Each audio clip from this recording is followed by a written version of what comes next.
Hey, everybody out there. What's going on? Jeremy is joining. He might just be a couple minutes behind us. How's everybody doing? It is Tuesday night, and we are live without Flip, which is odd. We are talking about some end of year things tonight. Primarily, we're going to be talking about 2022, not necessarily just theater releases, but also any film that came out in 2022. We're not talking about physical necessarily tonight for that. Primarily talking about 2022 brand new films. And Jeremy is kind of the perfect person to get on this stream. He focuses a lot on brand new releases, and it's gonna be pretty great. I think we're gonna have a lot of great conversation.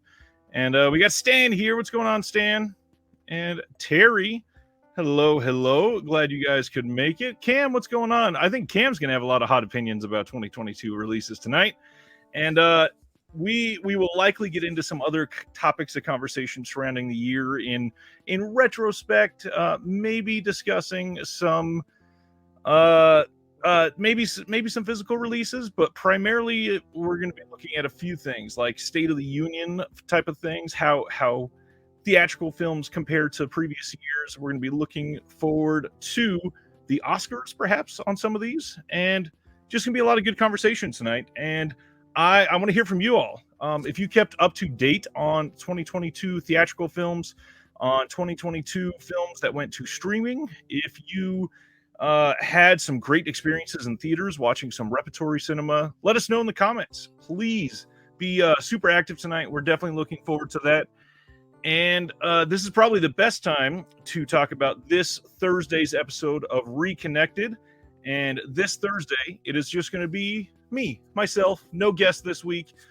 Reconnected is going to be pretty special. I've got obviously we're going to go over the set of announcements, but then on top of that, we are going to be doing a list that I am looking forward to sharing with everybody that I have been making over the last couple of weeks. Things I wanted to end the year with, a discussion of sorts with a lot of feedback from you all. Some topics based on things that went well this year, things that could have been better, and maybe talking about what's to come in 2023, because there are a few things that I'm looking to sort of change up the format a little bit. So we'll be discussing that on Thursday. We got some other people in the comments. Let's check them out. We got Ruben. What's going on, Ruben? Glad you're back. Staffino McLaughlin. Looking forward to this one. Awesome. I'm glad you're here. Anthony, I hope Flip 1 is good and Flip 2 is not far behind for his live appearance tonight. Jeremy's having a couple technical difficulties, but when you're setting up at your mom's house in Pennsylvania and you're not used to that, I completely get that. So no big deal. He'll be in here in just a minute. Other than that, checking in. Everybody all right? Anything crazy happen to anybody due to these intense winter storms over this last week? I know we talked about that last Tuesday, and then I think on Reconnected, but it got pretty bad over this last week. It was so windy here that we were seeing sometimes like 50-mile-an-hour winds when it was already 5 or 8 degrees below zero, which is not good after it's snowed a couple of inches. It makes it so damn cold, and negative 35 after the windshield is not fun, that's for sure. But just want to check in on everybody. We had a couple in the Discord that were definitely affected, so wanted to make sure everybody's all right. However, we are ready to bring on Jeremy, and Jeremy is obviously I love that I can see it behind the scenes and you all can't, because it's hilarious right now. I should have brought you in for that. Jeremy is somebody that is an incredible comedian. He's written for a lot of things that you have probably seen on TV. He's also written a film, and I am proud to call him one of my favorite people and best friends. And so here's Jeremy. Sorry I'm late long. Hello. Oh, thanks. You can hear me? I was having some technical difficulties. Yeah, you're good. What's going on? Good. Happy to be here. How's this lighting? I'm still back in Pennsylvania, and I was trying to figure out the best place to do this after last time when Flip made fun of me for being in my mom's basement. It's not great. The basement might have been better, but hey, that's all right. We'll figure it out. Hang on. I think I can. Well, luckily this is a dimming one. Let's bring it down a smidge. Chester says yes, but the warm-up is coming. Sardis is back live with us. What's going on, Sardis? Yeah, that's maybe a little better, right? Yeah, that's a little bit I better. dimmed it down a bit. Our friend John Stumpf is here. He's a big fan of the Oscar stuff, so we're going to be getting into some of that for sure. Holland Oates is here live. Hello. And then Ruben, this might be a hot take for a lot of people. Fell asleep watching Top Gun Maverick last night. I thought it was pretty boring. Don't blame you, Ruben. Who said that? What, fell asleep watching Top Gun? That was Ruben, yeah. Yeah, Ruben, I don't blame you. I mean, I thought it was all right, but I don't get all the super big hype around that personally. But then again, I wasn't a big fan of the original Top Gun, which I know a lot of people were. Me neither. Oh, Dan says, is that Jeremy or Tom Cruise from Magnolia? Well, because I have my hair slicked back today, and I also just got a haircut. I just got it brought up a little bit. I didn't obviously go too short. Good. What's going on, Wave? Sardis says you're having a problem with your makeup. No, well, but it was legitimate technical difficulties. I somehow got logged out of Facebook and couldn't remember my password, and that's where Ryan sends me the link for this. I could have just sent it to you another way. Eric, stopping by for a bit, hoping to watch another film or two tonight. Nice. Hey, Eric. I know a lot of these people from the Discord, and I know Holland Oates because they commented on one of your other videos saying, "Can't wait to see Fake Flip and Ryan talk about the best movies of 2022." I think he said the real Flip, but that's okay. Oh, real Flip. He did say the real Flip. That's me. So just a little primer for tonight. Jeremy is going to be the main one that is going to have a lot of the discussion on 2022 films. I'm going to have a lot of opinions based on things that I haven't seen, which is never a great thing. But based on having kids, based on having two kids, I can't have the life that Jeremy does, or I probably would, to be honest. I would love to live at a theater right now. And trust me, viewers, I've tried many times to get him to divorce his wife, abandon his children, and move out to Los Angeles and go to all these different events with me and all these movies. And for some reason, he keeps saying no. I love my kids and I love my wife and whatever else. And I just don't really understand it. But here we are. But he keeps fighting. Maybe you all can help me convince him tonight in the chat. All right, one more check-in on comments, and then we're going to get into our first couple bits of discussion. Wave says, first hour of Top Gun Maverick wasn't great, but the last hour was fun. Good plane stuff. Gave it a 7 out of 10. Not a Cruise fan outside of Magnolia and Eyes Wide Shut. What about Tropic Thunder? He's not a main part, at least. Yeah, but that's probably his best role. I mean, maybe. I love that in a review of Maverick, we get good plane stuff. Yeah. That's like the only thing that we can count on in that. And it is good plane stuff. And honestly, that end scene, or that end bit with the planes was obviously probably the most tense part of the whole movie, and probably the most, interesting, edge of your seat wise type of stuff. Right. The rest of it's very cliche, and Tom Cruise is not to put all the Tom actors in a box, but he's a lot like Tom Hanks almost, where it's like every time I see a Tom Cruise movie, I'm like, that's Tom Cruise. I'm never sucked away, except for almost Tropic Thunder, which is why I point that out so much. But I'm always just like, that's Tom Cruise. And same thing with Tom Hanks. I'm like, no matter how much he tries to play another character, I'm never really swept away. I'm just like, that's Tom Cruise. That's Tom Hanks on screen. Yeah, I get that.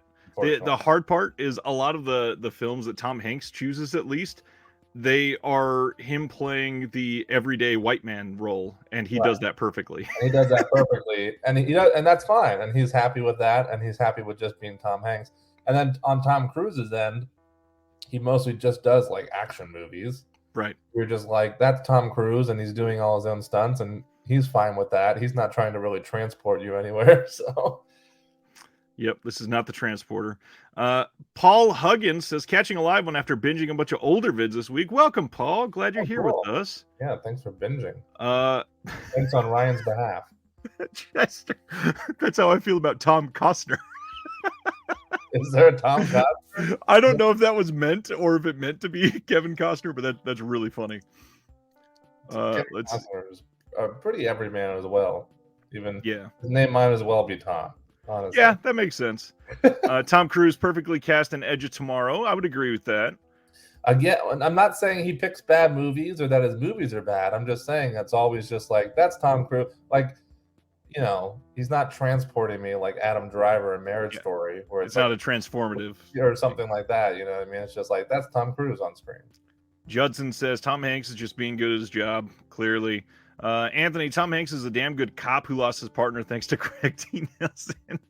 Wow. Not a fan of Costner. Man, I love Kevin Costner. I don't know. Anyways, So Yellowstone with Kevin Costner, because I've not watched Yellowstone yet. Everybody keeps telling me I should watch it. Yeah, I've heard the exact same thing. Literally this week. Yeah, and me too this week from my aunt. I heard it on Christmas Day, and I spent like an hour telling people about Taylor Sheridan stuff. Okay, nice. Obviously, Jeremy's in Pennsylvania, so doesn't have many pickups. But I wanted to share one because this is kind of insane. Imprint has been a really nice partner to have. I love that label, and they sent some things on for review. And this is intense. They sent their Avengers collection, the Emma Peel set, and this thing is freaking huge. Is that the complete series? No, this is only 2 seasons. Yes, Wow. but it's the entire run of a specific actress. So this is series 4 and series 5. It is a 16-disc collection, and also has this really nice like 80-90 page book here. Series 4 and series 5 is 16 discs. Yes, you say 2 seasons on 16 discs. It's almost 42 hours of TV. Jeepers creepers. I never knew that show ran that long. Yeah, this is the Emma Peel collection. So this is Diana Rigg, who was in one of the films that we might be talking about this week. That is Last Night in Soho. I believe that was her last film. Oh, wow. I guess you're right. I know that was a 2021 film, but the physical release is certainly one I'm going to be talking about this week because I tend to love that film a lot more than most people, I think. Last Night in Soho? Yeah. Yeah, I love it too. I don't think it was... Oh, yeah, Tom Hanks did give us David S. Pumpkins. Any questions? Any questions? Yeah, I liked Last Night in Soho. I didn't love it. I think the hard part was that everybody billed it as the Edgar Wright horror film that we always wanted, and it was not that at all. No, it was not that. It was more of a neo-noir in a sense. Neo-noir, like almost like giallo homage. Yeah, which I liked it a lot for that. Yeah. There was something lacking there for me still, and it's certainly not my favorite Edgar Wright film. That goes to Scott Pilgrim. And I get that. Probably even like the Cornetto trilogy more than Last Night in Soho, but it's not a bad movie. I enjoyed it quite a bit. And that's the hard part when you're somebody like Edgar Wright, and obviously, now that I'm thinking about that, I don't know if I should say obviously. I don't know that I would say that Last Night in Soho is his best or his worst. It's probably somewhere near the bottom. But when you can say a film as good as Last Night in Soho is near the bottom, like that's just an incredible filmmaker. That's the thing, yeah. When you're comparing directors' work like Wright or Tarantino or Nolan or whatever, even the one that's at the bottom of the list is still an amazing film. Absolutely. Lighting to be better. I'm really not happy with this. I don't think it's good for our discussion. Maybe I should go back down to the basement. If you had the light in front of you, that might be better. Well, I have to turn it. And this is why that you're a writer and not a set designer. Yeah, I don't want to do anything on the set. I don't want to be a director either because I clearly don't know what the hell I'm doing. If you want to go and run down to the basement, you can just minimize and then come right back. Yeah, let me just stop the cam and then you can chat for a minute until I come back. Yes, absolutely. So there is a couple more things I was going to say about this set. One of them is that we have been getting this in the States, but not too many. So if you are after this, keep an eye out on Grindhouse and Diabolic and Orbit. They are getting them in stock. But just a quick look at this book. This is the type of book that I really like for stuff like this because there's still plenty of the iconic photographs in here and some of the imagery, but there's a lot of information, a lot of dense information, and it's nice to see the fact that they got this many special features. Let me hold this up for everybody just so you can see how full this thing is. Again, 2 seasons of TV with tons of special features, and Imprint just doing it right. A lot of the stuff that they do, really great. And this is only their 3rd TV set, actually. So I'm curious to see how much more they're going to be doing for this, because they're giving this like its own separate spine numbers and everything. So this has, that's a obviously odd placement there. Let me zoom in on her crotch to show you the spine number. I'm curious to see how much more they're going to focus on that. With the amount of love that they've been getting from Paramount and some of the other studios, I don't think they're going to put a whole lot of time and effort into the TV stuff. So we shall see. Let's jump into some comments again while we're waiting on him. Cam says Yellowstone is good. I've heard that, and I like Taylor Sheridan stuff, so that makes sense. Yellowstone, Yellow and Our Stone stinks. Wow. The Burbs is Hank's best. Ooh. It's up there for me. Honestly, it's not like a difficult role, but I love Catch Me If You Can. That one would have to be up there for me as well. Stan says Costner at his absolute best in Clint Eastwood's A Perfect World. I would argue. No, I've shown it every other week for the last like 3 weeks. I'm not going to lift up Robin Hood yet again. Yes, this is the Emma Peel collection. Thanks, Artis.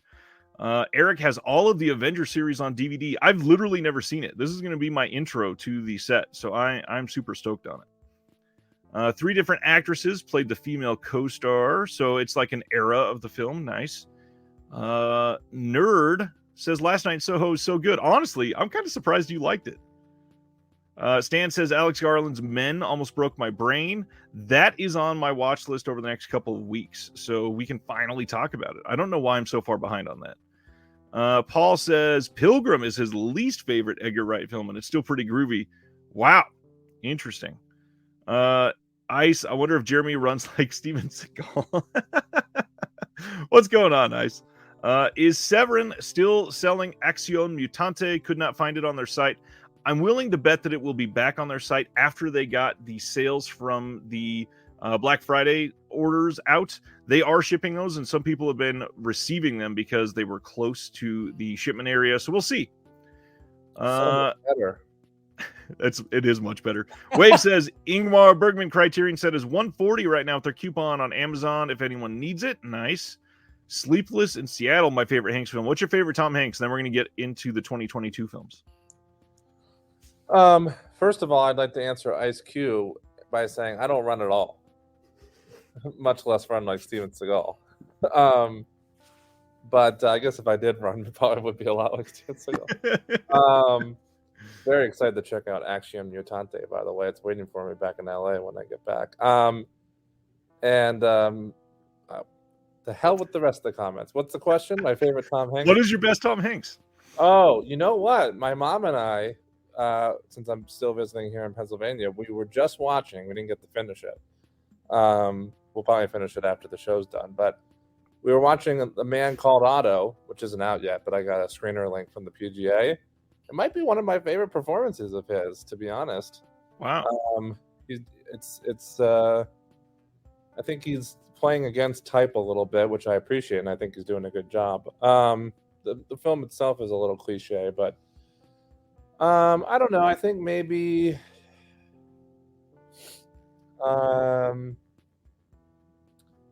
probably Castaway, I think, is probably arguably his best performance. I mean, any film where an actor carries 98% of the film, it's going to be difficult to say that anything else he's done is definitely better. Exactly. I think I'm more entertained by other films of his, but that's probably his best performance. Yeah, if I was going to say, speaking strictly on his performance, that's what I would say. Somebody, I heard when I was going down to the basement that somebody said that Scott Pilgrim was their least favorite Edgar Wright. Is there a way you can boot somebody from the chat?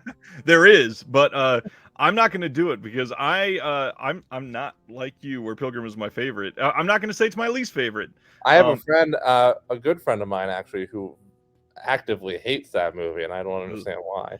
I don't know that it would be even top 5 for me. I like it, but I don't know. I obviously like the nostalgia surrounding the Cornetto trilogy is hard to overcome. But beyond that, movies right there. So right.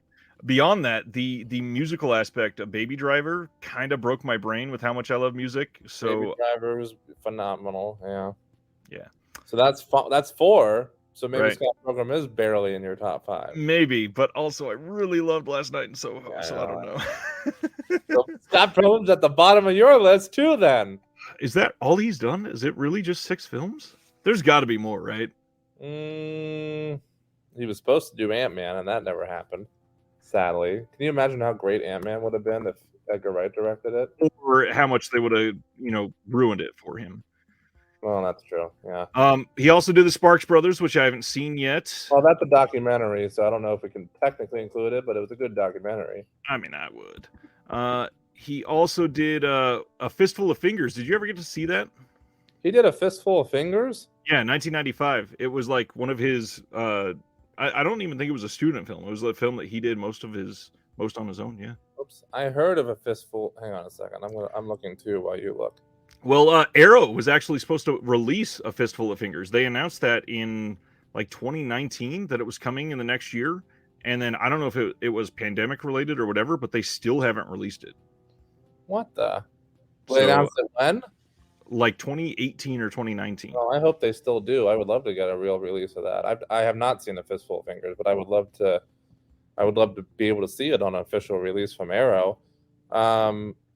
Obviously spaced, but that's a TV show. But I love that show. Space is great. You can really see the big birth of the Cornetto trilogy from that. Right, absolutely. Yeah, it looks like what? It's just a Cornetto trilogy, and then Scott Pilgrim. It's really only those. Baby Driver, and then Last Night in Soho and Sparks Brothers. So it really is only, if you're not counting TV shows or documentaries, it's just those 6 films. Right. Of his, which is kind of baffling. It might be at the bottom. At the bottom for you. We can't boot the host. I guess I just have to. That would be funny. All right. Let's get into some 2022 stuff as everybody talks about the Grindhouse trailer that he directed. This is my jam. Oh, God. And of course, here. I left my phone upstairs in the room with the bad lighting, but I think I can access my notes on my computer too, and I can, so we're good. Okay, go ahead. Sorry. As far as theatrical releases, I was trying to determine this earlier, and sadly, there's a couple that I can't remember. So I know I saw 1, 2, 3, 4, 5. I am at 7, 8, 9, 10, 11. I'm at 11 theatrical releases all year that I saw in theaters. All year. 11. And honestly, over the last like 4 years, that's pretty good for me.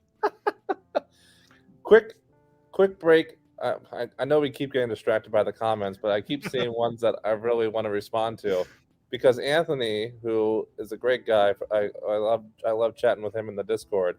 He brought up The Terminal. I might have to change my mind about my favorite Tom Hanks performance, because that's a great performance and a great movie. The Terminal. Oh, you didn't like it? It's all right. Speaking of, I know this is a weird thing to bring up. Did you hear the guy that's about just like died like 10 days ago? I did not hear that. No. Yeah, he died in an airport. That's sad and ironic, I guess. Well, no, he's still been doing the whole Terminal thing since the movie came out. He's been doing it. That's like his entire life. Yeah. Wow. But you didn't like the movie? It was all right. It honestly, I might have just seen it a little young to appreciate it. Okay. Sardis says no one mentioned Forrest Gump. I don't know if this is a hot take in 2022. Forrest Gump is not that great of a movie. I mean, it's okay, but it's not like the rave that people give Forrest Gump. Like, oh my God, best top 10 movies of all time, or whatever people say. Top 20. I don't know. Bob is here. What's going on, Bob? Yeah, Bob. Ice Cube. Go ahead. Zombies also mentioned Lady Killers, which is certainly probably one of the Coen Brothers' weaker films, but he's a riot in that. He's a bright spot in it. Yeah. Yeah. Hope you guys list some underrated gems. Always behind on new stuff. That is all that Jeremy is going to be listing. All kinds of stuff that I have not seen. Wow. Wave says Out of the Blue on Severin is at $26.50 on Amazon. That's a great deal, especially if that's a 4K. Match that up, because that's one of the best releases of the year. The Hobbit wants to know best box set in Well, 2022. we discussed that on the last show with Flip. We did, and I'm going to be going over more of it this week. However, I will hold up what is probably going to make my top of the list. I adore this After Dark set. I'm still trying to find it, but I did, because you were asking about pickups, and even though I'm in PA and haven't really gotten any pickups, I did listen to our dear friend Anthony and go on good old Blow It Out of Here eBay shop, which has some good prices. Right after Christmas, just as I suspected, I called it, didn't I, Ryan? Yep. They changed right after Christmas Day. They flipped it. They flipped their sale, their little bonus offer, back to buy 2 for 15% off. So I got the new Volume 2 After Dark set and all our haunts. Yep, there it is. And you have all of our haunts too, right, Ryan? Yes. Wow, I actually can reach it. This is sad. Boom, boom, boom. So I'm very excited about two of the best box sets of the year, right, Ryan? Yes. And I got an amazing price. Well, all the haunts, depending on who you ask, all the haunts is technically a 2021 release. Cam saw 38 movies in the theater this year. I mean, that's still probably way less than Jeremy, but oh my gosh, that is awesome. By the way, thanks, Mom. My mom brought down my phone for me, guys. Oh, nice. Thanks, Mom. Speaking of, well, you said that's way less than Jeremy, but 38 is still good for, I think, the average person to see. Oh, absolutely. Averaging almost one a week is pretty impressive. I don't know. I'm not. I'd have to go through my letterbox, I guess, to guess how many, or to not guess, but to actually track how many I've seen in theaters. But I'm this close to 500 films for the year. Jeez. I'm like, you think you're gonna get it? I need to watch like 10 in less than a week. Oh, you'll do it then.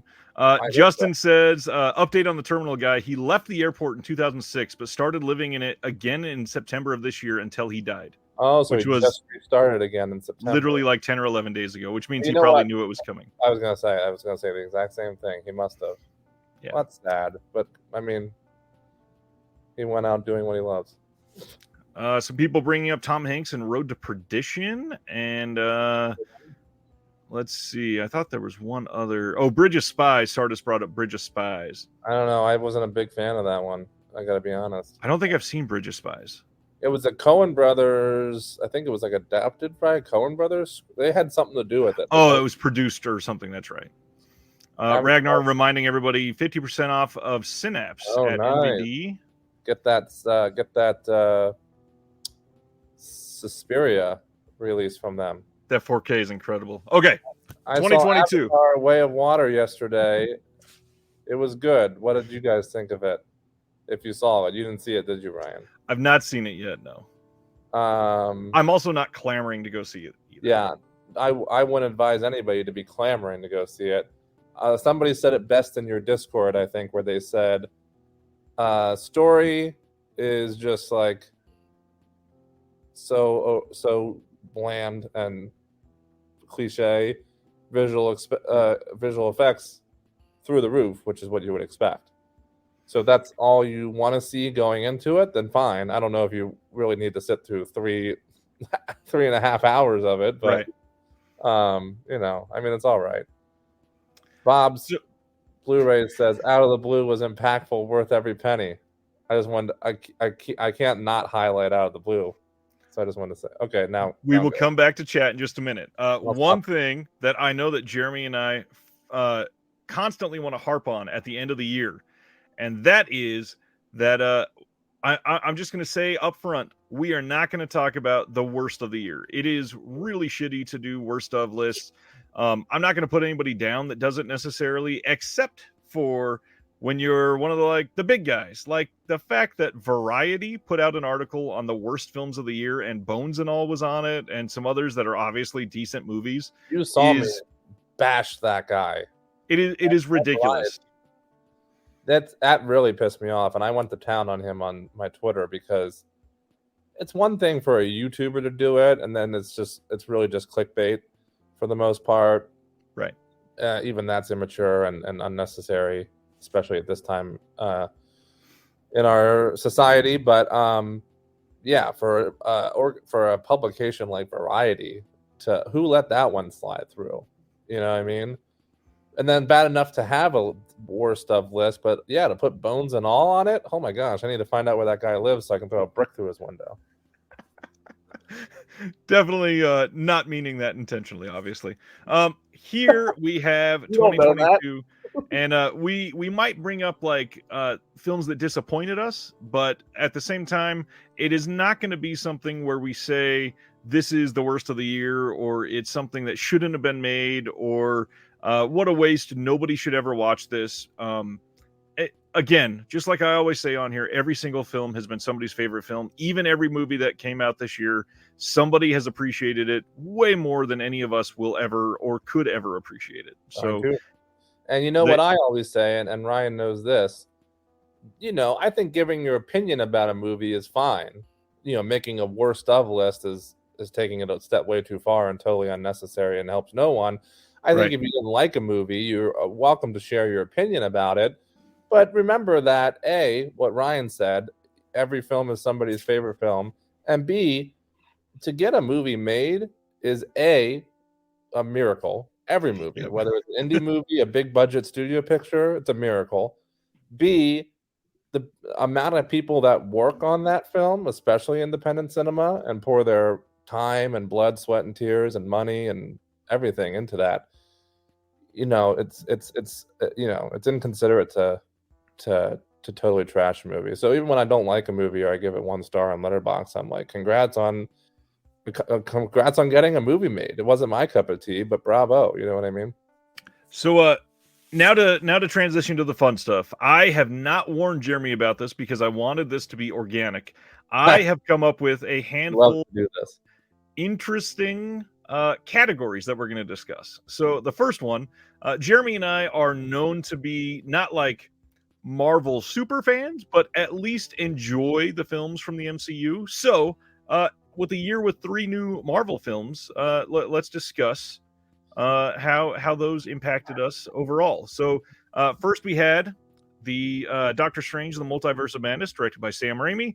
Then we had Thor: Love and Thunder, directed by Taika Waititi.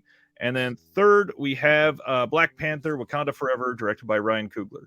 Well, I'll tell you what, this is the first year, I think, in a while at least, that none of the Marvel films were in my top list. Oh, wow. And when you say top, we're saying top 22 for you, right? Well, for this year, yes. So everybody should know that I always go by whatever the year is. So last year was the top 21 films of 2021. This year will be the top 22 films of 2022, and so on and so forth. So, but no, so the last couple years, I think at least one, if not most of the Marvel films that came out that year and ended up on the list somewhere, or at least in honorable mentions. Right. And this year, all 3 are not in either list. I want to clarify this for Ragnar. Ragnar says it's our money. If somebody puts out a shoddy 4K or Blu-ray, it's all right to say if it sucks. That is not what I'm saying that we won't say at all. I will absolutely call out shoddy 4Ks or Blu-rays. What I'm saying is, if we had a list of all 814 of the films that were released this year, I would never personally put out a list and say, these are the 10 worst films that were made in 2022. Yeah, so we're not talking about releases of older films on a boutique label or anything. We're talking about brand new films of 2022.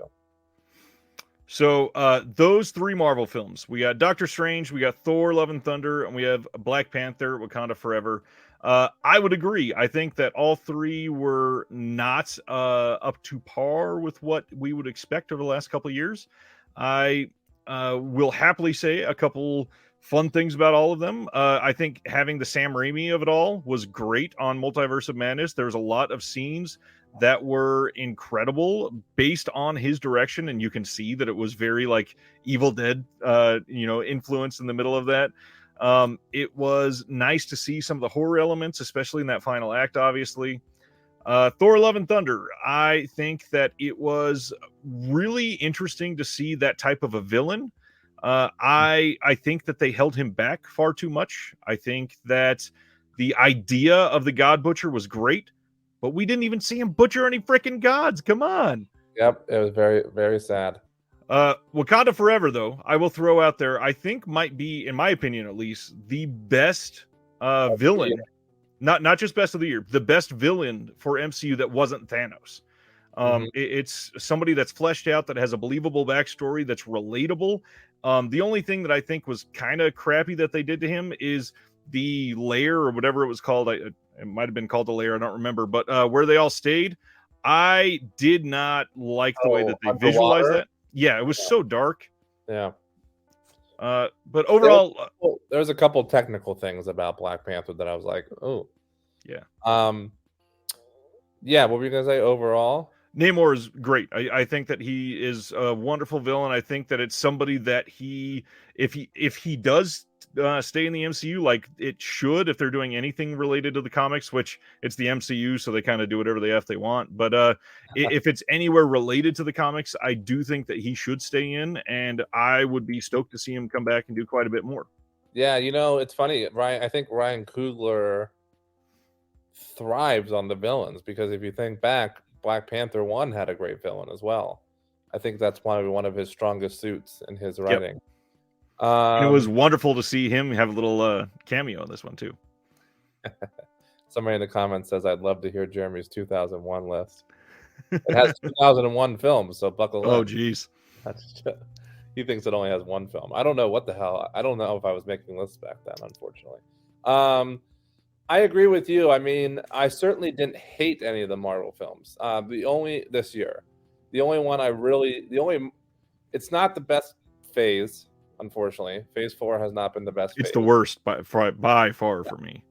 And but I have not hated any of them except for Eternals, which was just bad, sadly.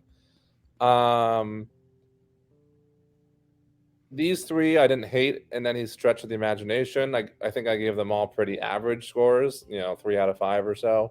Yep.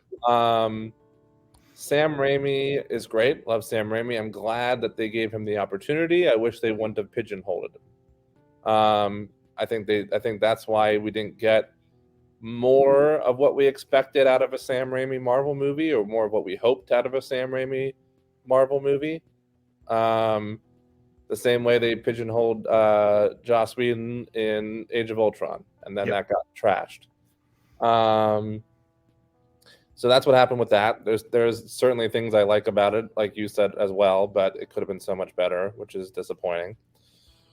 Love and Thunder, I was so ready for it, as was probably the rest of the Marvel community, because Taika did such a great job with Ragnarok. And what he did, unfortunately, and I think this was unfortunately all him, unlike Sam Raimi, I think we can blame it on Marvel. In this case, I think it was mostly all Taika's decision, was to amp everything up to 11, and it just didn't work. And that's why we didn't get to see God, the Butcher butchering gods, because there was way too much levity. He cranked all the comedy up to 11 and tuned everything else down, and then therefore it wasn't that great balance that we had in Ragnarok. And so it just didn't work, unfortunately. Yep. Again, some scenes I like, some things I like. In fact, Christian Bale's performance and that villain was probably the best part about that movie. 100%. And then Wakanda Forever is certainly the best of the three this year in the Marvel, in the MCU. And I enjoyed it overall. I think the performances are great. I don't think they handled Chadwick's or the Black Panther's death well, in my opinion. They really rushed that at the beginning. And then I wish they would have taken some more time on the beginning about that, rather than almost kind of bringing it back in the end, which they did, which I feel took away from. I'm misplacing her name. His sister. What's the character's name? Shuri. It took away, I think, because at the end is when she becomes the Black Panther, but then all of a sudden they circle back and start focusing on Chadwick and his passing, and I feel like that. I felt like if they would have focused on that more in the beginning instead of glossing over it really quickly, we could have. I think it distracted from her empowering moment where it was her time to shine at the I end. get that. And obviously, she probably should have been in the costume for more of the film rather than just the last 5 I minutes. agree with that. And I know that needed a big overhaul after his passing, and I'm sure that was very difficult. And I'm sure that greatly affected it. I'm sure if Chadwick was around, I bet you Wakanda Forever would have been a fucking 5 out of 5. Well, and I don't know if you read it. There, Coogler finally opened up about what the story was supposed to be. I did read about that, yeah. And it sounded like it was going to be pretty great. But Yeah. obviously, with everything with T'Challa and the passing of Boseman, there was a lot there that needed to be panned out. And I think I saw the beginning differently. I think that they spent enough time. Obviously, they didn't want to make the entire thing dour. Right. But overall, I think that he was respected. And even the Marvel logo just being with Chadwick Boseman for that. Well, film, that was really good. Yeah, I really liked that a lot. You know, it's when you say about Ryan Coogler opening up about the original script, it's interesting to hear him say that it was always going to be about grief because it was going to be about the loss of that time from the snap. And I do agree with you because for a second I was going to say, you know, obviously in no world would I have ever wanted Chadwick Boseman to pass away in order to have a story about grief. But I think the grief aspect was important for this story and for the villain in this story. But if he was going to do that anyways, I don't know if we would have had the same villain. But if he was going to do a story about grief anyways, then yeah, I think it would have been really good. And we still would have had, we still would have had Boseman. We still would have had T'Challa. Obviously, there's going to be a lot of comments. So I'm going to try to hit some of the big ones. If you want it highlighted, you know what to do. But I thought Doctor Strange was terrific. Love and Thunder was bizarre. Let's see. Multiverse of Madness hit perfect for Justin Robbins. Not a huge Marvel fan, but I loved experiencing that one in the theater. Nice. That's good. Sardis, I think a lot of people are feeling this. Got Marvel burnout. Need to go back and check out those I missed, but no time soon. I'll tell you, I have high hopes about the future. Even though Phase 4 was rough, I'm looking forward to Quantumania. I'm looking forward to Guardians of the Galaxy 3.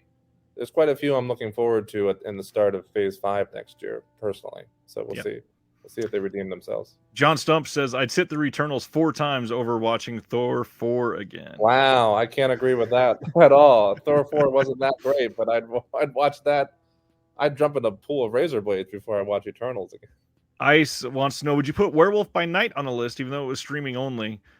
Obviously, I think if you put that one, you'd have to put the Guardians of the Galaxy holiday or whatever, the Christmas special. Yeah, you would probably have to add that one as well. And I got to be honest, I haven't watched either one of them. I've only watched one of the Marvel things on Disney Plus, and that was WandaVision. I've not given a time to any of the other series. There's just too much to watch, obviously. Obviously, WandaVision's great. It's certainly their best show. Werewolf, honestly, Werewolf by Night and the Guardians of the Galaxy holiday special are about the same as the movies this year to me. Very average, somewhere in the middle, 3 out of 5 stars or so. The holiday special is fun. I love Guardians of the Galaxy and I love James Gunn, but I felt they were trying to cram too much into an hour. It's like he was trying to do their movie in a special. So that was a drawback for me. And then with Werewolves at Night, it looks gorgeous and it's great. And I love that they gave Michael the ability to direct this, but it's not a good, I don't know. It's just, there was nothing, it was just a very bland storyline. Right. For me. All right, we're going to move on to our second category, and this one is going to have you're going to answer 2 of them, and I'm going to answer 1, and you'll see why. At some point, I'm going to be able to tell you my top 22 of the year, right? Of course. Okay. That's got to be what we're leading up to, though. Okay.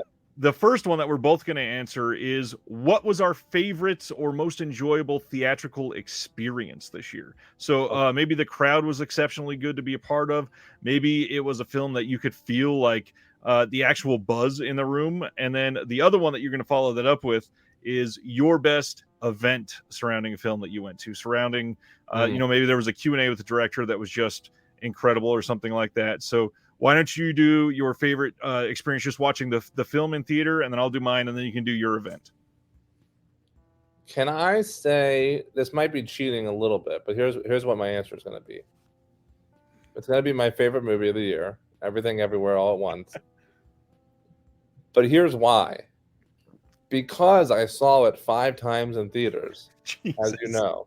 I've seen it over a dozen times already in total. Just this year, because it just came out. But because I saw it 5 times in theaters, because after I saw it the first time, I was just like, if anybody's seeing Everything Everywhere All at Once, invite me. Because I want to see it again. I want to talk about it with people. I want to see what you thought of it. So I just started going with friends. What I loved about it is that, I don't know if you recall, it got a very limited release. Ryan saw that when he was visiting me in Los Angeles at the Chinese Theater.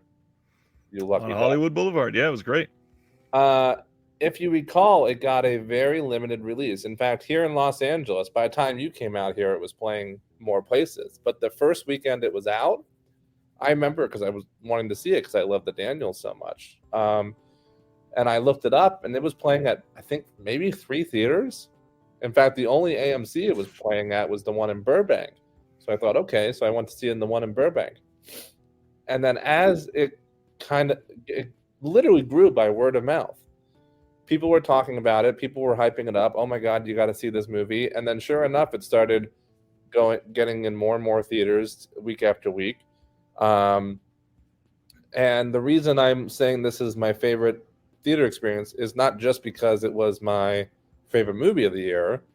And when I saw it the very first time, I went in blind and was totally just blown away by it, of course. But then when I kept seeing it for another 4 times after that, every week or every other week, whatever it ended up being with some friends, I saw the crowd get bigger and bigger at each screening until the last 2 or 3 were sold out. I just loved seeing it grow like that by strictly like the love of the movie and the love of the craft and people talking about it and people saying, you got to see this movie. And the very first time I saw it, I think the theater maybe had like 20 some people in it, probably at that AMC Burbank screening. And by the end, it was sold out, and it has expanded to much more theaters. So I loved seeing that happen for such a deserving film. So it was very special this year watching Everything Everywhere All at Once explode. That and Terrifier 2 both had these very grassroots viral expansions, which genuinely does not happen every year, even once. And to have it happen for 2 films in 1 year in 2 very different genres, to 2 very different deserving groups was really special to witness. And not to get like Hollywood or nostalgic about past times or anything like that, but it was very nice to feel that coming to the first like safe wave out of the pandemic, to see people finally going back and enjoying it together. It was beautiful to see it exploding. And Everything Everywhere, it had this growing wonderful feeling of everybody needs to see this the first week and a half or so.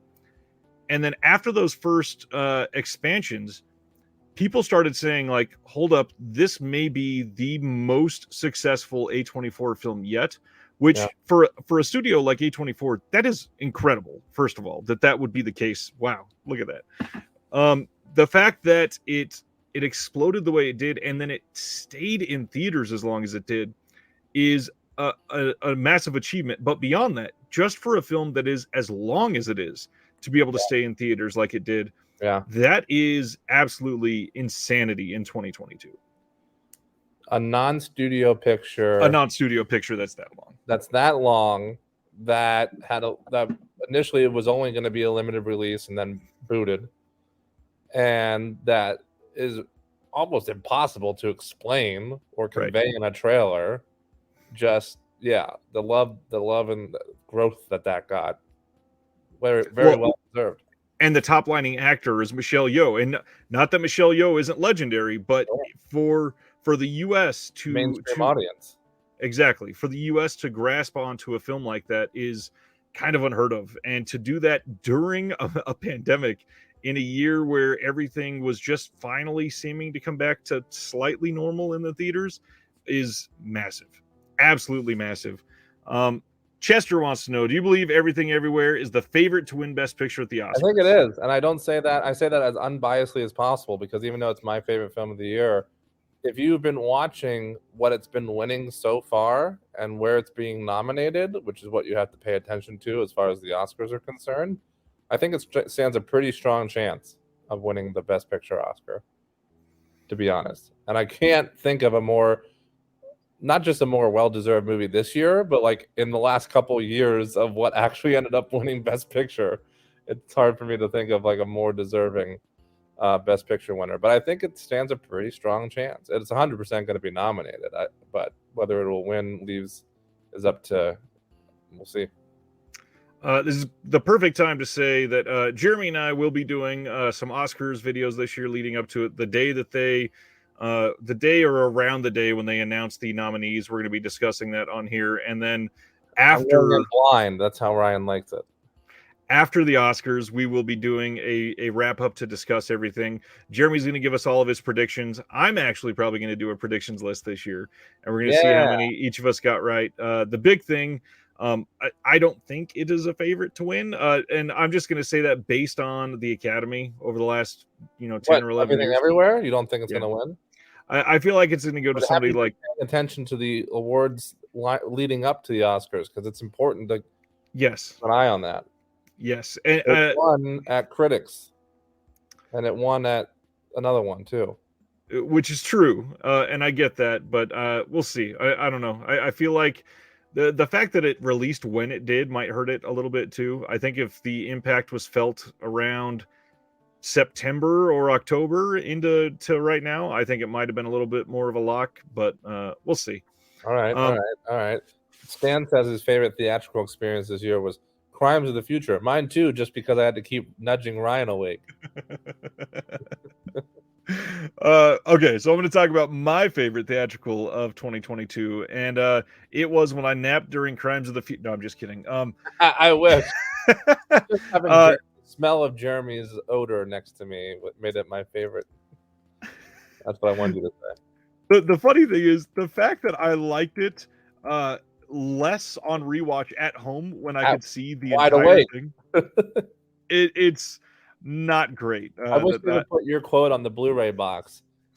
Better with my eyes closed. Ryan Virrell. Oh man. So my favorite theatrical experience for this year is one that I don't even know how to address this one without nostalgia, because it really brought back the last time that I was able to do it, which was 2010.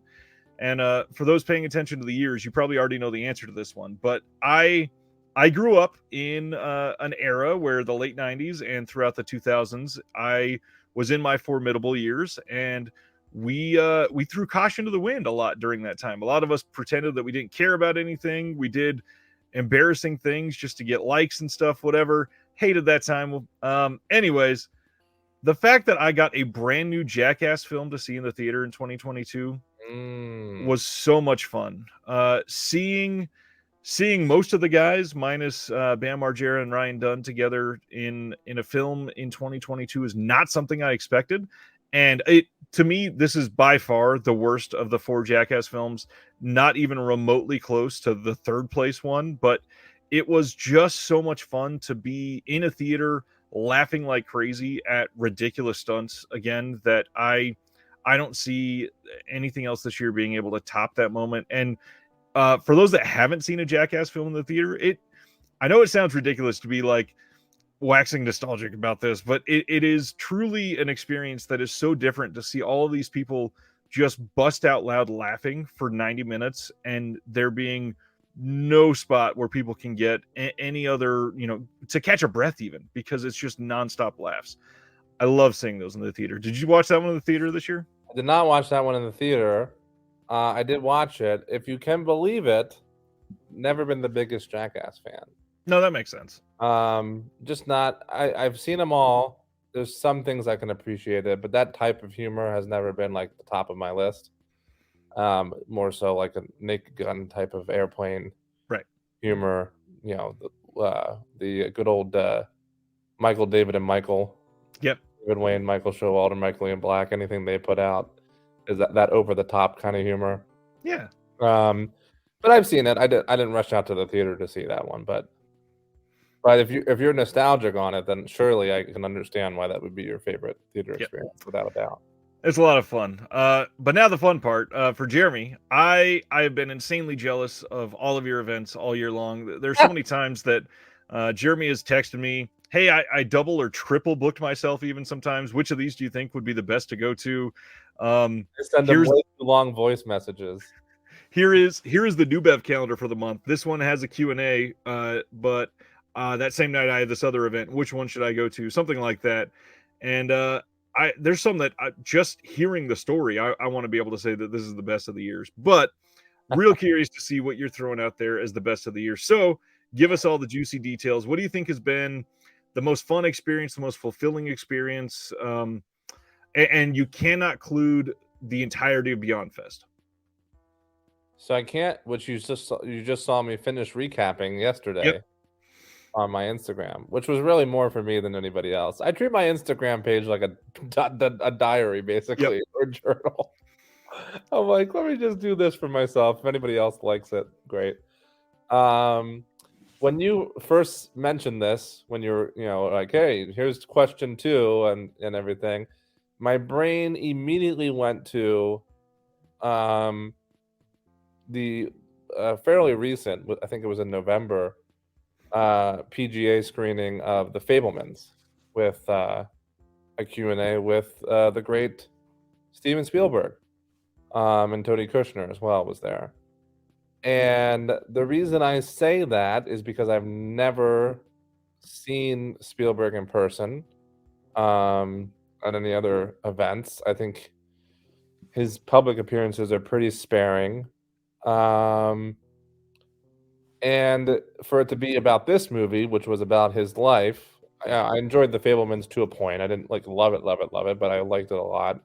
But to hear for the first time, hear him talk in person about a movie that's about his life, that he really opens up in the movie, and then really opened up even more in the Q&A, and then to get to meet him and chat with him in person too, was an absolute treat that I never thought I would experience. So that was the first thing that popped into my head when you said it earlier, which some would say, well, if that's the first thing your head jumped to, then you should stick with it. Right. But then as we kept talking, I realized, nope, this is the best. This is the best one.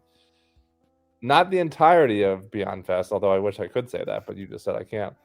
But a Beyond Fest screening,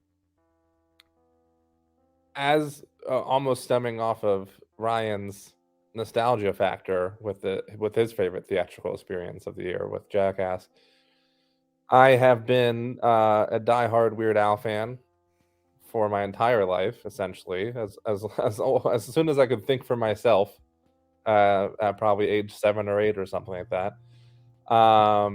And he's a big part of my life for many reasons, not just comically, and a big part of me becoming a stand-up comedian for the last 14 years. But taught me at a very early age that being different and being weird and things like that is okay, and empowering, and that was important for young Jeremy. And so to see the premiere, not the world premiere, but the West Coast premiere, because it premiered at Sundance, I guess. Cannes? I think it was Sundance. But to see the West Coast premiere before it was released, so see it early. Weird Al couldn't be there because he was still on tour, but I met Al several times because I'm unbelievably lucky, thank goodness.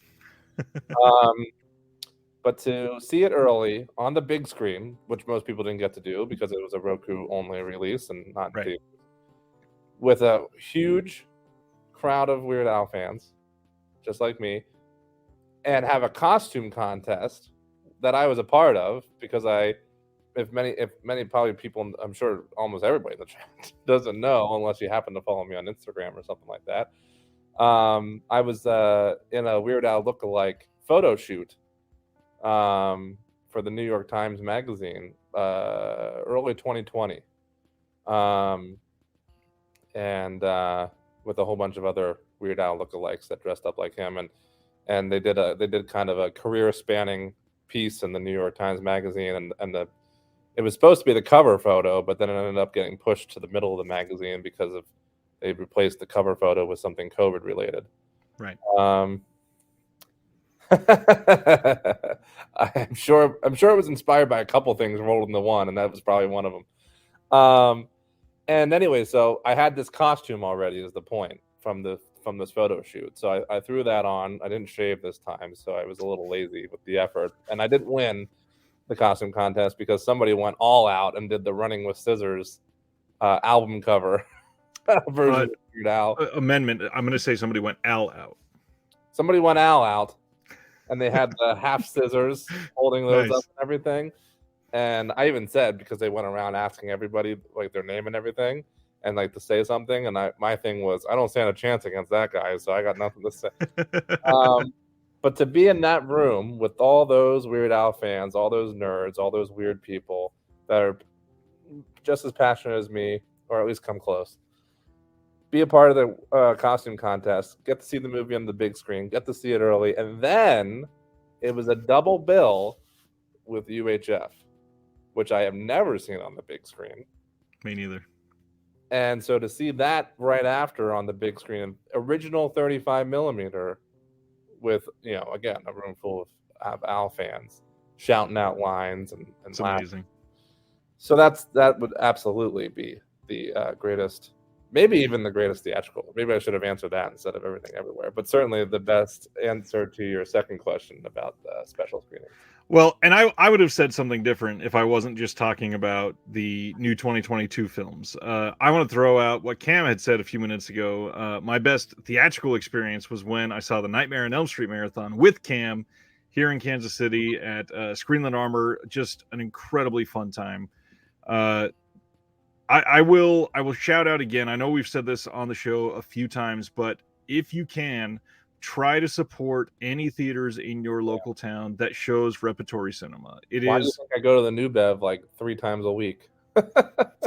It is difficult to keep going. It is difficult to market that to people. Like, obviously, the theatrical experience in itself is difficult to keep going, but to sustain the ability to get fans from something from 30 years ago or much older for some of these films is insanely difficult. And the fact that we can sell out an entire venue for another one I saw this year that I really enjoyed was the entire Grindhouse experience. Mm-hmm. Seeing that with everybody that I never got to see when it first came out. I don't remember why, but just seeing that now was an incredible thing to have everybody in there loving both of those directors, loving the movies, and just having a good time with it. Supporting repertory cinema is super important, and that's why, like AGFA, I love and will support their name and shout it to the rooftops as much as I can. That AGFA is like the big name why we have a lot of repertory cinema. They are the ones that coordinate a lot of these theatrical screenings across the entire country. So do what you can to support that. It helps keep these theaters going. It helps keep the love of cinema alive. Genuinely, almost every town has one. Even here even in my hometown, here in Pennsylvania, we have one that I would go to all the time before I moved to Los Angeles, in Harrisburg, called Midtown Cinema, a little 3-theater movie theater that would be the one to get most of the indie films and stuff. I'd like to say that Spaghetti's comment made me laugh, that we're doing a whole show dedicated to that Sylvester Stallone film Oscar. Yep. We will never actually do that show because Sylvester Stallone flicked me off in traffic on Ventura Boulevard on my first week living in Los Angeles. I also thought Justin Robbins' comment was great about The Northman, because I think watching that movie makes you feel like you're on edibles. So I can't even imagine actually being on edibles watching that movie. And going alone with nobody support you and checking in that you're all right. That's true. And Paul Huggins, I agree with his comment as well. I think the Academy will eat that story up. Oh, wrong one. Not Everything Everywhere for once. I think that Everything Everywhere should win on quality, but Ke Huy Quan's comeback story is the kind of thing the Academy eats up. Yeah, I agree with that. But his other comment too, I missed the Tivoli Theater in St. Louis, saw Tucker and Dale versus Evil there. We had a Tivoli in Kansas City that shut down as well. The entire transfer for the Tivoli from film to digital was not something that they could monetarily handle. So it sucks. Again, support them when you can. All right. Weird was exceptionally self-aware and hilarious. Absolutely, Stan. That's what makes it so good. And that's totally Weird Al's kind of humor as well. Yep. As the co-writer. Weird was hilarious. Couldn't agree more, Ruben. Oh my God, the whale's a gutbuster. Nerd. Anthony says, "Oh man, UHF. I knew he would know that." Okay, go ahead. What's your next theme there, Ryan? Our next theme is going to be films that made their debut on streaming. What is the best one of the year in your opinion? And obviously, because you just said it, we are not going to include Weird.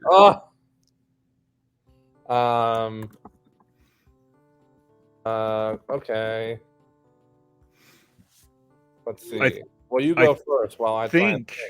I think I've just decided on mine. And I'm going to throw out there because I truly love this director, and the fact that this director supposedly retired, and since he retired, he's came back and made like 7 films.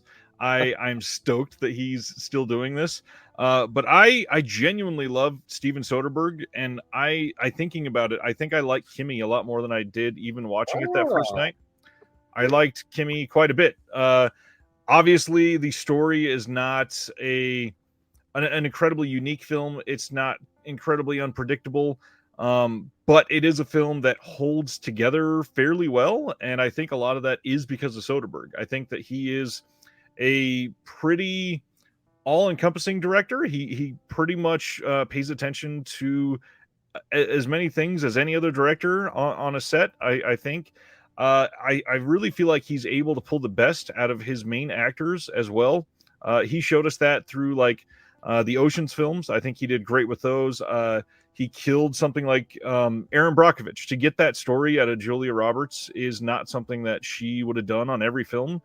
She's always been a good actress, but there's a few films that she's really connected with the director, and that's one that made her a great actress. But Kimi, I think Kimi might have done that for our lead here.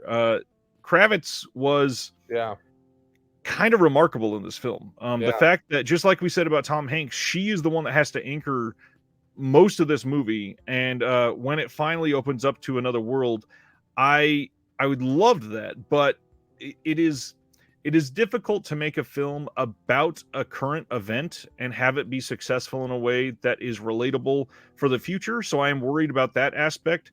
However, I do think that a lot of aspects that are facing our main character in Kimi is something that is going to stay with our society for a long time. The fact that many of us are going to become more or less hermits, sadly, just in society, because people are convenienced into just staying at home and able to get everything delivered or Working what from have you. home, getting things delivered, being afraid.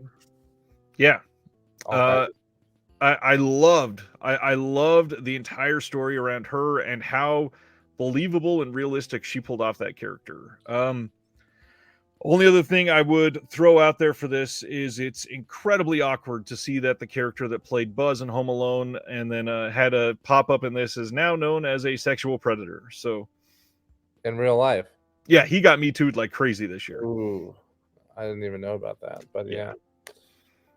Well, that's a shame. I almost forgot about Kimi completely because it came out so early in the year, which I guess isn't a good thing to say about it, but I did really enjoy it. I agree with you. I think it was really well done. I think Kravitz did a great job, and I'm obviously a big Soderbergh fan.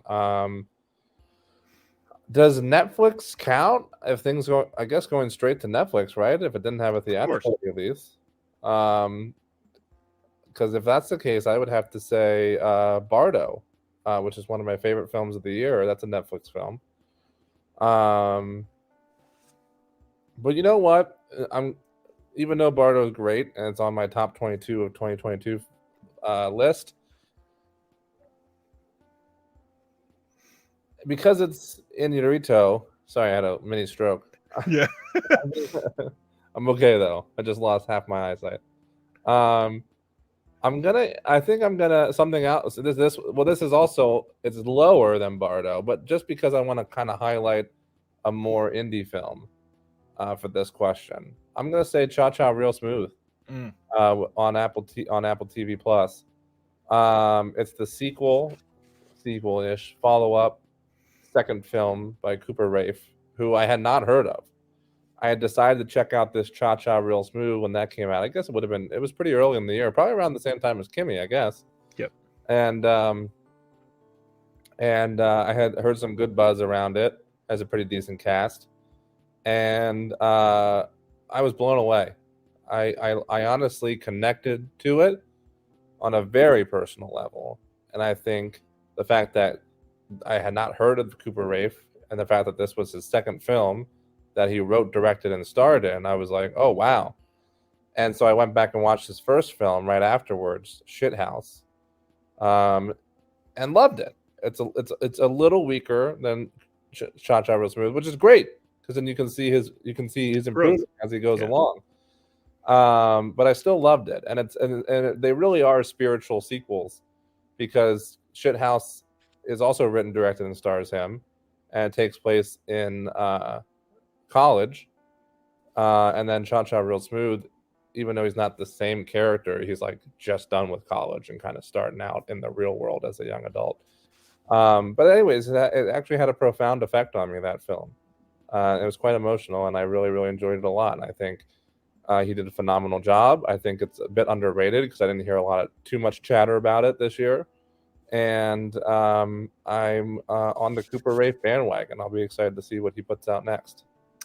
I think Cha Cha Real Smooth is one of probably 7 or 8 films that I would highlight as extremely divisive this year, which was surprising to me. I feel like everybody really liked Cha Cha Real Smooth or really hated it. Yeah. And the really hated, definitely the minority. I think most people enjoyed this that watched it. However, it's one of those spectrum reachers. It's a film that really only gets like 8s and 2s. It's very, very few and far between that you'll see somebody rate this like a 2.5 or 3 out of 5 or something. This is a film that is like good, 1 star or 4 or 5 stars, or either end of the spectrum. So I've not seen this one. I've heard that it's decent. The cast looks pretty incredible, and I hope to get back to it.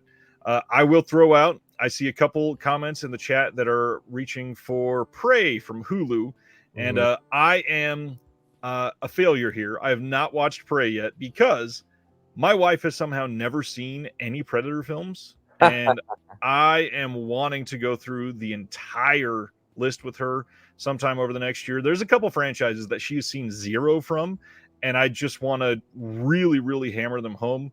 That is not necessarily super high on the list because there's some obvious ones, like she's never seen any of the Terminator films. That one's got to happen first. Oh, yeah. Stat. You can skip that Christian Bale one. Well, honestly, the first 2 only exist to me. I don't love any of the other ones. I don't mind 3, and then I also don't mind the most recent one. I know it got a lot of hate. I don't love it, but I don't mind it. But I get that. I got to show her those. But Predator, I like Predator. It's not one that I would say is like a franchise that's super near and dear to me. Although I think 2 or 3 of the Predator films are genuinely a blast to watch. They're just not, it's not a nostalgia bomb for me like a lot of other people. So, I think that's a good way to cap off streaming. I do really want to see Prey. And I also want to highlight Hall & Oates brought up the film Fresh, and I really enjoyed Fresh quite a bit. You know, I enjoyed Fresh. I didn't love another one that I was like, oh, pretty good. I didn't love it, but I thought it was enjoyable, and there was enough uniqueness about it that really made me appreciate it. Paul is the second one to bring up that Carlin doc. Somebody else said that earlier. Yeah, so did Anthony. It's amazing. I mean, obviously, it's produced by Judd Apatow, who also did the Gary Shandling. Gary Shandling. Jesus, is on the tip of my tongue. One of my all-time favorites, and I couldn't think of it. Very well put together. Obviously, highlighting what an amazing human he is, his comedy, and also the folly ways of the American system. So it's kind of everything I love rolled into one. It was a beautiful documentary. Can we jump real quick to Wave because this is a tough decision here. I would say if I had Well, first, for anybody listening, the question from Wave: my local theater is showing Brick, Blood Simple, Drive, Zodiac, Vertigo, 2001, Citizen Kane, In the Mood for Love, Tokyo Story, and Searchers in January. Which two would you go to if you had to choose? First of all, holy shit, what a list. Yeah. What theater is this and where are you located? Because the New Bev is actually showing Brick. Oh, nice. This in January as well. And it's but it's a fucking Friday matinee and I'm steaming about it. I can't go. Yep. God, I would love to see that in 35 millimeter on the big screen. And I bet you Ryan will drop in too and say hi. If I had to pick from that list, and I'd love to hear Ryan's answers, just for the sake of if you only had to pick two, for the sake of kind of going with a classic and then not exactly a new release, but a newer release. In the Mood for Love is one of my all-time favorites ever, so I would have to pick that. And then I would maybe say either 2001 or Vertigo, just to kind of have like a classic thrown in there too. I would probably pick 2001 to see on the big screen. So I think just for the sake of variety, again, classic versus a little bit of a newer film, I'd pick those two. So my answer is going to be kind of similar. At first I thought, I probably should get a classic and a modern. However, I couldn't decide on two different moderns to get. So I'm going with two that I was fighting to have in that position. So I'm going with two moderns. Fuck it. First, I think In the Mood for Love is gorgeous, and you are not going to get a lot of chances to see that one at a theater. I think that Vertigo, Citizen Kane 2001, you can find at a theater every single year, probably. Oh, that's a good point, actually, yeah. In the Mood for Love is not going to be something that you get a lot of chances for.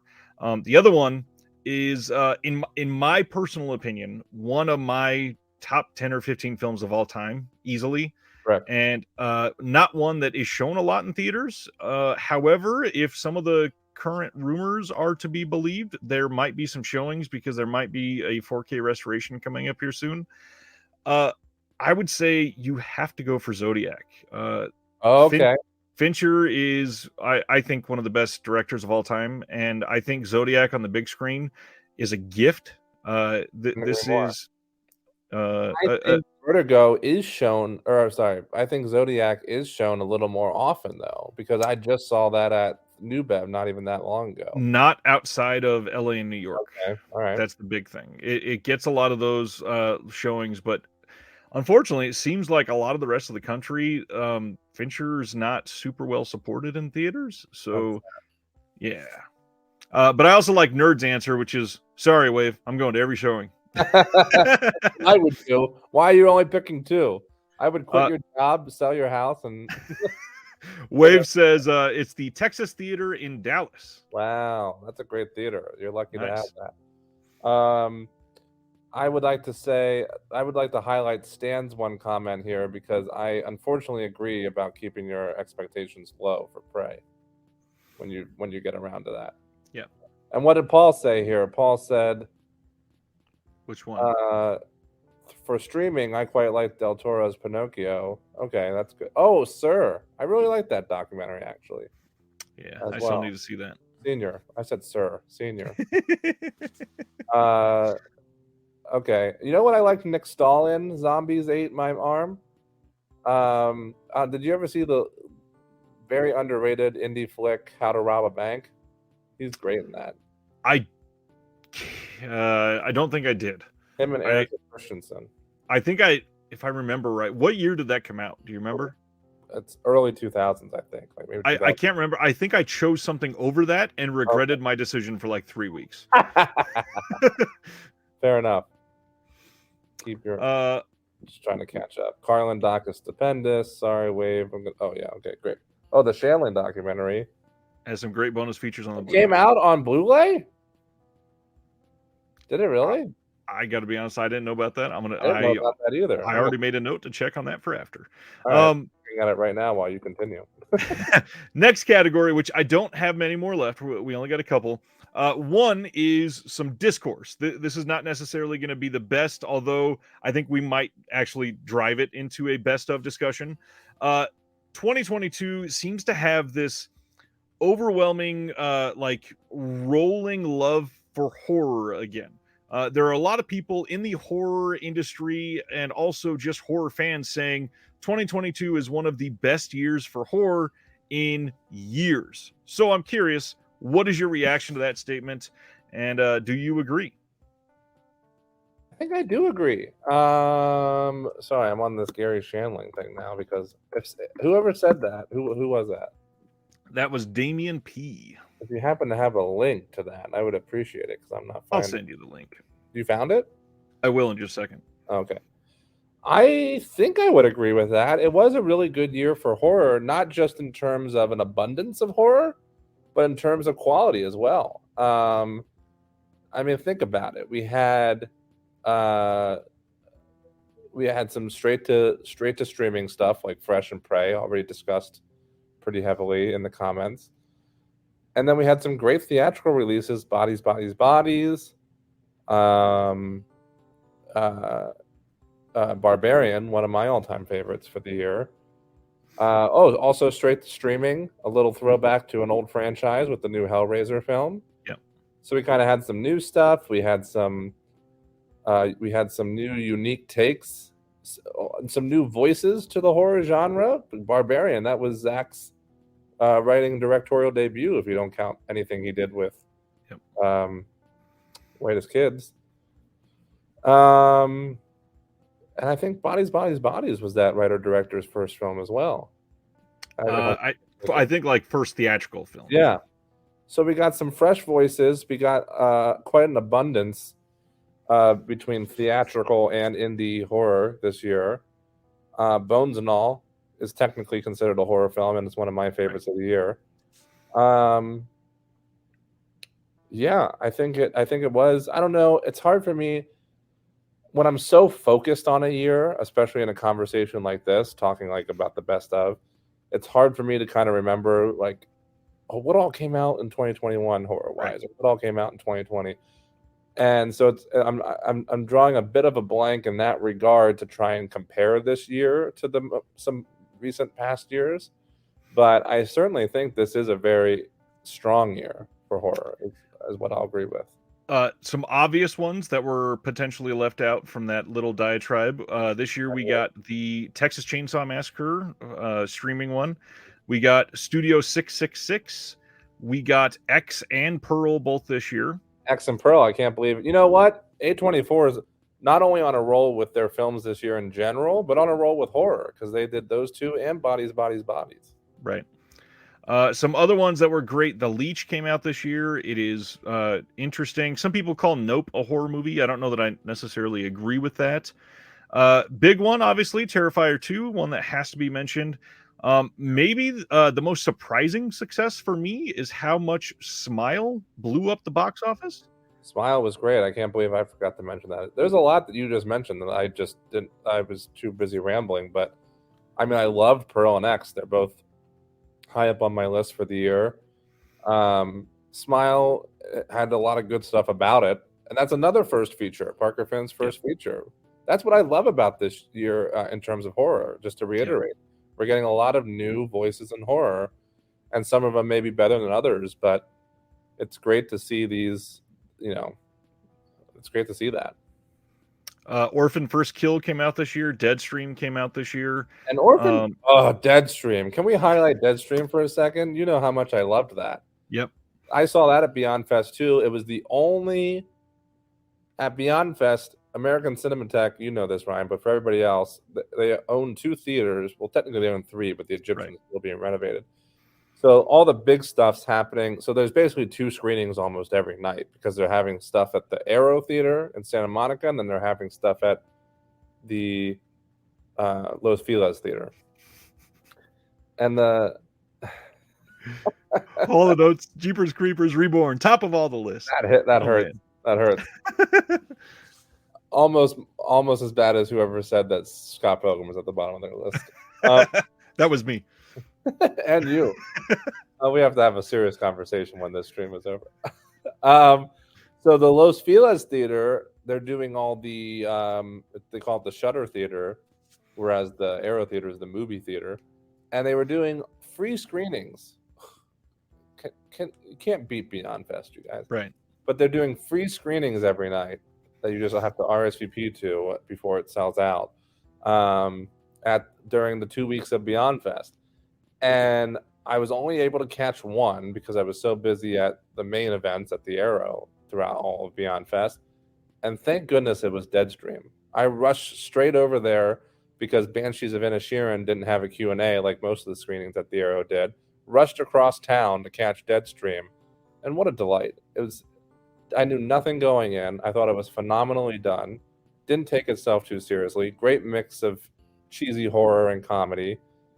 And then I got to chat with the filmmakers, the husband and wife duo, who wrote and directed it afterwards. And now we follow each other on Instagram. They're such a delight. And it was such a great experience. I love that movie. I'll support that this year every chance I get. Men, we didn't mention Men. Yep. Go on. I was going to bring up Alex Garland's Men, one that definitely needs to be highlighted. But beyond that, there's one that a lot of year-end lists are not bringing up that I think, for me, is maybe a bit of a travesty. I do want to make sure that it still gets mentioned because it really highlighted the ability to not hold back in horror, and the fact that we still get some films every year doing that, it just warms the cockles of my heart, basically. And I have to shout out The Sadness. Yes. Not a lot of people saw that film, but those that did seem to love it. I love that it is a virus film that pits gore up against the botched handling of the pandemic, which is what they're lambasting in the first couple opening scenes. It is a really nasty film. It is directed very well. It had some absolutely great effects. A lot of CGI, but it was mostly handled well. And one that, again, have to shout out Shudder. They seem to have a really great year this year. A lot of stuff that they put out, stuff that we didn't even mention. Want to throw out A Wounded Fawn with Josh Rubin. Want to throw out you just had on the channel. I did. Scare Package 2 they just threw on there. There is let's see, Hellbender had a Shudder specific release this year. Gosh, there's got to be a few more. Mad God made some waves this year on Shudder. I saw Beyond Fest last year. What a phenomenal film. Somebody mentioned Scream 5, which I almost forgot because that came out right at the very beginning of the year. Yeah, that was like February. Glorious, that came out this year, the Rebecca McKendry Glory Hole film. Yeah, let me shout that out because my dear friend J. Scott Goldberg was the producer on that. So he invited me to the premiere of that. That was a fun one. I also want to throw in, what's that? Orphan First Kill, somebody mentioned. I know you mentioned that earlier in somebody's comment. I was pleasantly surprised by that because it really had a great twist that I wasn't expecting. I thought it was fun. Stan just blew what I was about to say. Is I wanted to point out how nobody had said anything about the Black Phone. I got to be honest, I did not understand the love for the Black Phone. I saw it theatrically, and I thought it was good, not great. I think that the Black Phone fell apart the moment that the main character was abducted,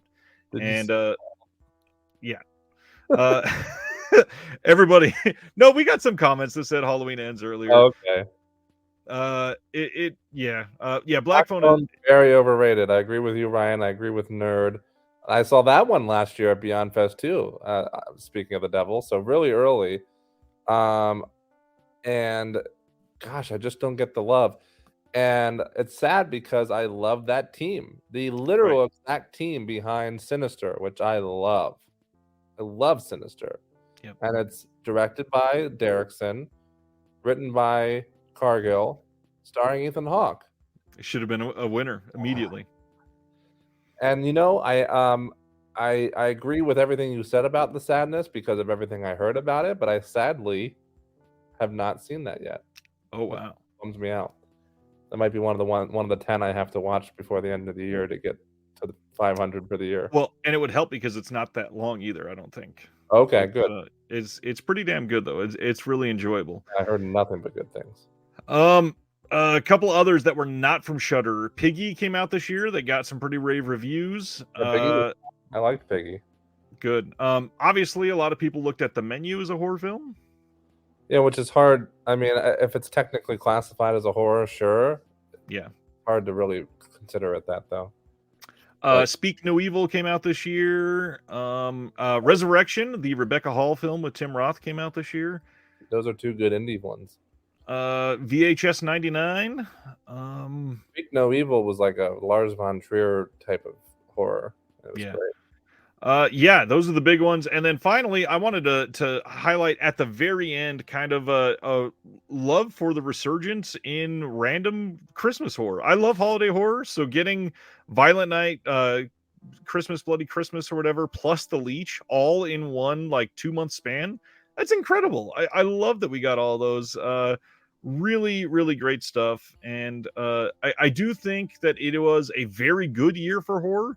But I got to admit, I don't quite feel the same. I don't think that this is like one of the best years of horror in a long time. I think that the only thing that might be different is we are seeing a time where we're returning to theaters and coming back to new films being made, which is not one that it's not an environment that we've seen for the last 2.5 years. So the fact that people were going back to theaters, what we saw is the horror community coming out to support. And because of that, some films were successful that generally wouldn't have been successful. And because it's for the theatrical experience, that's usually what horror does best. I do think that the quality overall was very good in some films and not in others. But either way, I think it was a great year for horror. I don't know. Horror every year seems to be great. I can find a handful every year that I think are top notch. But yeah, then there's the Halloween ends of it all, and I'm not so anti Halloween ends that it shouldn't be discussed, but it's. I don't know. It's very, very difficult to discuss in context with a franchise. And I understand how it would be on the top of many people's most disappointing films of the year. I that was part of Beyond Fest as well. And I saw it with my buddy Zach at the premiere.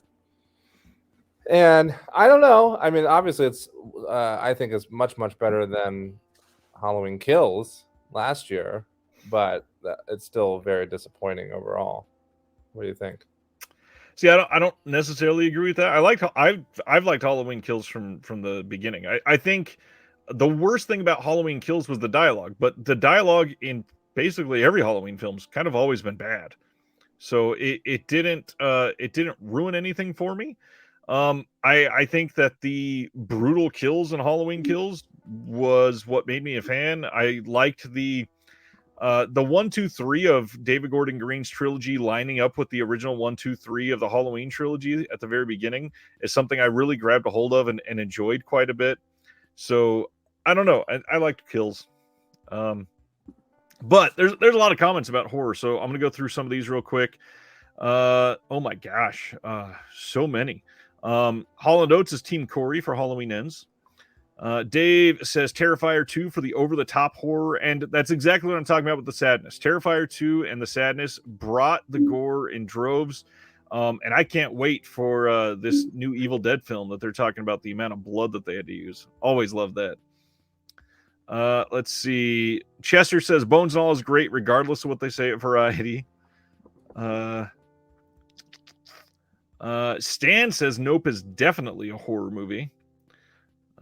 Sardis wants to know, when do you get to work, Jeremy? Believe it or not, I work a lot. A lot. Because I have like 3 different jobs between working in television and working and then writing scripts and appearing on this channel. Yeah. Appearing on this channel.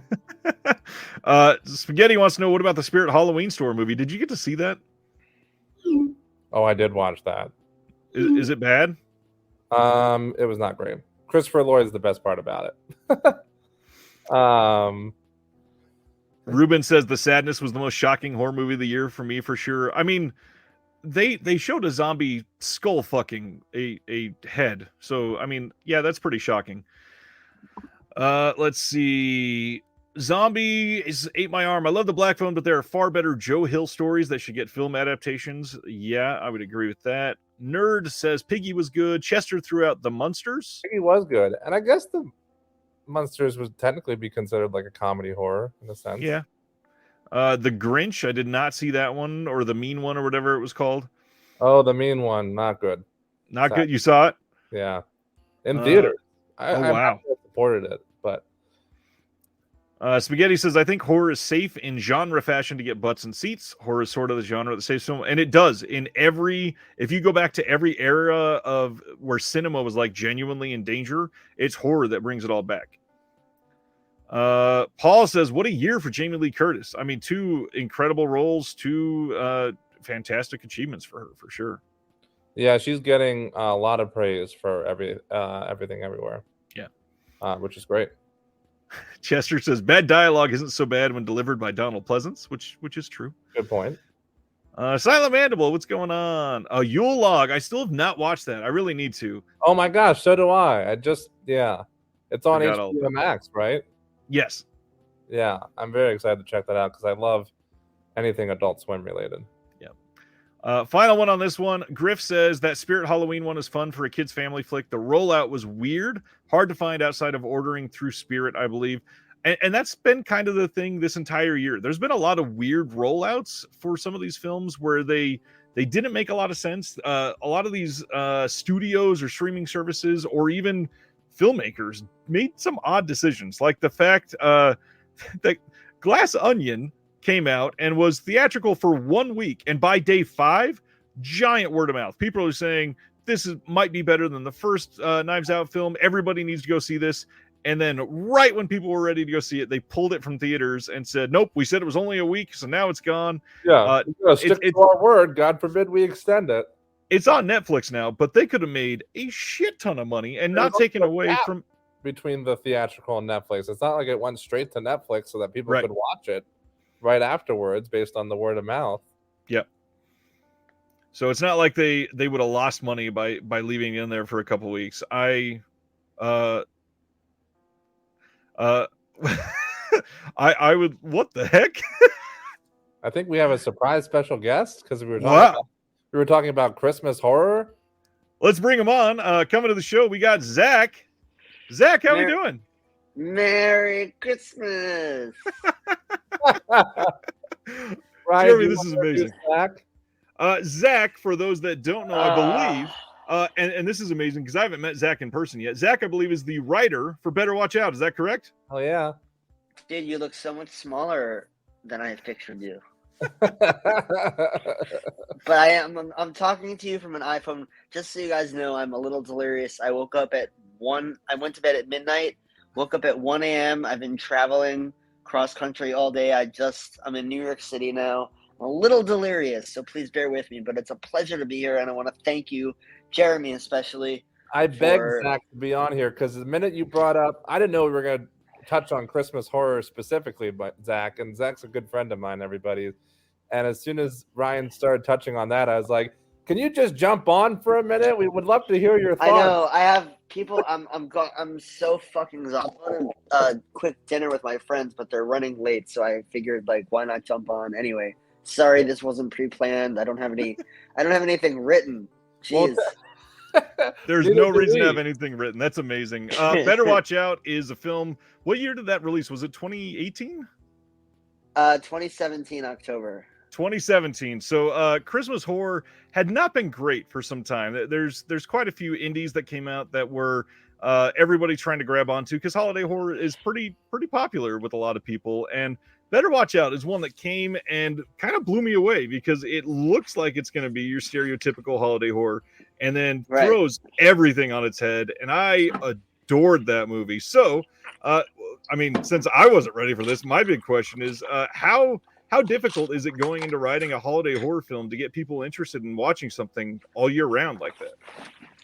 Well, you know, I've done very limited interviews about it, but someone asked me that, and the truth is that the events of Better Watch Out could have unfolded on any other night. Yep. It didn't have to be Christmas, but for me, it was about the aesthetics. The aesthetic of Christmas, the coziness, the familiarity, the catching you off guard with the hardcore, brutal violence, and also just the coziness of Christmas. Like I love Christmas. Like I love and everything about it, and the dichotomy of the brutal violence and the misogyny and all that was so dichotomous and divisive in contrast to Christmas that I felt it had to be a Christmas movie to enhance the coziness of it. But in my heart, I hoped and prayed it would be a perennial reviewing every Christmas, even though the events of it, let's be honest, could have unfolded on any other home invasion night.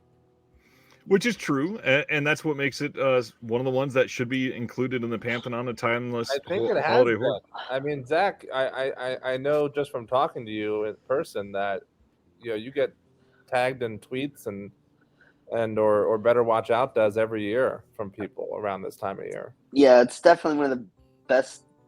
I feel like it's probably what it feels like to be in love. And we may never know what that's really like. Who knows, really? Because we're writers after all, and there's no time for love. Chester says Better Watch Out is great, Zach. That's a I'm honestly so flattered and appreciative of every tweet, DM. I see every single one, even if there's, especially during Christmas time, there's a lot, thank God, and every year there's more and more. But I mean, not everyone, but I every now and then I'll like search for the hashtag, or like I have an alert set up on Google. I see the majority of them, and I appreciate every single one with all of my heart. The last question I want to ask Zach, since we were talking, I'm taking over Ryan's job, but I wanted, because we were talking about Christmas horror, and I wanted to know how you felt about the resurgence this year, since we had so many. Ryan mentioned obviously Christmas Bloody Christmas, Violent Night, which Zach and I went and saw together in theaters. And then you got Yule Log, and you got The Mean One and The Leech. The Mean One, The Leech. Quite a few this year. What are your thoughts? I feel terrible. I don't know about the last three you mentioned. I enjoyed Violent Night a lot. As soon as I realized Violent Night was an action movie and not a horror movie, I enjoyed it incrementally more. I love all Christmas horror. I haven't seen Christmas Bloody Christmas yet. I just bought it the other night on one of the services, but I haven't watched it yet. But the Yule whatever and the other one that you just said, I haven't seen them yet. Yule Log, I guess, is on Adult Swim, and it's like a Christmas horror. Yeah. Comedy, I guess. Too? It was basically like one of their psychedelic, oh my God, we're gonna play this at 3 a.m. and freak some people out type of films. Yeah. And it's supposed to be great. And Zach decided to leave. Yeah. He heard Adult Swim and bounced. There he is. No, I got a call and it like cut me off. Oh yeah. Because you're on your iPhone. Well, listen, yeah, I know Zach can't stick. I know you can't stick around, but I thought. No, they haven't texted me yet. They're still. Oh, okay, great. Anyway, The Leech is one with Graham Skipper that is great, that everybody should check out. It's out there. It got a physical release from Arrow Video this year, and it's incredible. Is it on Shudder? It's on Shudder? I'm not sure if it's on Shudder. It's probably on the Arrow Video Player for sure, since they have their own streaming service. Two Christmas movies I rewatched this year that I forgot about are Long Kiss Goodnight and, well, I mean, I didn't forget about The Ref, but I just rewatched it. But Long Kiss Goodnight, Long Kiss was on TV last night, and I was like, how do people forget it? This is a wonderful Christmas movie. And isn't that Shane Black? It is. He loves that during he Christmas. Loves Christmas films. Bang. Yeah. So hold and on. Lethal Weapon. Are we on a video podcast right now? Yes, sir. Yes. And it's live. You are live. And there's people watching. Is it on YouTube? It's on YouTube, Twitch, Facebook, Twitter. You've got a bunch of people watching you right now. I'd like to hear people sound off in the comments for their love for Better Watch Out if they've seen it. I'm not seeing the comments. I'm 72, so I don't understand technology. It's difficult to see the video and the comments on an iPhone. You don't look a day over 69. Yeah, it's just my regimen. Zach, you're originally from New York, right? So that's why you just No. I spent my formative years in New York. I'm originally from Fort Lauderdale. Fort Lauderdale. Yeah. That explains a lot. Fort Lauderdale is not really like Florida guy. It's kind of normal compared to like Florida. Like, you know, a lot of people I know didn't date their siblings. It was pretty cool.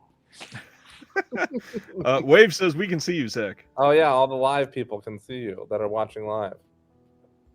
So wait, I don't know how to.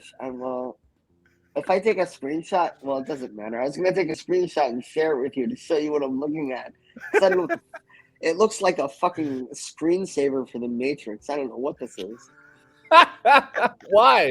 We look like a screensaver from the Matrix? Wow. Here's what I see. Just 'cause I you're see. watching it on your phone. I see Ryan and Jeremy. I see and then the others are just avatars of like film reels. And then I see like a. I don't know That's what's the going on background. here. Oh. Yeah, that's. This You is know what? amazing. I hope everybody's having fun. What's everyone else doing tonight? We're They're discussing the watching us. best films of 2022. Yeah, Wait, well, okay. that's a good question for before Is your this a friends week? arrive back. Is this a weekly? Sorry, Jeremy. What did you say? No, to answer your question, it is a weekly show. Ryan's Oh, over here blowing up, Zach. He just had Josh Rubin on the podcast a Yeah. couple weeks ago. A couple weeks before that, he had Sean Baker on the show. oh man, I don't know either of them, but they each Yeah, owe me you $12. You know Sean Baker. I met Sean briefly. He owes me $12, and then I waved to Josh Rubin. He owes me $20. Yeah, you know both of them. Good to No, I know. don't really. saw- It's just We just saw Wounded Fawn at together with Josh Rubin. I know, but I didn't say hi to him like you did because I was too high. We had a commenter say, Live. "This is like talking to my mom through tech issues." So, what were some of your favorite films of 2022, Zach? You know what? Okay, I'm in the minority because I really liked Halloween Ends. So whatever. I loved Watcher. Ah, that's one we loved- forgot to mention. Another horror we forgot to mention. Yeah, I loved Fall. another Mm. horror. Technically, that's a horror. Yeah. So by the way, I told Jeremy, someone the other night on Instagram became obsessed with Better Watch Out. They wrote this like really nice thing that was like, this was phenomenal, 10 out of 10. I was blown away. They tagged every producer, actor, distributor, everyone, even the first person who did the score and the cinematography, but they left out the writer. Like, you know, writer erasure is real. Somebody had to invent Luke and Ashley and Garrett and the emotional connections and the twist and the setting and the premise, but they get blown over all the time. Zach Writer and I talk a erasure. lot about the anti-love and that writers get in Hollywood. But it's okay, dude. I made $14. It's fine. That's enough for a Wendy's biggie bag, you know. Not after tax. Well, if Sean Baker pays you back, you'll be all right. I know. Jeremy and Sean have been having sleepovers. I wanna hang out with them. Jack had a very funny joke about Bones and All when we went to see it, but I can't say it now because I don't want to spoil the ending for people. So, but remind me to tell you off air, Ryan. Got it. No, I have a really astute observation about Bones and All, but it's not appropriate unless you've seen the movie. And then also, everyone, Zach is a fellow comedian, just like myself. So we're both writers and comedians. Therefore, we're bonded for life. And we How many people are watching this right now? I I'm don't know, so Ryan. sorry. Almost 50. Oh wow! Hi, almost 50 people. I'm such an I'm an unrehearsed asshole that's been on 3 planes today. You guys know how being jet lagged is. That's a lot Anyway, of planes. If you want to get to know me as not a fucking exhausted person, please hit me up on social media. I'll come to your bar mitzvah, whatever you want. We got a question for you. Chester says, checked out Zach's IMDb. Can you give us a preview of Bait and that's a great Switch? question.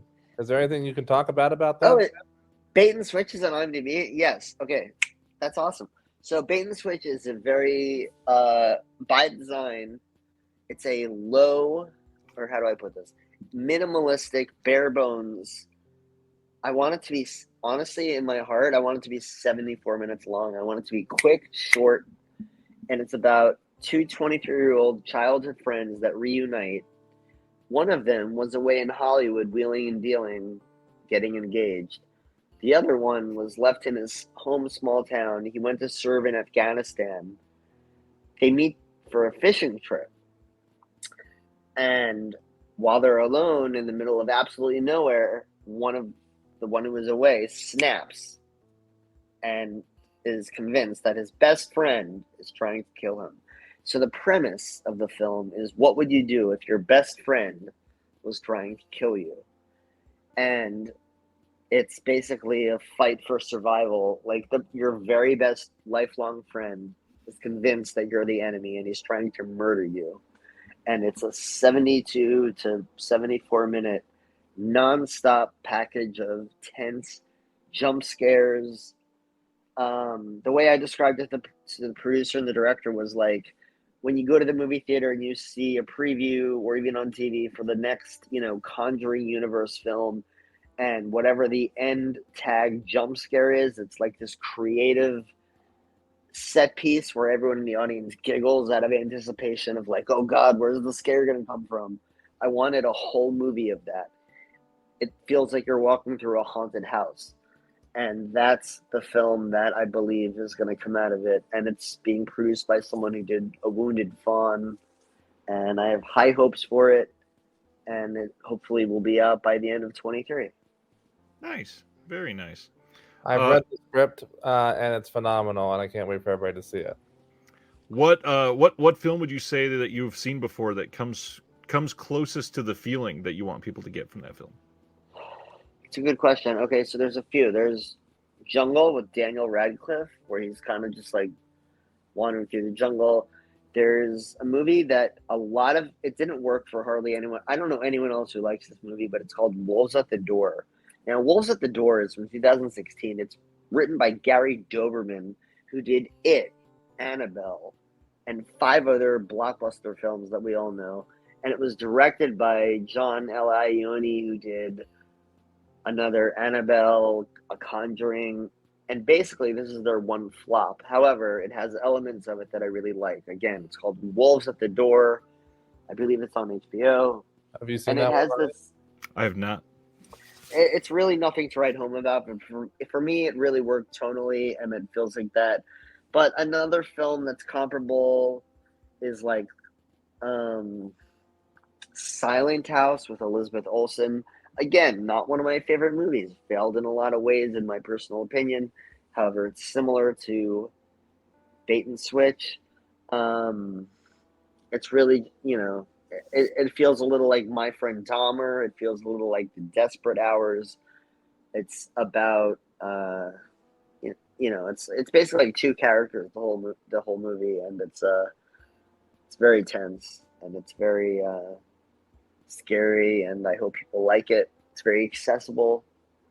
Hopefully, I think it's going to be a very hard PG-13, and I'm hoping with all of my heart that it is theatrical, because I'm fucking sick of them giving away this shit on VOD. Pack horror lovers like us into a theater for just one weekend. Let us prove, like Terrifier 2, let us prove that we're going to go to the theaters. Yeah. Don't just give it away on Plex for like, On good faith. TV. I love that we literally just discussed this very idea right before you came on, that through many of the eras of cinema where people said the theatrical experience was dying, horror saved it. Horror fans are always the ones that seem to band together to make this successful. It's the only way. Hold on a second. Hey, hold on a second. Yeah. We got a good shot of Zach's ass, everybody. Okay. There's Zach's ass, and then Thank you. Ruben asking, "Is Zach a celebrity?" I don't know. Are you, Zach? No, I don't even have an OnlyFans. That is the barrier nowadays. Silent said, "Wait a second, that guy ain't in his 70s." Am I a celebrity? I mean, dude, after taxes, I got like $14 to write Better Watch Out. No, I'm not a celebrity. And you donated 12 of that to Sean Baker. That's amazing. Yeah, Ice wants to know, since Zach will go to anything, can he participate in an upcoming Briss? good question. Where is it? Fort Lauderdale, of all places. And will they? Will they pay for first class travel? Right. I don't need first class travel. I just need to be. Yeah. I mean, do I have to perform the Brisk? Because it's been a while. That's the deal breaker. I haven't performed a Brisk since 2021. Anyways, what we were saying, 2022 seems to be like one of those years where it was successful for horror because it was the time when people are banding together to see the theatrical experience come together again. So for like Smile and Terrifier 2 to have these building weekends of overwhelming success is kind of amazing to see, especially for something like Terrifier 2. That the first one did nothing basically, and this one did millions of dollars. And Damien, it was, you know what? It wasn't even that funny. Zach and I saw that one together too. I think Zach fell asleep. Dude, I have movie narc love. You know, I have nothing but love and respect for Terrifier 1, 2, 3, 5, 7, whatever. I love all of it. All of the prime numbers. I love it. That was very quick. Props to you. Yeah, Terrifier is fun. I like to see the success, but the big thing is so many indies that have come out. Like The Innocents seemed to get a lot of rave reviews. That was out on Shudder and a lot of other places. But yeah, it's been a good time for horror, and I'm glad that you've been a part of it. Better Watch Out is incredible. Thank you. I appreciate that so much. That's, you know what? It's like a bucket. It's a bucket list item, and I wrote 9 not 9 practice, but 9 legit screenplays before Better Watch Out took off. And I have to tell you, I just found the screenshot the other day of the cover page. Better Watch Out was originally titled Safe Neighborhood, and it was submitted August of 2012. Wow. We're just about to cross to 2023, and it's finally, after 5 years of perennial viewings, gotten the love that I had hoped it would gotten. And, you know, if everything works out, by this time next year, I might make up to $17. On Bait and Switch. No, on Better Watch Out. Zach, this has been fantastic. Thanks for joining us tonight. Bye, buddy. I appreciate it. I am so delirious. I'm pretty embarrassed that I conducted myself this way in front of 50 people. I could barely see myself while I'm on an iPhone in a dark hotel room. But anyway, thank you so much for having me. It's been a pleasure. If you want any further information or recommendations for restaurants or whatever, just give me a call. We will enjoy your dinner with your friends. We'll leave Zach's number in the chat. All right. Yeah. Zach. Have a good night, sir. Add me on all social media. You guys are awesome. Especially Merry Christmas. Horror holidays. Yeah, right. Thank you, see you, Zach. Love you, buddy. Bye.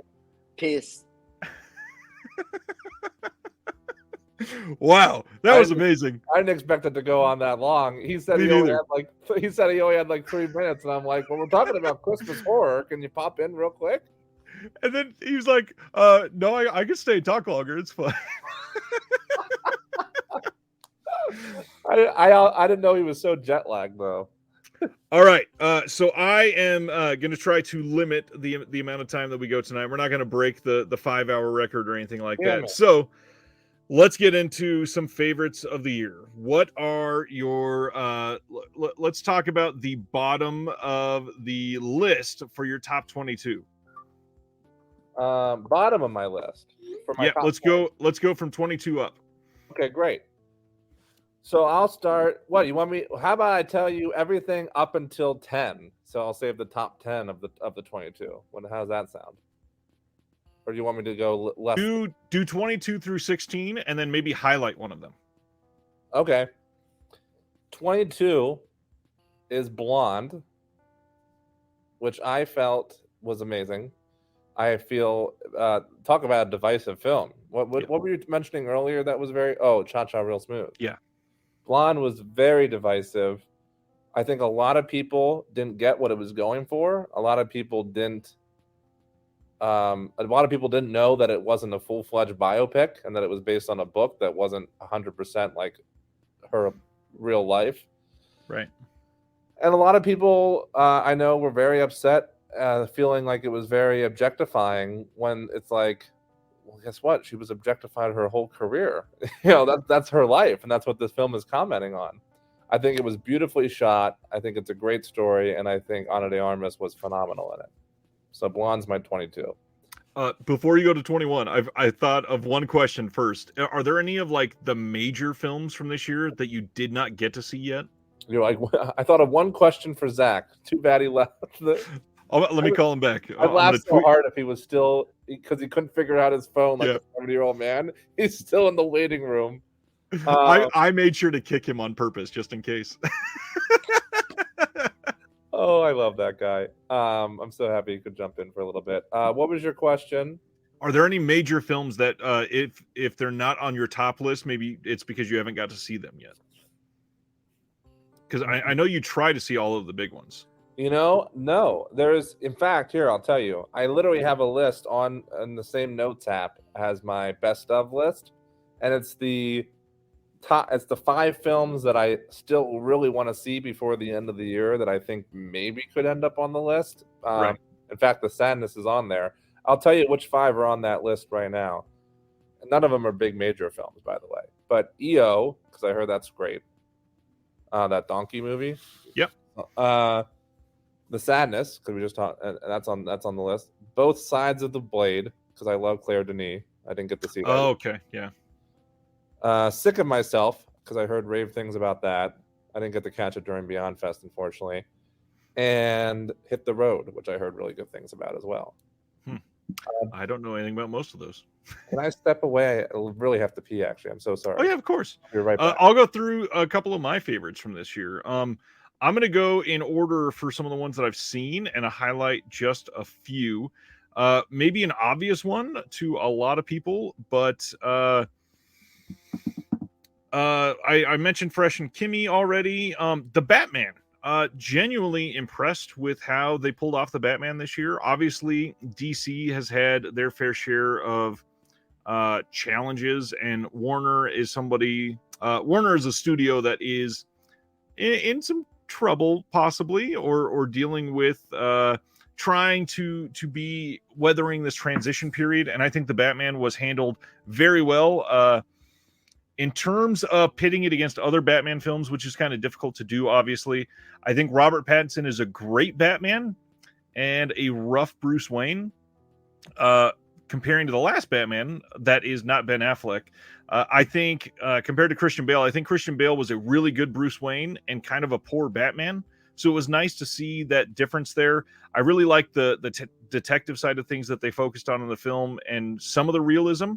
I thought I was going to like it because I like a lot of Batman films. I did not think I was going to love it, and did want to throw out, I think the score for the Batman is genuinely incredible. Maybe one of the best of the year. I don't have a lot of experiences where I watch the film and then go home and have to watch the score soon. I watched the Batman, went out, got in my car, and it happened to be in this wonderful Midwest thunderstorm that was going on. Lots of rain, lots of lightning. I put on the score in the car. It was that good. Leaving the theater on opening night, had to put it on. Loved that score. I still do. I still listen to it quite often. Genuinely great for me. I think that Windfall was I believe a Hulu release this year. Windfall is like my definition of a completely average film. I don't think it was anything truly special. I think that it was nice to see some of the actors on the screen. Jesse Plemons, obviously, usually pretty great in what he does. But to see Jason Segel again was really nice. And it was an odd choice for him to be the main individual in a film like Windfall, to have that be sort of like his comeback after a couple of years behind the scenes. However, Yeah, the film kind of fell flat for me. Not incredible. Stan Geezy says the Batman is brutal and great. For the first time to me, Gotham seems like a real city. I would agree there. Gleaming TV, it was not good for me. Not enough Batman beating up dudes and no final end battle with the main villain.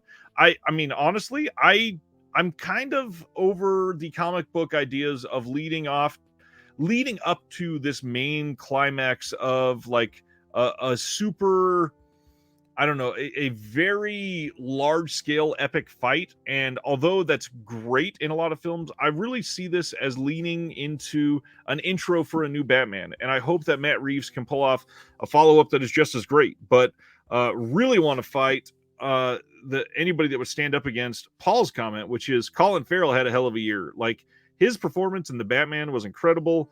The other stuff that he was able to pull off this year is remarkable, and I really hope that he is getting a lot of attention on year-end lists because he's fantastic. And Jeremy's back. I'm back. Sorry, guys. Colin Farrell had a great year because Banshees of Inisherin, amazing and unrecognizable in the Batman, performance-wise and makeup-wise. I think he's phenomenal.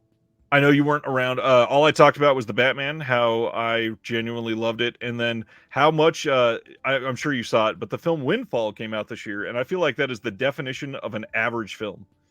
Windfall? Yeah, with Jason Segel, Jesse Plemons. Yeah, I was very disappointed by that one because it had such a strong cast. And who wrote that? Whoever wrote that, I was a fan of the writer of that for a reason. I'm not sure. Let me see. Let me see who it was. Now that you say that, I feel like it was a big name. Charlie McDowell and Jason Segel and Justin Lader. Charlie McDowell, what did he do? The One I Love, that was a great film. And The Discovery, both great films. I guess maybe that's why. Is it based on a... You know what? Now that it's written out like this, look at how similar The One I Love and Windfall are in a setting. Like that, that could have happened on two estates right next to each other. That's true. Yeah, I was ultimately a little disappointed by it, which was a bummer. I mean, such a great cast, and I really love self-contained stories like that kind of take place in one location with a minimal cast. Yep. But yeah, that was a little bit of a letdown, unfortunately. All right, like 8 minutes later, what is your number 21? Number 21. Knives Out, Glass Onion, a Knives Out mystery. Thought it was phenomenal. Thought it was better than the first, or at least as good as the first. Might have to rewatch the first because it's been a little while to decide if it's actually better than the first. But you know, we talked about it. I think on the not just you and I personally, but I think even on an episode of the show fairly recently, not just the one with Flip, but another one that they're working on a 3 and a 4 already. And I said, as long as Ryan keeps writing and directing them, and Daniel Craig keeps playing that lead character, I'm in. I'm in it for the long haul of that franchise. I'll tell you what. I saw a tweet today that said, I want to see a Knives Out film where Benoit Blanc is on vacation with his husband, and his husband says, listen, no solving mysteries on this vacation. And so the entire film is Benoit Blanc trying to solve a mystery in secret from his husband. That sounds really, really fun. That does sound fun. What's this? ELO? Oh, they're talking about EO. No, he's saying hello. That's Skolder every time he comes in here says hello that way. Oh, I thought it was Electric Light Orchestra. Oh no, wait, that's Manfred Mann. Ice says, talking about one setting, thoughts on the outfit? I enjoyed the outfit. It didn't blow me away or anything. Isn't that weird that every time I say that, I'm like, why? It reminds me of that one Comedians in Cars Getting Coffee with Brian Regan as the guest, where Jerry Seinfeld's like, why do we use that expression? Didn't blow me away. And then Brian Regan says, yeah, they had really good TNT, but didn't blow me away. It didn't. It wasn't. But I love, especially after Bones and All, I love Mark Rylance. I think he's phenomenal. He was great in the outfit, and yeah, I think outfit was fun. I think I might have given it like 3 stars. Rylance is another one that had a really great 2022. Yeah, he had that. He had Bones and All. I guess Don't Look Now was the very end of last year. But he's had a couple great performances back to back there. Okay, you want me to jump to number 20? 20. Yep. 20 is, we mentioned it earlier, The Fabelmans. I know a lot of people love The Fabelmans, and it would probably be in like their top 10 list for the year. I didn't love it as much as most people, but I did enjoy it quite a bit. So that's why it ends up in number 20 slot in my personal list. I think there's a lot of it. There's many parts that are whatever you want to describe it as, cliche, Oscar baity, whatever. And it certainly has its moments of that. But I think seeing the pure love of cinema mixed with some amazing performances. Obviously, Paul Dano and Michelle Williams are two of the best working actors today. Judd Hirsch's cameo, brilliant.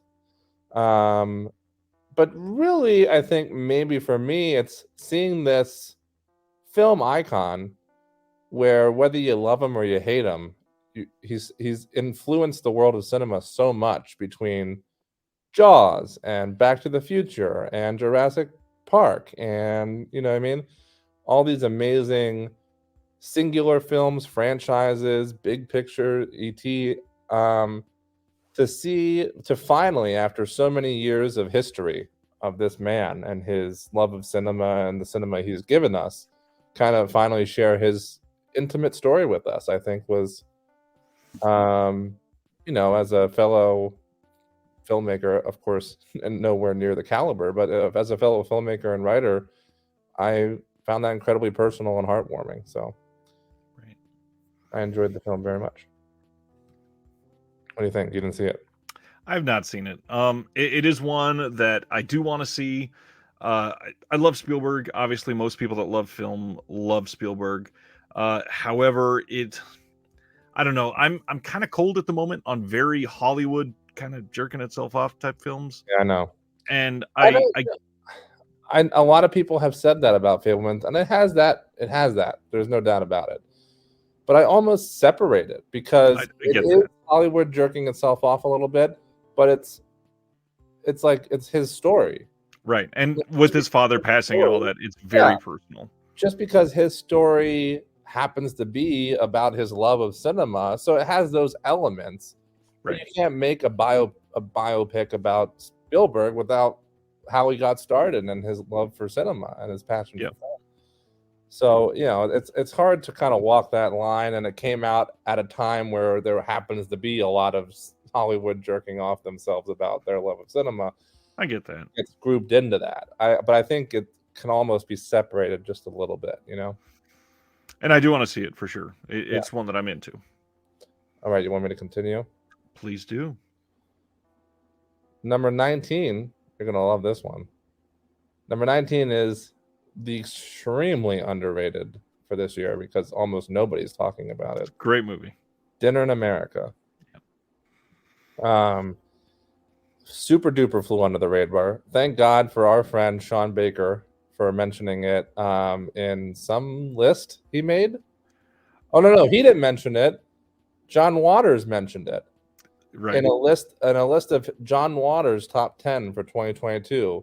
Dinner in America was on there, and he says, I wouldn't have known this existed if Sean Baker didn't send me a Blu-ray copy or something like that. So two amazing filmmakers that I know Ryan and I both love and look up to just, basically called out this movie as one of their favorites of the year, and it's just flown under so many people's radar. I got to ask, though, this got a physical release in 2021. Technically, this is a 2020 film, but in the U.S., it didn't get distribution until this year. Is that how you're counting that? Because it was available on Blu-ray in 2021. I'm counting but it didn't get distributed till this year, right? Blu-ray came out last year? Yeah, but Arrow, it came out August of 2021. Well, then why did I looked up on IMDb? It says 2020. Well, it says 2020, but if you click on the actual release date thing, right, it says US. There was something that said 2022. Why? You don't think it belongs in this list? That's all I'm asking for. I mean, it played at Sundance in January 2020. Yeah, but excuse me, you can't count. Sorry, I just burped. You can't count. I don't know if you can necessarily count. I thought it only got a followed. limited release in the U.S. on May 27th of 2022, and that's the only reason I ask is because it got a Blu-ray release last year, and a lot of people. I maybe I didn't know when the I mean, I only saw it this year, as you know. Right. Certainly the very beginning of the year. I'm not sure if I knew when the Blu-ray release was specifically, but I remember looking it up and seeing what you just said about the limited theatrical or limited whatever release in 2022. And that's why I included it, because I didn't see it till this year, and I saw that on IMDb and thought, well, it qualifies, in my opinion. If it does qualify, then I love this freaking movie, and everybody needs to see it because this movie's incredible. If you do count it as a 2022 film, the fact that Kyle Gallner, however you say his name, had this and also had his performance in Smile in the same year, Right? It is great to see the juxtaposition of those two. The music in this movie is very good and very like grunge punk, which we don't get a lot of films that show that in a positive light. Like, obviously, I love The Green Room, and one of the reasons is for the way that they hit that music. And this movie's incredible. It is heartwarming. It is weird. It is silly, and again, one that people need to see. But yes, I love Dinner in America, and if you're counting it as 2022, I'm all for it. Thank you. And Ryan's the one who turned me on to it, because oddly enough, two of my friends are in the movie, Pat Healy and Lynn Rice Cub. Yep. I still had not heard of it. Because I guess just because of its weird release situation. It was very hard to see in the US, and the Blu-ray release from Arrow was only an Arrow UK release. It was not a US release. Oh, well, see, then that's why I think it 100% qualifies as a 2022 release, then, because if the Blu-ray release was UK and then it got that limited release in 2022 that IMDb is showing, specifically saying US, and I would definitely qualify it as a 2022 release for us, and therefore valid on the list. But everybody check it out if you can. It's on Hulu now. Emily Skeggs, who I have since, it wasn't my friend when I first watched the film, I have since become friends with her on Instagram. She's a phenomenal performance, as well as Kyle. Some great little cameos. Leah Thompson's in it too. Yeah, she's great. Really fun film. And I told Ryan this when I first watched it. Any song where they create original music, not just like they create an original song for it and it plays over the credits or whatever, but where you can see them constructing the song. Right. Probably one of the reasons I love Scott Pilgrim so much, but also like Begin Again. That's what we're talking about, Dinner in America. Well, Ruben asked, what is the name of the movie? Oh, yes. Dinner in America. It's on Hulu. They create a song at the end of the movie that is a goddamn bop. And I fucking love it. The other thing, I don't think we even said specifically what this is about. So obviously this is very underseen by a lot of people. And based on that, you should know that this movie is about a punk rocker that is running from the cops and trying to hide from some things, and just happenstance finds this person that he holds up with, and she is infatuated with his band and doesn't even know that he is the singer of the band. So it's an odd experience, but I believe he always wears a ski mask during his performances, so she doesn't know it's him. If you are into that sort of thing, it's a very like heartwarming, almost like a punk rock romantic comedy. Yeah, it's so good. It's very, very genre-esque, very everything you would really love about indie filmmaking. But yeah, flew under everybody's radar. Chester says he thinks that there's a Region A release, but only on their website. That's interesting. I wonder if that would have any different bonus features than the Arrow release. Yeah, it's a good question. Check it out. Okay. So moving on, can't recommend Dinner in America enough, everyone. 18, we got a brand new film from one of the masters of foreign cinema, Park Chan-wook's Decision to Leave. It was phenomenal. It was in a lot of ways different from his previous works, but still at the same time classic Park Chan-wook. Yep. I loved it. I got to see it at Beyond Fest this year with the Q&A from the master, where every answer took like 8 hours because there was an interpreter there. but it was so fun to hear him talk about it. And I honestly think any year where a Park Chan-wook movie comes out, it's going to be on my best of list. So. Yeah, Park Chan-wook is always amazing. Not a single film of his that I've seen that I've not liked. I do want to highlight, since this is brand new, fresh on everybody's minds right now, Decision to Leave is going to be the first physical release from Mubi in the United States, and that is a big deal. For those that don't know, Mubi is a really interesting and unique streaming service that is actually human curated. And the fact that they have some very specific exclusive releases in the UK gives me hope that we might see some from them coming to the US. This is, I believe, a January release. So if you are wanting to see more from them, not that I'm a big fan of, hey, go buy this release to support a company, but if you're wanting to feel good about supporting a company, Mubi is one that you can trust. And this is the exact type of film that you can trust for a physical release, because it's literally from one of the greatest filmmakers of our current generation. So if you're into it, you can pre-order that right now on Amazon and a handful of other retailers. And I imagine Orbit, Diabolic, Grindhouse will probably have at least a handful of copies at some point. But Park Chan-wook, amazing. Can't wait to see this one. I still have not had a chance to.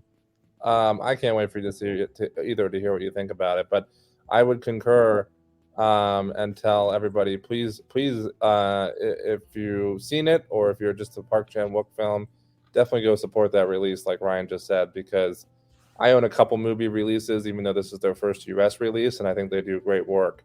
And it would be great to see them put out more content like that. And by the way, special shout out to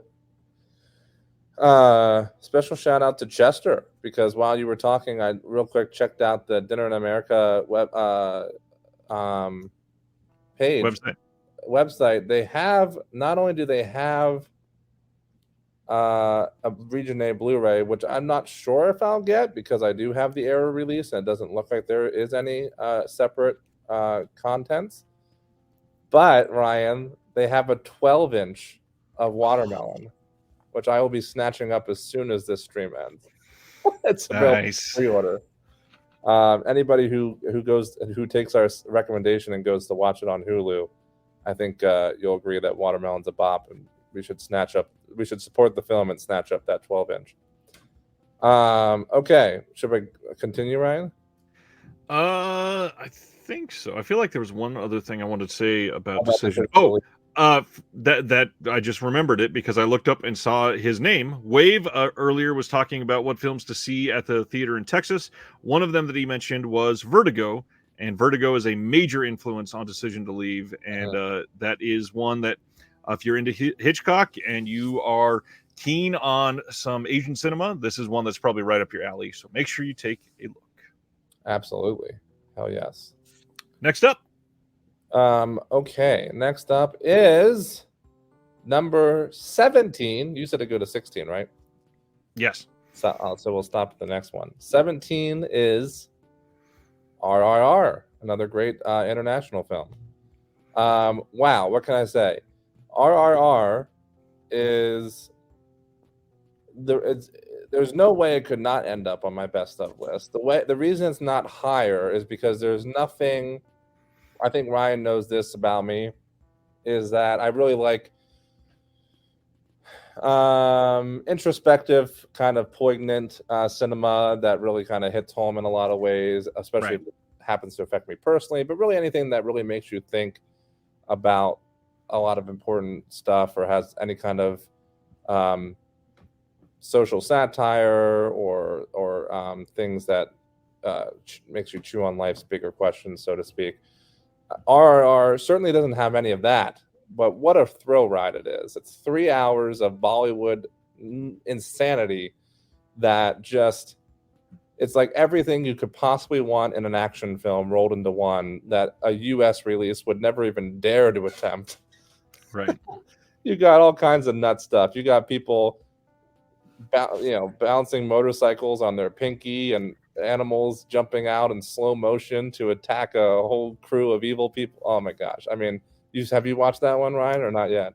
I've not put in the time to watch the entire thing. I have. Very long, yes. I've checked out the very specific popular scenes from this film, Mhm. and there's no real way to say this in a way that doesn't sound pretentious, but and I'm not saying this about you in particular because I know that you have a wide breadth of like flavor for cinema, but I feel like a lot of people that really attach to this one just have never seen a proper Bollywood film before. And I know, and that is a bummer because even though it maybe wasn't near the top of my international films list, have obviously seen quite a few, and I appreciate them.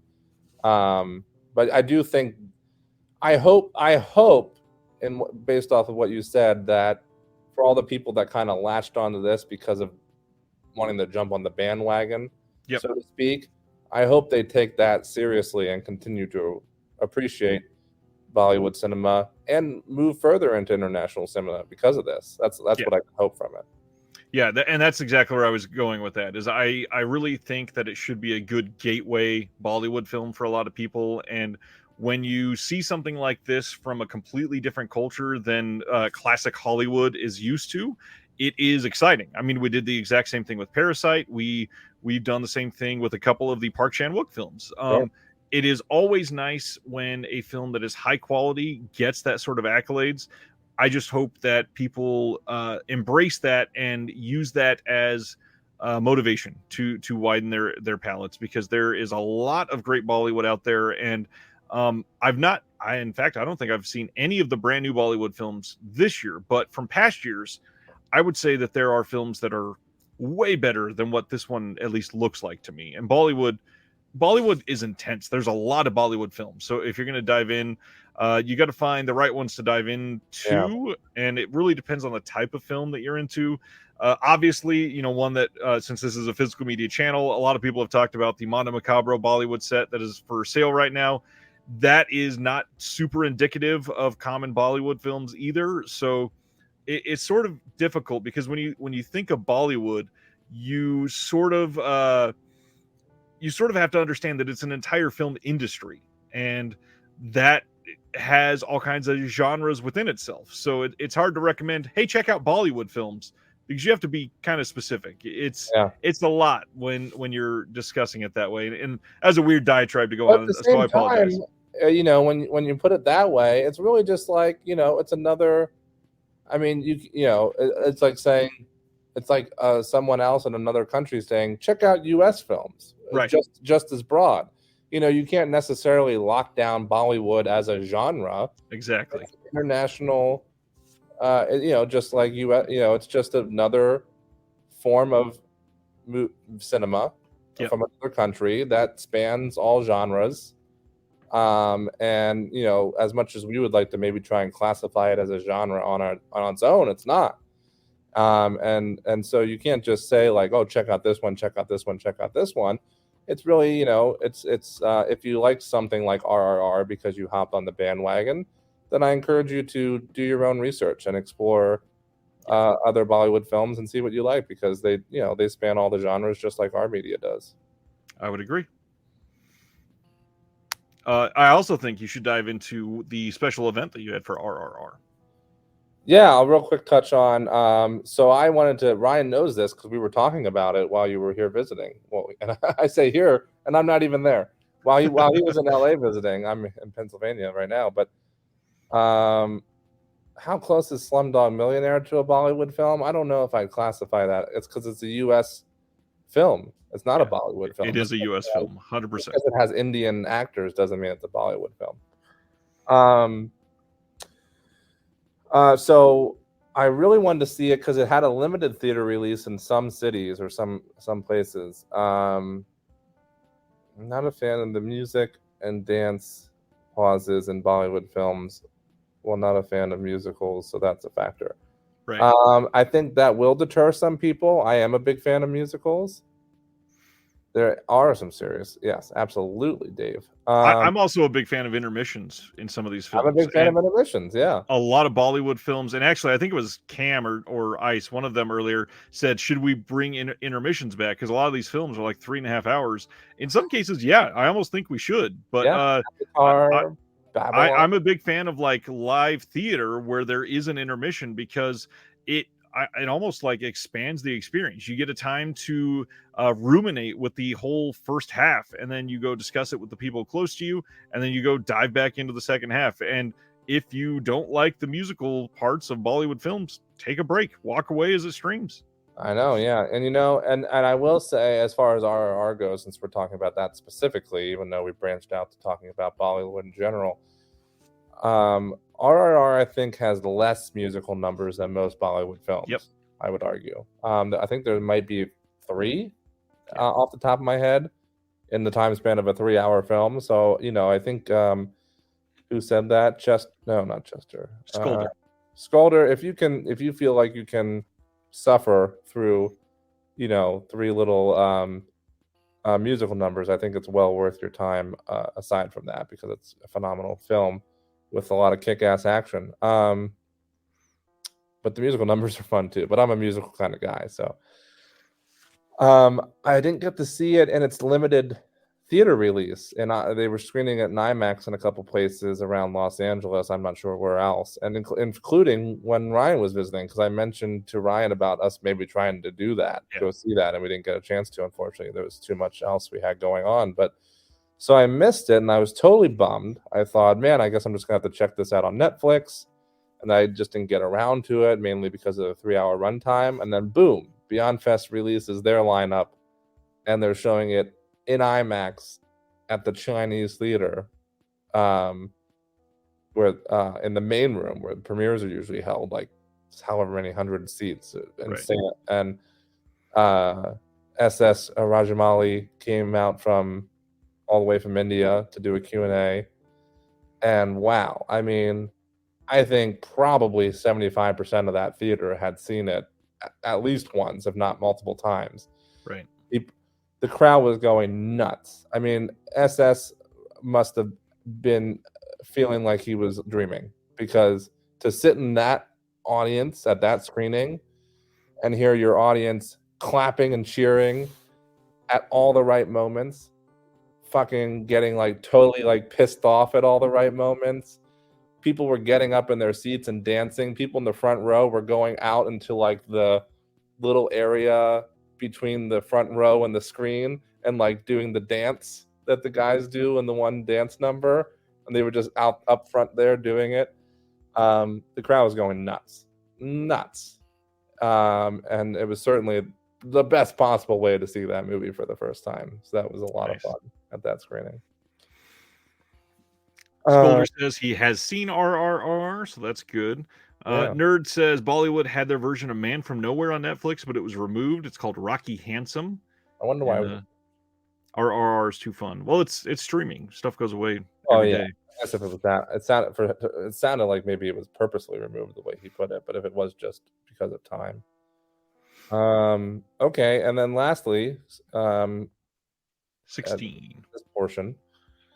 16 is a film that I've now watched 2 more times on this trip, because I showed both my parents separately, and every time it absolutely guts me because it's so heartwarming and I bawl my eyes out. Marcel the Shell with Shoes On. It's so good. Never in my life did I think that they would make a movie about this little internet video from, I don't know what, almost 2 decades ago, probably at this point. Like that, yeah. But then to not only make a movie about this, which is hard to even imagine a world where this exists, but to somehow come up with such a story surrounding just this little one-off character that's so incredibly gut-wrenchingly heartwarming and like heartbreaking at the same time. I don't know how they did it. It's an amazing script. Jenny Slate is phenomenal as that voice, as just as much. I mean, she's a phenomenal person, but she was back then. and Marcel's so cute. I don't know how can you not love it? Right. It's so good. It's so good. I went to a PGA screening of that as well, and there was a little after party, and the whole and pretty much most of the cast and crew were there, and so I was talking with Dean, the director and co-writer, and he's in it. Have you seen it, Ryan? No. I have watched most of it. I need to finish it. And Jenny and everything, and they were everybody was so friendly and down to earth, and we were just having some drinks and talking. But I I thought a fun story to share on this stream would be when I was taking a picture with all three of the writers, because this fellow Nick also co-wrote it with Dean and Jenny, and I had brought my little Marcel, which all of us being big film buffs and collectors, I think there's at least probably a decent amount of people in the chat that have shopped on the A24 website, whether it be their screenplay booklets or some of their original releases. Right. So you've seen the little Marcel collectible guy, little metal figurine that went like that twice, right, Ryan? They restocked it, went like that again. And I brought mine with to the screening. And so anyways, I took a picture, and at one point, Jenny bumped me when she was like putting her arm around me, and I almost dropped Marcel. And she says, "Oh no!" And nobody said anything about it. But then she's like, "Sorry guys, I just realized I said oh no," which my son is just learning to talk. I'm not sure how old her son is, but he says oh no as oh no. And she's like, and I just said it, not realizing that nobody would understand what I was talking about, says Jenny, because why would you guys? Right. And so I'm just really embarrassed about that now. And I'm like, please don't be. Now I have an inside joke with Jenny Slate. I'm going to walk around, and anytime I get to say oh no to somebody, I'm going to say oh no. Like, what are you? I'm like, oh, just a little inside joke with Jenny Slate. Don't worry about it. But now you guys all know too. Yeah. Let's see. So that was number 16. So now we're going to take a slight deviation from Jeremy's list and go to another one of my made-up categories. We're only going to do a couple more, like I said. So this one... Ruben wants to know where Flip the Tank is. He's not part of this. Flip the Tank is only on Discovering Cinema, which is every other Tuesday. It was last Tuesday. He'll be back next Tuesday. You'll see him then. The real Flip.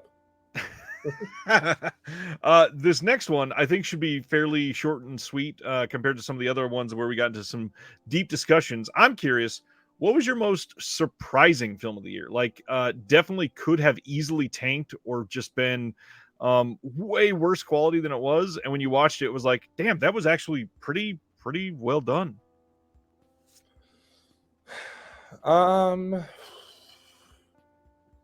Gee, you thought this would be easy? I did. I think this is one of the harder questions. I hate to excuse me. I hate to go the easy route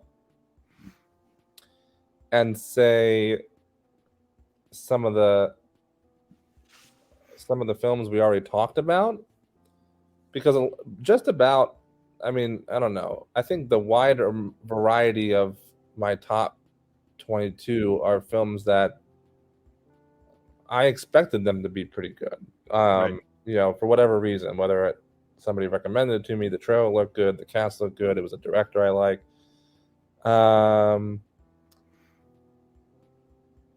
So I hate to just go back to some of the ones we talked about earlier, but honestly, something like a Barbarian, I was very skeptical about, because that easily could have just been, and certainly from the trailer, seemed a very cliche horror film that just checked all the, you know, like, oh, jump scare there and doop-a-doo, you know what I mean?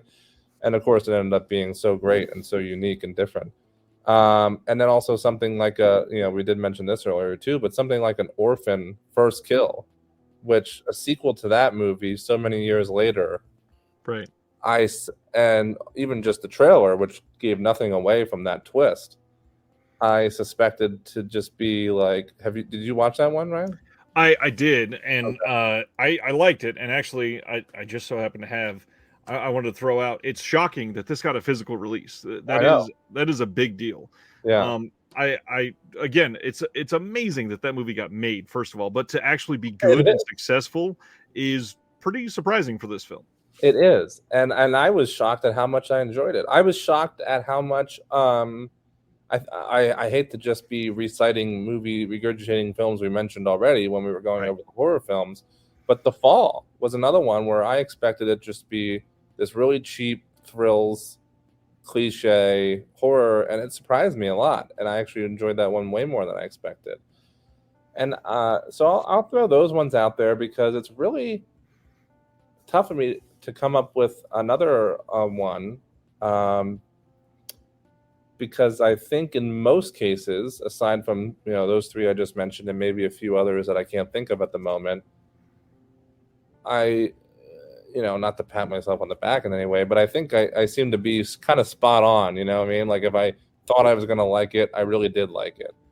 Or if I thought, oh, this one's probably not going to be my cup of tea, it was the case.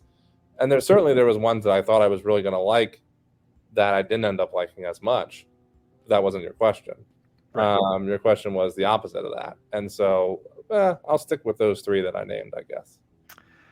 I'm going to go off the beaten path and share one that I honestly, I really thought was going to be awful. And I think that there's been a handful of really good animation films this year. And I'm going to throw out there one that I'm not seeing anybody talk about anymore. And probably because this came out, I think it was in May of this year. I'm going to throw out Chip 'n Dale Rescue Rangers. That movie on paper should have been pretty damn bad. But the fact that not that they took it seriously, but like everybody genuinely tried. Directed by Akiva Schaffer. Big deal. Yeah, love him. We got Andy Samberg as one of the main voices, obviously. We got John Mulaney as the other main voice, which I know a lot of people have lost a lot of respect for John Mulaney, which I understand, but really, really great voice acting cast. But they kind of pulled off the whole interact with the human world aspect in really interesting ways. And I really liked the movie. I think it was surprisingly well done. Not like going to be on my top list of the year or anything, but I did not expect it to be good at all. I expected it to be a really shitty Disney Plus exclusive that was forgotten and terrible. I agree 100%. I really enjoyed it. It had a lot of, I think it had a lot of really good humor, and bring some other Disney characters into it was a lot of fun, and using them in comical ways. Yep. I thought it was fun. Why do people not like John Mulaney anymore? Did I miss something? Something he divorced his wife and then got with somebody really quick after he was in rehab or something like that. Oh, okay. I don't know the whole story. I didn't hear about that, but yeah, okay. I'm not into a lot of the gossip crap, but right. I love that movie, and John. I've always liked John Mulaney. Yeah, me too. That's a good pick, actually. You know what? Actually, I know here I am continuing to regurgitate films we talked about earlier, but Kimmy. Yeah. I don't know. I mean, I love Soderbergh, but just kind of based off of the plot of that, I wasn't so sure. I thought it was just going to be another terrible COVID movie, and that one ended up surprising me as well. I would say. All right, now let's do 15 through 11 off your list. Oh, okay, great. Let's do that. 15. Are you ready for this one? Because this one has gotten a lot of talk on your channel. Triangle of Sadness. Right, you and Sean talked about that. Just a touch, yeah. I know it's his favorite movie of the year, and I've heard quite a few other people say that. As much as I love this movie, clearly it's number 15 on the list. The reason that's down so low compared to so high on several other people who I respect's lists, is it didn't. If they could have just trimmed, I agree, Paul. I would love that.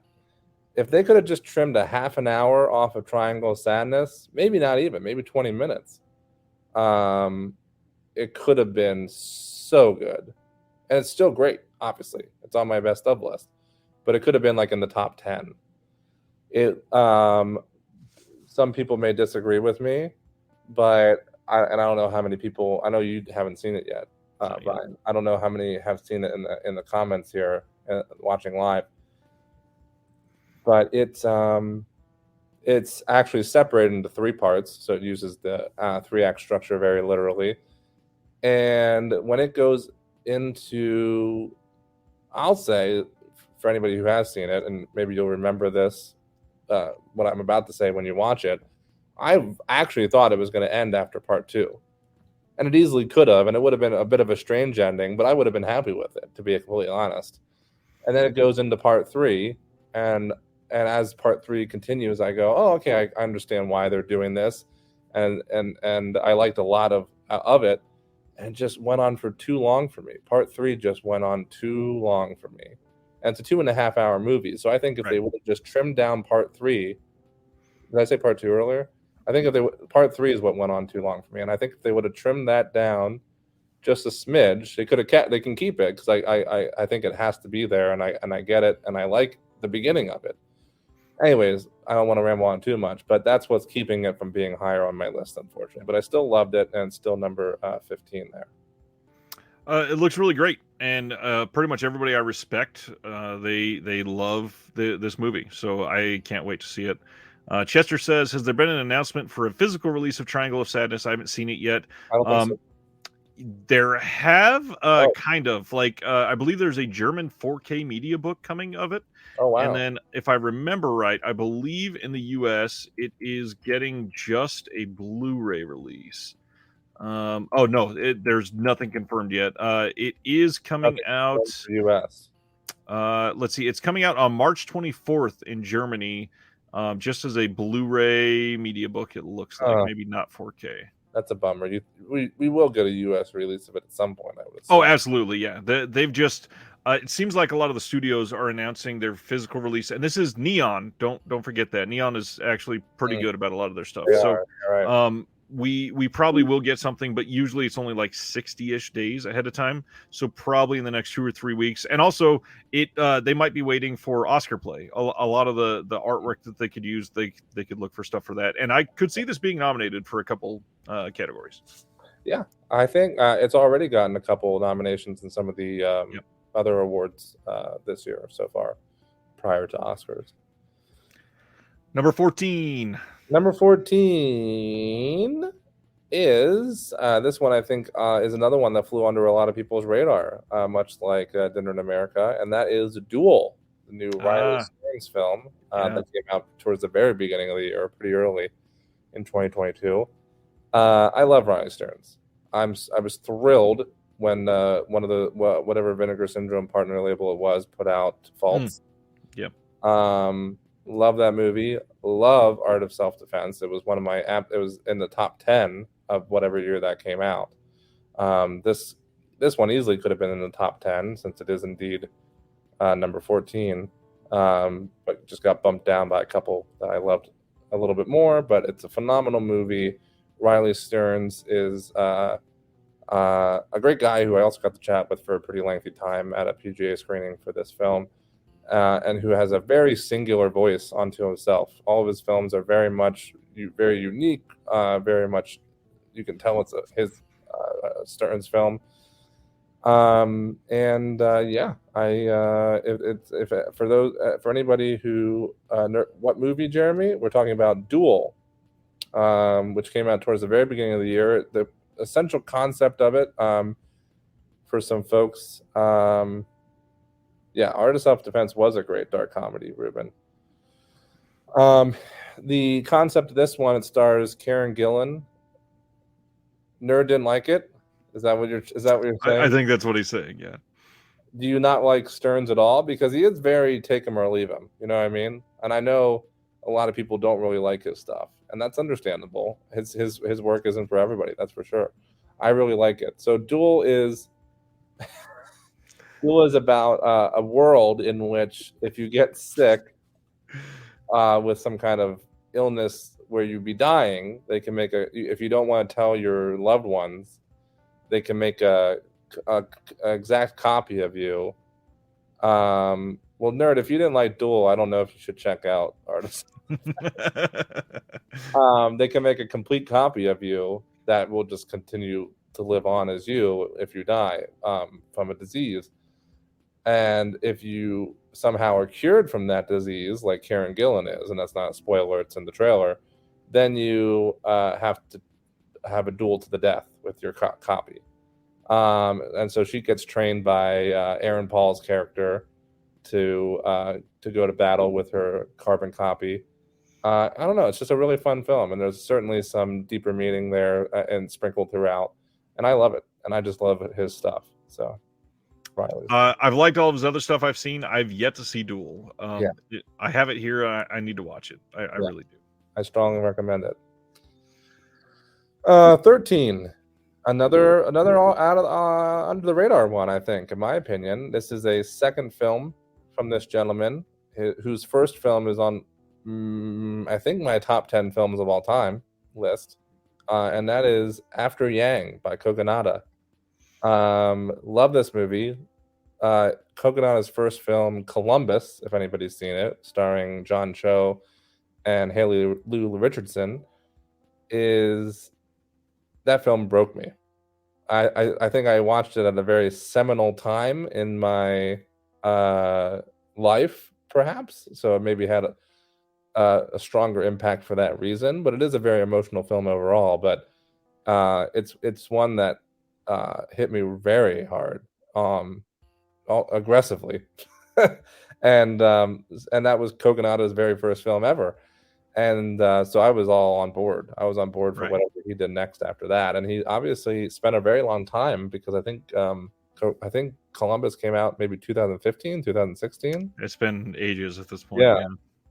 And but here he puts out After Yang as his second film, which certainly did not have quite the impact as Columbus did. I think it'd be hard to do that. But it's a very beautiful film. It's very touching. Has a lot of poignancy. Great cast: Colin Farrell, and Haley. He brings back Haley Lou Richardson for a little cameo. Who else is in that? No, not Nicole Kidman. Who plays his wife again? I forget off the top of my head. In After Yang, Yeah. the wife is Orlog Cassidy. Is that her name? Is that Lillian, I believe? Or no, that's Mika, right? No, that's the kid. Man, I cannot remember. Jodie Turner Smith. That's who it is. Got it. Jodie Turner Smith is who I was trying to think of. And Clifton Collins Jr. is in it. Not a ton of big names, but Colin, talk about. We were talking earlier, actually, and I didn't even think about After Yang when we were talking about it earlier. But when we were talking earlier about a great year for Colin Farrell, this could be on that list, because it's a beautiful performance by him in this film, and it's a beautiful film overall. So, oh yes, Ruben says, "Is this with Colin Farrell?" And the answer is yes. I would recommend it if anybody. I think I'd recommend it regardless, but especially if anybody in the chat has happened to see Columbus and you enjoyed it, then I would strongly recommend After Yang. And don't forget, both of those have physical releases. Columbus came out through Oscilloscope, which I have championed on here very many times. And then After Yang is actually an A24 release, so you can get that pretty widely. A24, like I said earlier, hell of a year. You think about it. First of all, how many of the movies that I just named on my list are A24? Marcel the Shell, and so only two, but there's more to come. Two so far, yeah. So far. Yeah, they've really had a great year. Okay, we'll move on. We are on. Are we on 13 or 12 now? We are on 13. No, that was 13. We're on 12. Got it. This one will go really quick by because we already talked about it earlier. 12 is Cha Cha Real Smooth. Nice. Loved it. Huge personal impact for me. So this is my list after all. So it's number 12. And then we'll just. Oh, you want me to stop at 11? Yeah, let's stop at 11, and then we got top 10 after that. 11 is. We talked about this one earlier too, but not in great detail. The Menu. The Menu is number 11. Maybe not necessarily a horror, even though a lot of people are classifying it as that. But wow, a real good class structure satire, which is totally my jam, and full of surprises, full of amazing performances. I mean, you got Nicholas Hoult, you got Anya Taylor-Joy, you got John Leguizamo, you got Dylan Baker, you got John Leguizamo, yeah, you got Paul Adelstein, who's great. You got Ray Fiennes is the big name. Ray Fiennes, who I was going to save for last because Right. what a masterclass in acting, his performance in this.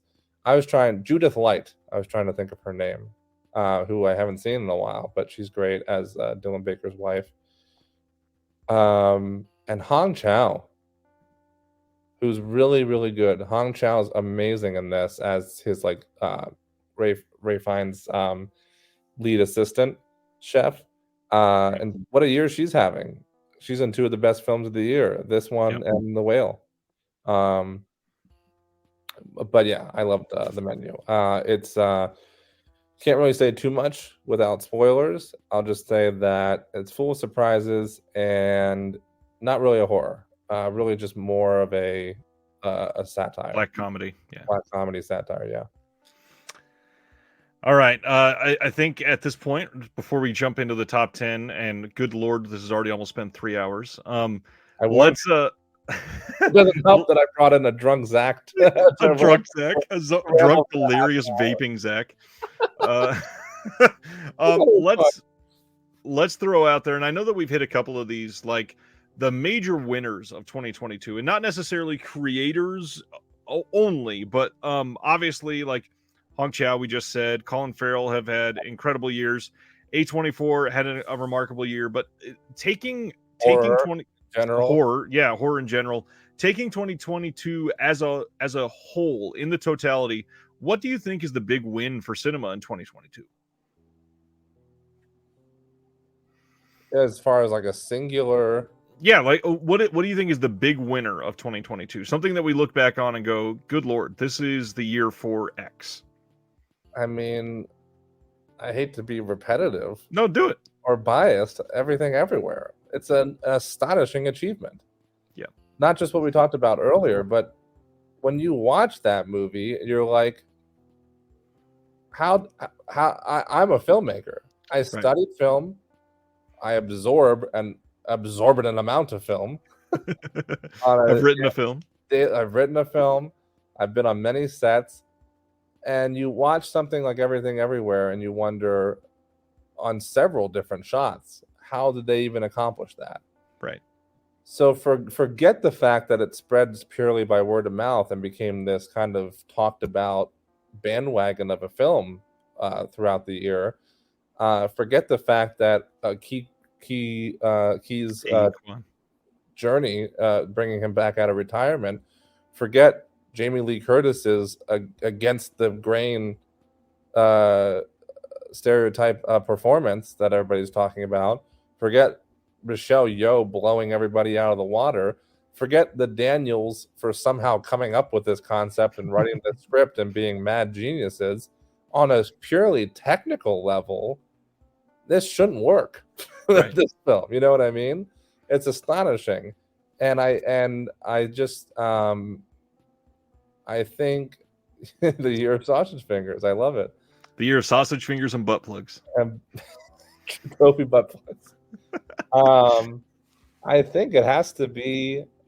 I don't know. I mean, it might be a bit of a biased answer because of how much I really genuinely love that movie, but right. I feel like it's a remarkable achievement on so many levels, creatively, technically. Yeah. Everything. It really is, and obviously we're going to be talking about that in depth in just a little while. But the one thing that I really wanted to throw out as the winner for, from my point of view, is it seems like we are at a point where, compared to the last few years at least, it's nice to see genuine discourse about films with lower budgets being talked about as the best of the year. There's so many that are... I've talked on this channel about the disappearance of the mid-budget film.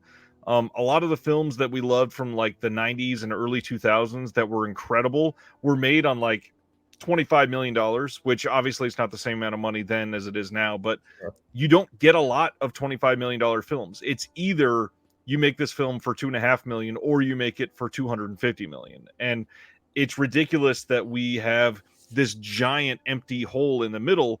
And yet this year we saw some breakthrough where there were some, not necessarily moving up to the middle of that number at least, but how do you say higher budget, low budget films? Like we've seen some genuine success for a lot of like $5 to $10 million films, which is really nice to see in 2022, because that's where we see a lot of the creativity, because the limit in budget actually makes people be more creative.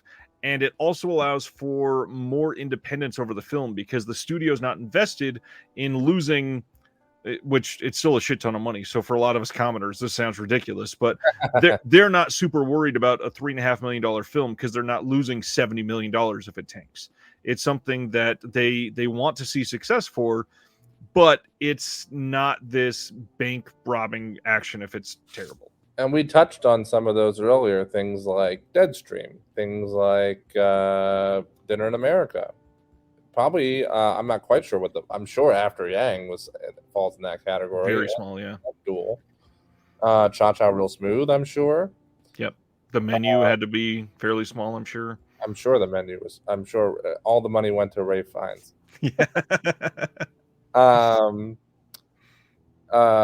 Even something that I'll just shout out now, just because it's in my honorable mentions list, but not on my top 22 quite. Something like Something in the Dirt by the great Benson and Moorhead. Yep. The Endless and Spring, and now Resolution. Part of the MCU. So they're getting a little more claim to fame all of a sudden. But despite being part of the MCU, Something in the Dirt was made on a shoestring budget. Right. But yeah, no, I would agree with that for sure. Your answer was way more poignant than my answer. Let me just talk more about the film I love from this year. No, I would agree. I think looking back on this in 5 years, I don't think there is a chance in hell we don't look at 2022 without a love for Everything Everywhere, because it is a groundbreaking film, no doubt. So now let's go through your 10 through 6. We're really building the anticipation. Look at what Wave said. I would agree, Wave. I'm glad you liked it.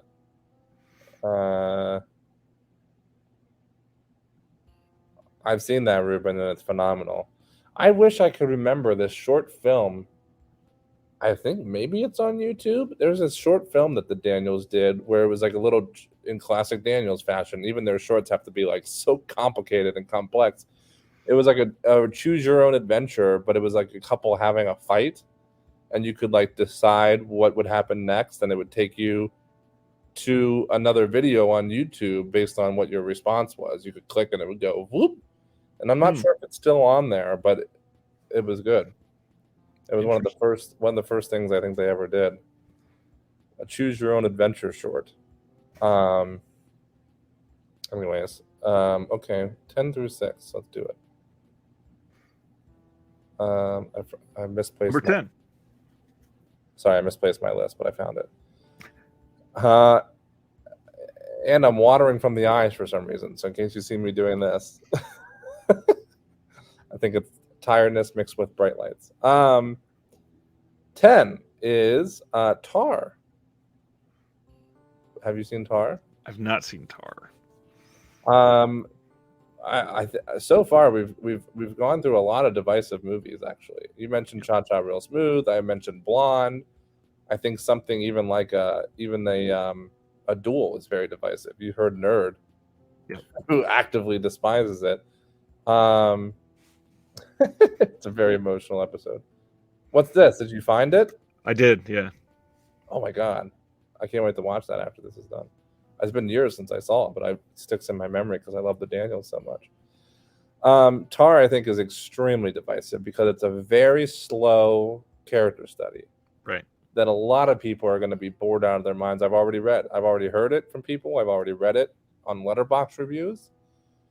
But if you like character studies, really genuine, down-to-earth character studies about complex human emotion and people, and if you like just stellar acting by Cate Blanchett, who I can't imagine anybody else winning Best Actress at the Oscars this year. Michelle Yeoh is amazing, certainly, and that's my favorite movie of the year. You know it, but Cate Blanchett I mean, I don't know. It's just I thought it was great. I thought it was great. It's a longer movie, but I think in this particular case, unlike Triangle of Sadness, which I criticized earlier for its length, I think in this film it works for me because I'm sucked into this character and her life in this world so Right. much so that I didn't really feel the runtime as much. Yeah, I think again, and I'll stress that it's not for everybody. But if what I just described, or it sounds like something you're into, if you haven't already seen it, I would highly recommend it. Yeah, and there's been a lot of discourse this. I don't even know if I said that sentence properly. There's been a lot of discourse this year on character studies and very interesting films that are a haunting look into one person's life. And with those films, whether that be things headlining the Sight and Sound poll or the Mm. subversive plot lines of something like Pearl, there is a lot to really love with a lot of these character study films. And when you put an actress like Cate Blanchett at the front, I mean, it's hard to not want to see it, at least because she's always amazing. But yeah, it certainly seems to be very divisive just for people that are just not into that type of film. And sadly, there's so many different type of films out there. It's not going to be for everybody, Yeah, period. I mean that's just how it works. I think a lot of the films on my list aren't for everybody. We already established that. There was quite a few I already touched on where people were like, "Oh no, no, no," in the chat. What's going on, Planet Mondo? Hey, Planet. Okay, so that's number 10. Number 9 for the All right. year. Oof. Let's continue with the divisiveness. White Noise. What Noise, was that? White White- Noise. which I know a lot of people did not like because it's listen, it's not easy to adapt Don DeLillo novel into a film. It takes a very skilled director to do so, skilled writer-director. Cronenberg did it in whatever year Cosmopolis came out, Right. which I haven't seen in forever, but I love it. But even that, like a lot of people were divisive on. Oh, people hated Cosmopolis. I loved it. I love Don DeLillo. I've read a decent chunk of his books, including both Cosmopolis and White Noise. And I think Noah Baumbach did a great job adapting White Noise. It's not. Sorry, I got distracted by the comments. It's not an easy to understand film, just like it's not really an easy to understand book at Right. what Don was trying to get at in his book. The book came out in 1985, so that'll give you a little idea of what he was getting at. But it's very almost eeringly, yes, thank you, Paul. It was fantastic. It's almost eeringly similar to what is happening now in 2022, which is why it's appropriate, and surely why Baumbach decided to adapt it and make it. I don't know. It's very hard to explain the movie. I certainly don't want to give anything away or even impose upon my thoughts or what I took away from it. I kind of would prefer people to go into it with an open mind, and certainly if you are somebody who's read the book like Paul, I think you'll really enjoy it because I think it's a great adaptation. Like a Michael Keaton movie called White Noise. I remember there was a horror movie called White Noise. Was Michael Yeah. Keaton in that? Is that what I he's feel like he was, yeah. Was he in that horror movie White Let me Noise? see. That was not a good movie. Yep, Michael Keaton, Deborah Kara Unger, 2005. Oh, hilarious. I remember that Michael Keaton was in it. Well, even worse, there was a sequel, and Nathan Fillion was in it. Really? Yes. Oh, I knew nothing about that. Yeah, something like 2007 or 8, a couple years later. I just want to throw out, I've not seen White Noise yet, but this had every reason to be divisive from the get-go. I mean, adapted from a novel that not a lot of people have read, adapted from a novel that a lot of people thought would not be adaptable. Noah, Greta, Adam Driver, all three seem to have very divisive fan bases. People either love them or hate them in every single thing they do. So yeah, group that did while we were young. It's that same kind of group. Interesting that they would come out with this and see what the feedback is.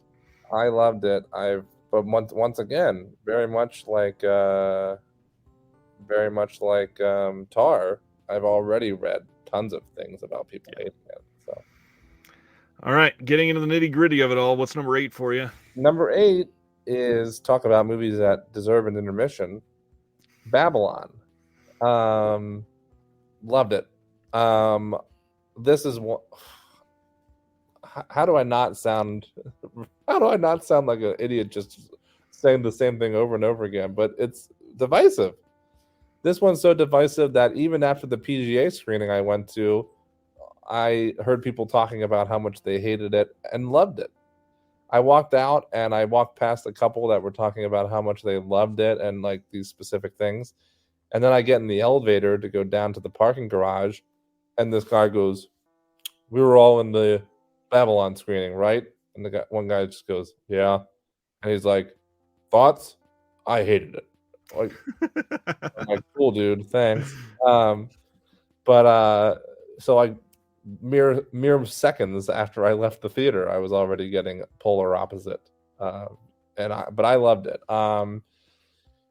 This touches on what we talked about with Fabelmans earlier in terms of a Hollywood kind of jerking themselves off, because it really is about love of cinema in a lot of ways, but it's also about the negative side of Hollywood and cinema.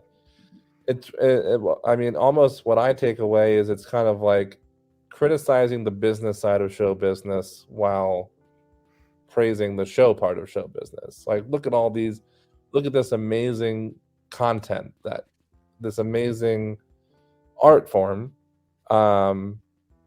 that has changed so drastically over the years. Because I'm sure you know, even just from the trailers, that it starts off in the 1920s, or no, 1940s. Sorry, I think it starts in the 1940s, and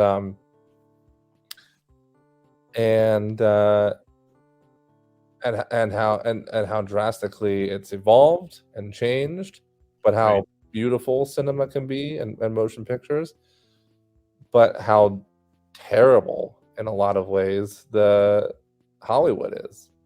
And I think it does a really good job at balancing that, which I think is a pretty fine line.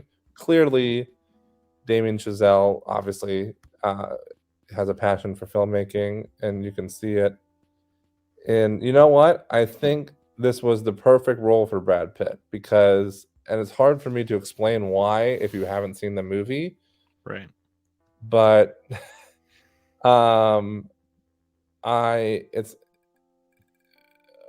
Brad Pitt is kind of I don't know how to explain it without I feel like he's kind of nearing the end. Not the end per se, but he's at this point in his career, he's kind of like, yeah, I'll just do that fun role or whatever, right? Right. And that's kind of how his character is in this movie. And that's all I'll say, because I don't want to give too much away. But I feel like it's almost a perfect role for him, because I feel like it's kind of where he's at in his real life, so to speak. But he's great in it. Margot Robbie, I think it's a career best for her. Wow. And we all know Damien loves music. I mean, he wrote a movie about a drummer, then he wrote a full-fledged musical, La La Land. And music is used so appropriately and so commandingly that it's mind-boggling. And it's almost like it's a whole other character in the movie, the music in this film. And as I've mentioned, I mentioned it in the Discord, so not everybody in this chat or this live show is on the Discord, but for me, the 3 hours flew by. When I first saw it at an advanced PGA screening, I did not know it was 3 hours. and I sat down at 7 when it started. And when the credits started rolling, I looked at my watch and it was 10 o'clock, and I was like, "Oh, I had no idea." So this is, for me, certainly one where I did not feel the runtime whatsoever, and I just saw it again a couple days ago here in Pennsylvania with my father, and I once again did not feel the runtime. Even seeing it, even though it was the second time seeing it, and now knowing the 3-hour runtime, I still didn't feel it. And Damien Chazelle also does a great job with bringing back some underrated or kind of character actors that we haven't maybe necessarily seen in a while, and playing them against type big time. People like PJ Birney, Ethan Suplee, Eric Roberts, Tobey Maguire, even Samara Weaving has this little cameo that's a bit different from what it's a lot of fun, a lot of great performances, and it's a fun movie that I don't know, I Flea's in it. Flea's Olivia in it. Wilde is in it. Olivia Wilde is a very small role, though. It's hard to even. Rory Scovel is in it. I was Rory excited to see that. Scovel. He's great in that. He has actually a pretty big part, to believe it or not. Interesting. Lots of names in this one. This is definitely one that I'm eager to see. I've not been able to get to any of the big films from the second half of the year, and I hate that. What's that? I've not been able to go to a lot of the theatrical runs for the bigger films for the second half of the year, and I just hate that. You've been busy. Yeah. Paul says, I really dislike Bullet Train, so I hope Babylon is a better showing for Pitt. Yeah, I mean, I think Bullet Train was fun, and I think that was another great role for Pitt, because again, he's kind of at that stage in his career, I feel like, where he's just like, I'm just gonna have fun with stuff. You know what I mean? And that's what I felt like Bullet Train was. Pioneers, I don't know if you know who this person is. They seem to really be anti. Amsterdam was a flop. I'll agree with that, because I was not a big fan of Amsterdam. Well, and I think that is more of an indication for that filmmaker, perhaps, than Hollywood as a whole. I think that a lot of people are really anti David O. Russell. Yeah. So I was not, and the more I thought about it, the more I realized, oh shit, I think the only David O. Russell movie I like is I Heart Huckabees. I think I used to give David O. Russell a lot of credit just for that movie, and then I really stepped back and realized, I don't know if I really like any of his other movies. What has he done? Amsterdam, Joy, American Hustle, Silver Linings Playbook, The Fighter, I Heart Huckabees, Three Kings.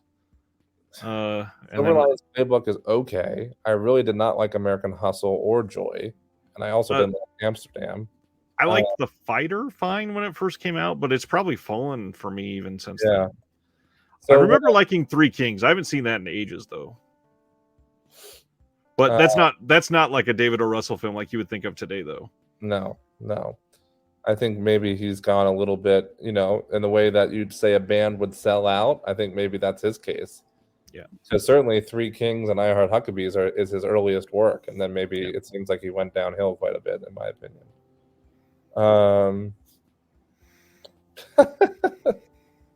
Somebody said Harley Quinn. Harley Quinn was in Mayhem and Baby. Somebody asked, "Are you sure that was Samara Weaving?" And I said they were both in it. And he said Harley Quinn was in Mayhem and Babysitter. That was a joke. I love Samara Weaving, and I love she's incredible. Yes. Okay, so we'll move on, even though Pioneers is really getting on the soapbox over here about Amsterdam, The Fabelmans, West Side Story, and Babylon. There's a lot, and I mentioned this earlier. The Hollywood jerking themselves off films that we should be done with it. Period. Yeah. Well, if Pioneer thinks he peaked at Three Kings, that was before I Heart Huckabees, huh? Mm-hmm. I mean, I would say those are the only two ones I like by him. So I definitely think he just kind of started getting Hollywoodized, going downhill after that. And they certainly feel like that. I mean, if you look at even just like the trailers for Silver Linings Playbook, then Joy, then Amsterdam, they get more and more generic and like plastic feeling. I can't stand it. I agree with that. All right, moving on to number 7. 7. Jumping on that Colin Farrell bandwagon, we got Banshees of Inisherin. Wow, what a film! Martin McDonagh. I think we talked about him on this channel before. Yep, hell of a team. Hell of a writer director. He has that same thing I was talking about with Riley Stearns earlier. This very singular form of writing and directing,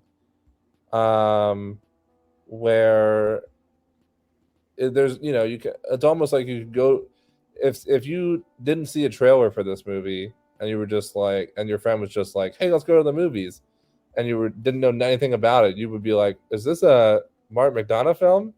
Because he has this very unique way of making movies where it's almost like there shouldn't be a movie there. He takes like this very simple concept, and in this case it's a guy not wanting to be friends with another guy anymore, and somehow expands this whole motion picture around it that is honestly like full of poignancy and edge of your seat, like what's going to happen next, and dark humor and real characters that you connect with.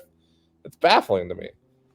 Some of the best performances of the year in this movie, especially Carrie Condon, I think her name is, who plays Colin Farrell's sister. Yep. Yes, I agree with Nerd. If there was a movie about like he uses Colin Farrell a lot. If there was a movie of Colin Farrell like taking a dump on the toilet for 2 hours, written and directed by Martin McDonagh, I'd watch it. It's comparable to any feel or tone. Feel maybe, because again, I feel like all of Martin McDonagh's movies have that feel. It's certainly not. It's in a lot of ways it's very different from In Bruges, but it's the rhythm of the language. I mean, it's comparable to In Bruges because it's that same style of Martin McDonagh that's unparalleled. Yeah. But wow, it's just so good and so funny. He's so good at the dark humor and the random violence out of nowhere. I mean, 3 Billboards was my favorite film of 2020, no doubt about it. Was that 2020 or was it 2019? It had to have been.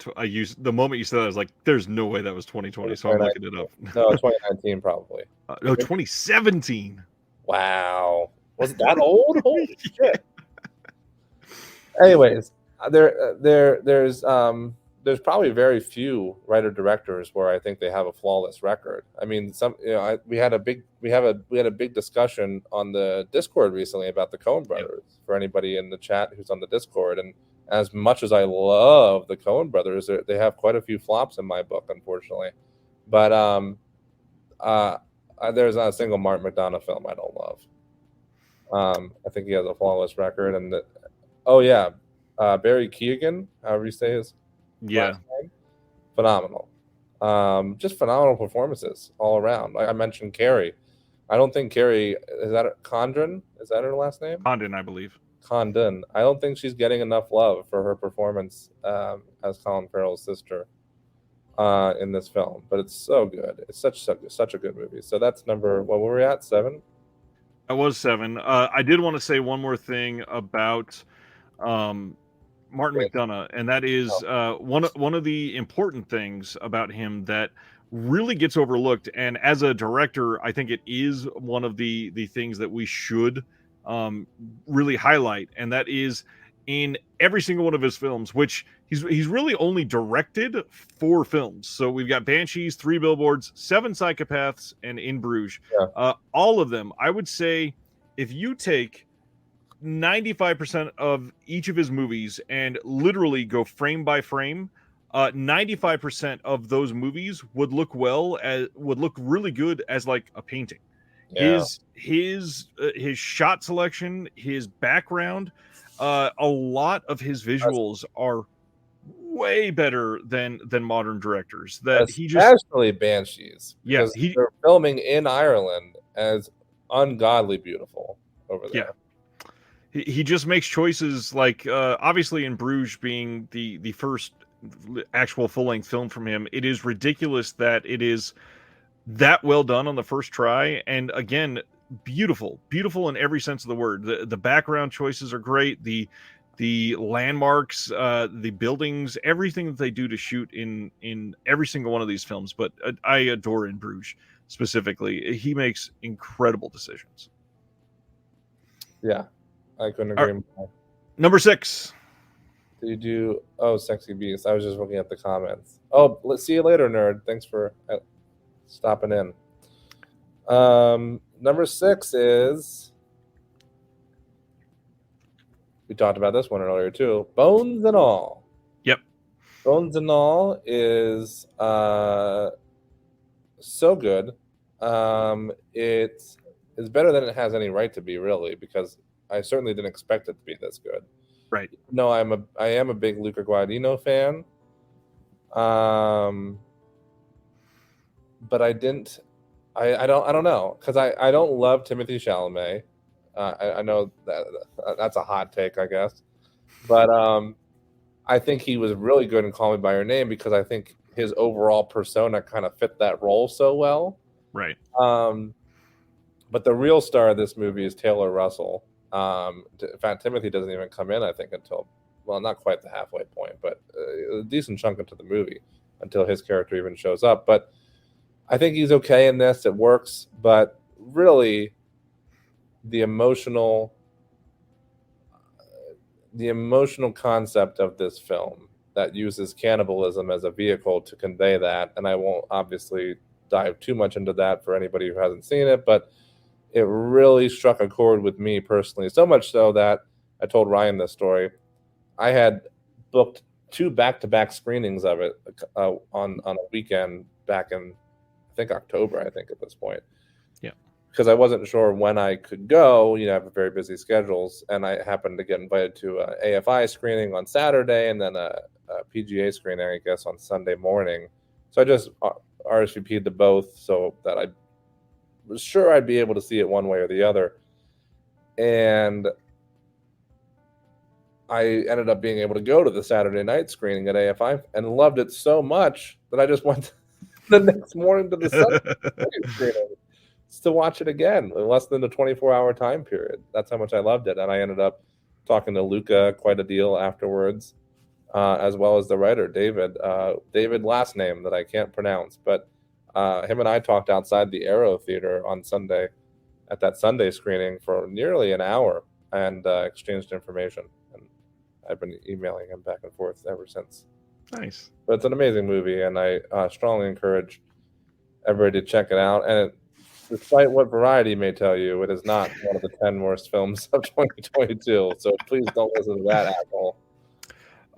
Please. The only thing, since I haven't seen this film, I want to throw out there the audacity of Guadagnino to make this right after the Army Hammer cannibal information. Anyways, we're going to jump into the Chester. Go ahead. Chester. Oh, don't invite her to a slumber party. That's a giveaway. So spoiler alert.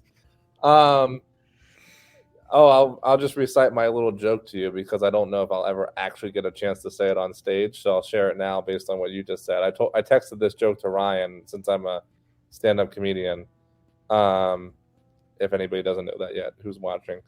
And I said I wanted to do a joke on stage, but it would have to be like immediately so that it's a timely joke where I say to the audience, what's that movie starring Timothy Chalamet and Armie Hammer?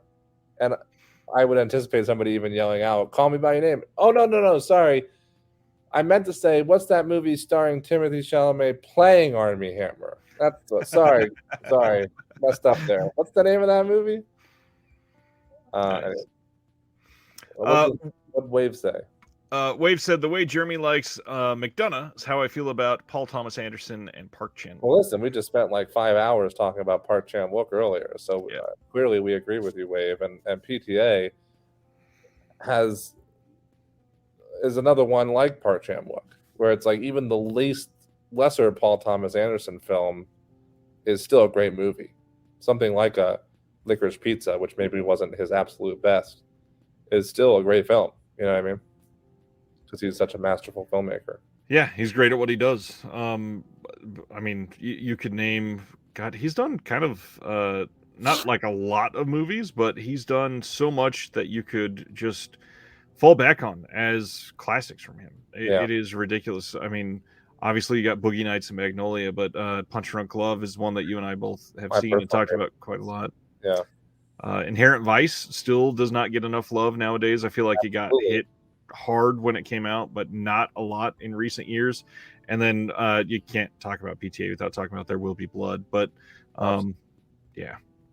And Phantom Thread playing every year on New Year's Eve at the old New Bev. I still haven't seen Phantom Thread, and yeah. I don't understand how. All right, we're gonna dive into the top 5, but before we do, we mentioned some Oscar talk. Let's get this out of the way. What do you think are the big winners this year? So we're gonna go over Best Actor, Best Actress, Best Director, Best Film. Any other major categories that you want to hit?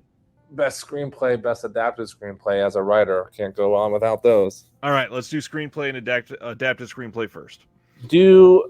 Is this, quick clarification, is this what I want to win or what I think should win? Or no, what let's go. Let's go. What it feels like right now is likely going to win. I don't like that. I'd rather pick what I want to win. Okay, let's do that instead. It's so much easier. Fine. Best screenplay. Best original screenplay, Everything Everywhere. I figured that one. That's why I said it first. Best adapted screenplay. Best adapted screenplay.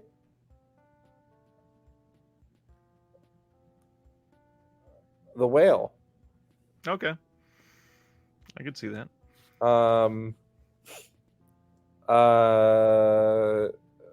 Best director. The Daniels. We already said best actress earlier. Cate Blanchett. And best actor. Brendan Fraser. There's no doubt about it. Some of these cross over into what you wanted me to say, because I do believe Brendan Fraser will win. I think if that doesn't happen, something's wrong with it. Do you think Cate Blanchett's going to win? I'm trying to think. Who do you feel like she's up against, really? She's up against Michelle Yeoh, certainly. She's up against what? Maybe. Who do you think? I could see Margot Robbie for Babylon, maybe. Margot It seems to be Robbie, getting a lot of buzz right now. Maybe Ana de Armas for Blonde. Maybe. Oh, I don't know. You think Janelle Monáe for Glass? I'm trying to. That could be. Michelle Williams, Fabelmans for sure will be nominated. I think. Did you see Broker this year? I didn't see Broker. What country is that international film? And I think those are two different questions. Do you think that you have, or no? Broker is an international film. It looks like it's probably from Korea. Okay.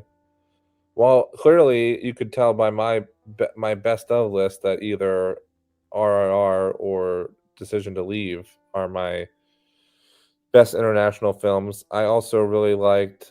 They're not on my best of list, but I really liked Official Competition a lot, which is the most Almodovar feeling film that isn't actually by him. I love this comment. Pioneer says Cate Blanchett is up against some people's opinion on the film Tar itself, unfortunately. Unfortunately, yes. But really, it's usually 5 in that category. I think you're probably right about Margot. Michelle Yeoh for sure. I bet you Michelle Williams. Yeah. Fabelmans. Who else? And then Cate Blanchett. So probably one person that we're forgetting.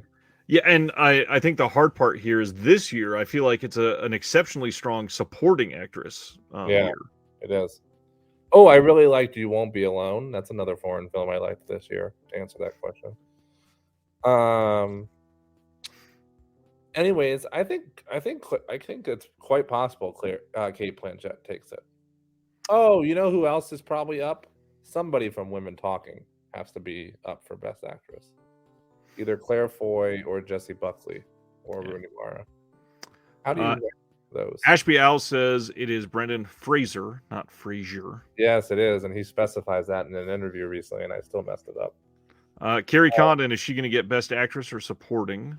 Supporting, but I hope she does. I hope she does get nominated. And honestly, that's a tougher category for me, I think.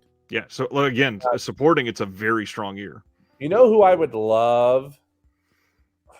I can't say this without giving. There's somebody I would love to see in the Best Actress category that I don't think will get it. Maybe not necessarily win, but I'd love to see her at least nominated. And I'm not going to say it until I give away my top 5, because I don't want to give away what's in my top 5. Interesting. Even though I think we've already heard you speak on 3 or 4 of them. Yes, but this one I think might come out of thin air for you. Oh, the one that the last time I saw the list, it was number 3. Yeah, that makes sense. So I don't want to spoil it yet. I don't want to give anything away. But when I get to it, I'll say who I think I wish would get nominated, but probably won't. I wanted to do one more thing, because I think after this top 5, we're probably going to call it a night now that it's been 3.5 hours plus. Thoughts? You really didn't want it to be. No, I really didn't think it was going to be this long. I don't see us spending a lot of time discussing Jordan Peele's Nope. We barely brought it up earlier. It got a blip under the horror mention. I think that a lot of people love Jordan Peele, and it leads to some interesting discourse, considering the fact that he's directed 3 films, and they're all very different. The first 2, it seemed to kind of pigeonhole him into this very horror-centric position, and now that Nope came out of nowhere, and there's still some horror scenes, but a lot more sci-fi. What did you think of Nope, and how do you see him taking maybe the next step of his career? I think no, Brian. I'm very tired, and I think so is Ryan. We're just trucking along through this top 22. And did you see Wave said, no, I need a 5-hour stream tonight? Ryan keeps interrupting with all these side questions. We could have been done 2 hours ago. If only I was known for interviews. First of all, the thing I want to say about Nope, and this, I don't know. I don't know if this has been said before by someone funnier than me, but I think Jordan Peele's 4th film should be called Them. Because if you line up his film, Nope, Them. Has that been said before, you think? No, but it's pretty funny. That's the stupid stuff I think about. I enjoyed Nope. There's a lot of stuff I liked about it. Like I love Keke Palmer. I've always just really liked her a lot, even before this movie. I think she's great in it. I don't know. I liked how understated it ended up being, and I liked I know it's a very weird design for an alien or a UFO or whatever you want to call it, but I thought that was fun and to kind of go away from the stereotypical aspect of that. But I also felt like parts of it were a bit underwhelming and or drawn out too much, including the ending, which I felt a bit underwhelmed by. So I had mixed feelings about it. I didn't necessarily hate it. I think it's maybe his weakest film of the 3, unfortunately. But I still enjoyed it overall, for the most part. I didn't hate it. I would agree. I think it is his weakest film. I don't think it's his weakest film by like a long shot. They're all good. The one scene that is the like one stereotypical horror scene where they think they see a possible creature and there's this big tension building moment. I really wanted a lot more of that in the film, and I don't think it delivered on that front. However, I think that Peele continues to deliver on so many other things. I mean, he gets great performances from pretty much everybody on set. He continuously brings somebody that is surprising in a role, and we got this random director role in this film that was just great to see bring back an actor that we've not seen in a lot of things for years. And the biggest thing is it really highlights the specialness of siblings. And there's a few films that did that this year, and one of them is Nope in a way that was special. I mean, they're two very different people from two very different experiences, and they each have their own lives, but just genuinely care about each other. And I do like the film. I think it's well made.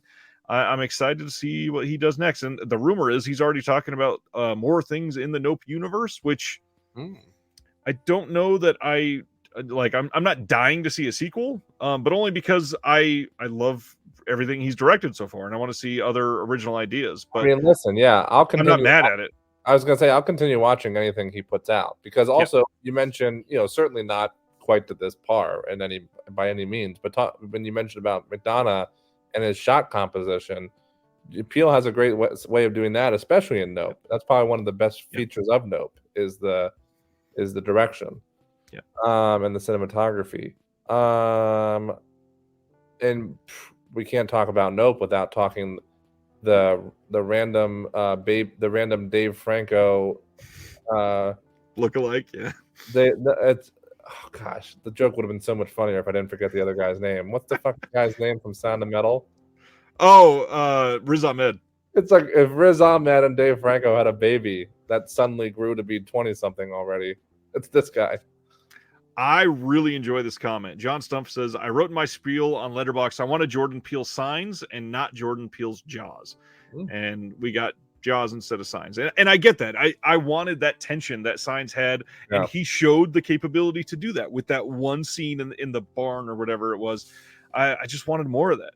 Yep, I agree with that. Also, I mentioned this for the Batman earlier. The score on Nope is very enjoyable. Jordan Peele has killed it with his choices. Yeah, he does. I absolutely agree with that as well. Yeah, I think again, I'll watch it even if it's his weakest film of the three, which we agreed upon. I'll watch whatever he puts out next because I think he's great. Oh yeah, let's have a spinoff with the chimp. Yeah, isn't that noticeable? Big Disc says, I appreciate Jordan Peele's voice as a filmmaker, but his stuff doesn't click with me. He's very talented. Glad he's doing his thing. Chester simply wrote, it's Wednesday in Pennsylvania. And Jeremy's feeling it like it's Wednesday afternoon and he still hasn't slept. It's well, I mean, firsthand, Ryan. I've been like bebopping to 50 million freaking family things and friends. And let's hit this top 5 fast then. I came in late. Any thoughts on Babylon? We spent a lot of time talking about Babylon, actually. I'm sorry, Big Disc Energy. I would normally recap for you, but you'd have to just watch the replay. But in short, Jeremy loved it. I loved it. People in the chat did not. Oh, I see a commercial or trailer for The Whale, and I can how great it likely is, but just can't bring myself to put through something like that. I'm not sure what your reasoning is for that. Are you saying it's too emotional for you, Pioneers?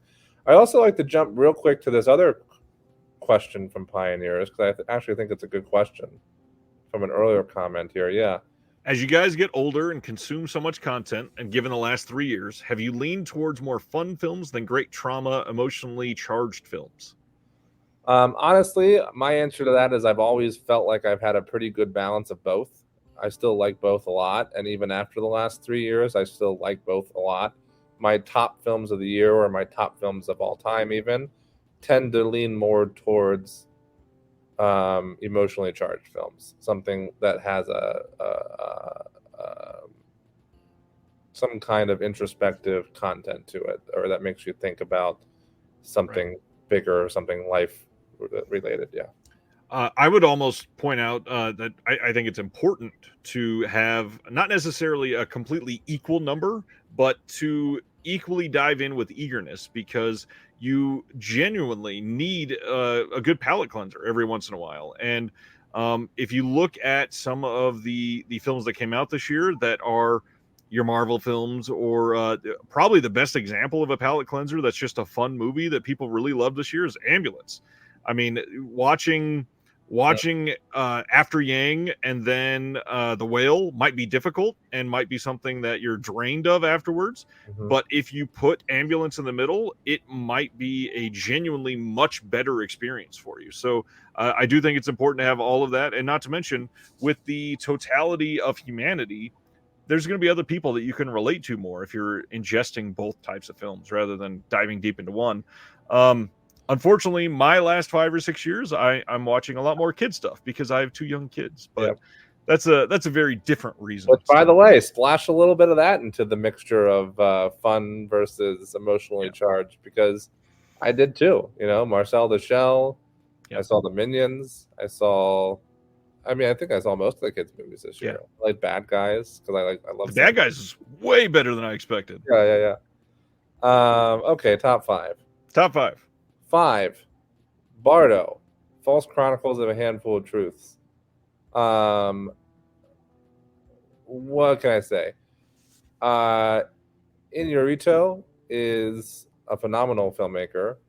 I mean, he has a Best Picture winner under his belt already with Birdman. I don't know. I think he might be another filmmaker that where there's not a single one by him I don't like, because I love. I did not like Elvis.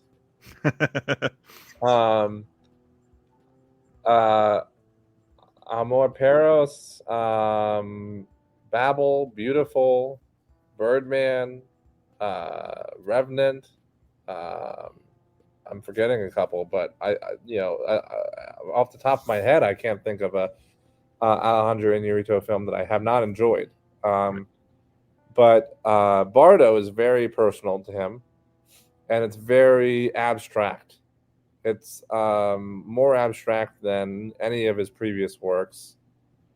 And it's just, it hit me. I don't know, from the very first opening moments. Gosh, I wish I was, if I was talking to somebody who I knew had seen it. I don't know. Sorry. What? I'm sorry that I haven't seen it. No, not even you. Everybody in the chat, because I don't want to give anything away. But there's something I wanted to say that like perfectly described my feelings towards it. But it's like, oh, it's giving away something in the opening scene, so I won't say it. But just be aware that it kind of jumps around all over the place on purpose.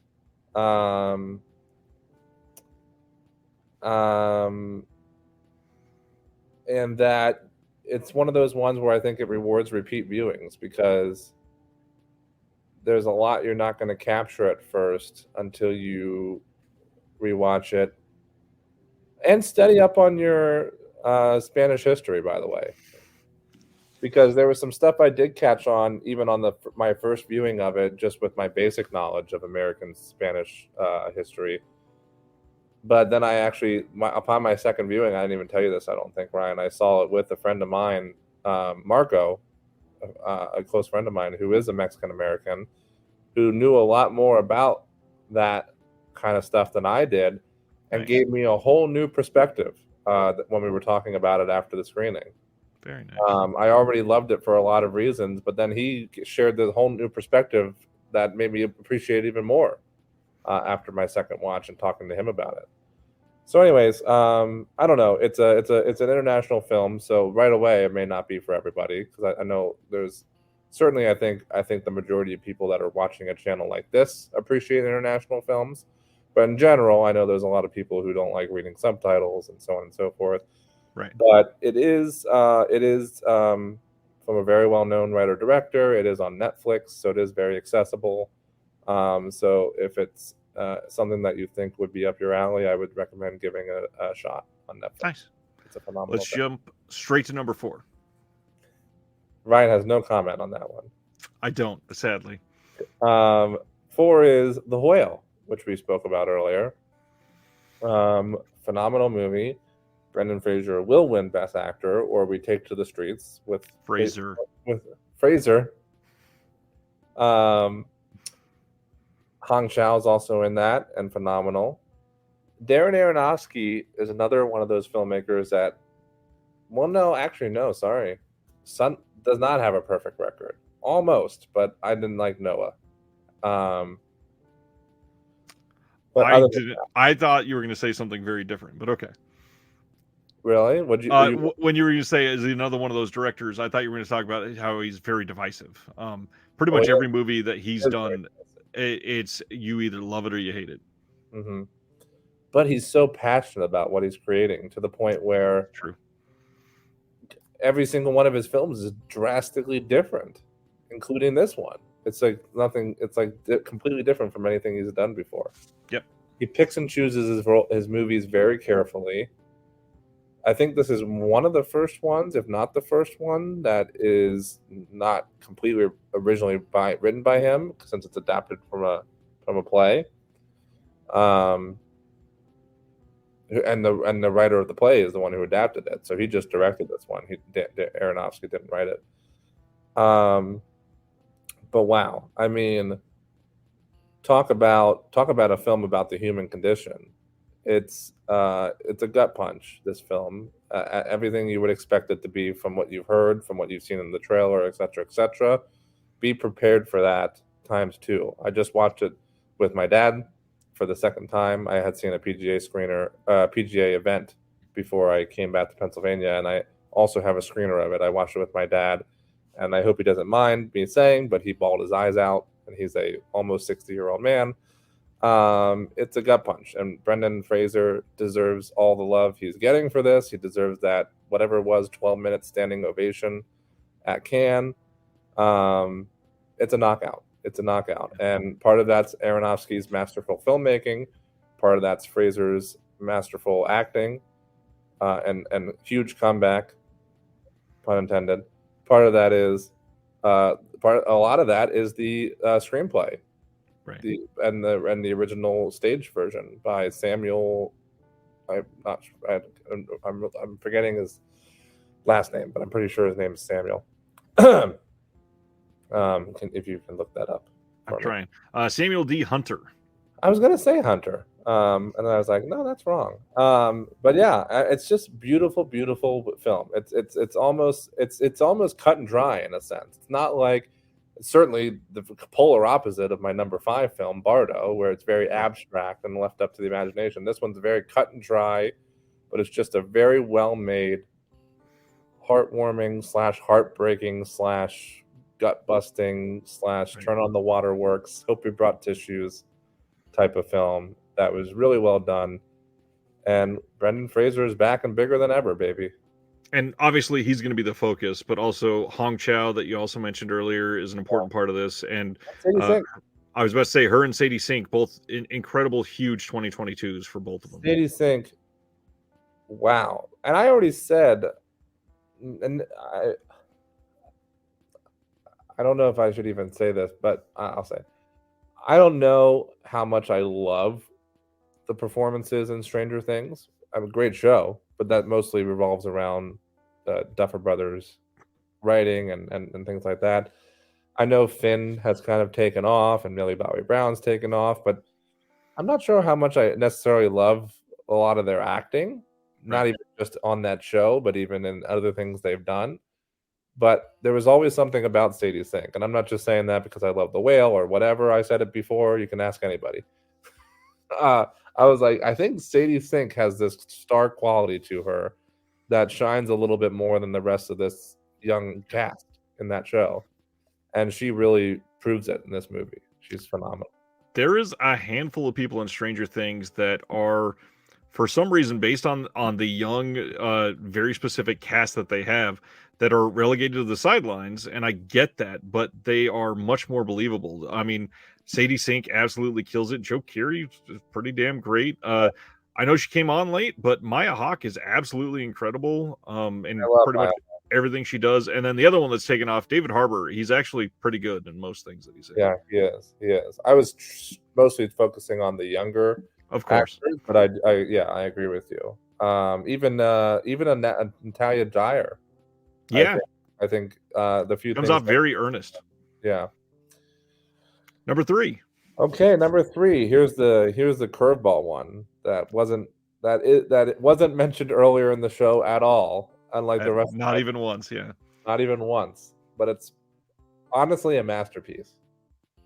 It's a masterpiece, and that's After Sun. another A24 release, and a writer directorial debut from Charlotte Wells, I believe is her name. That sounds right. Was that correct? Yes. It is. I'm almost getting emotional just thinking about it. It's really good. It's the tale of a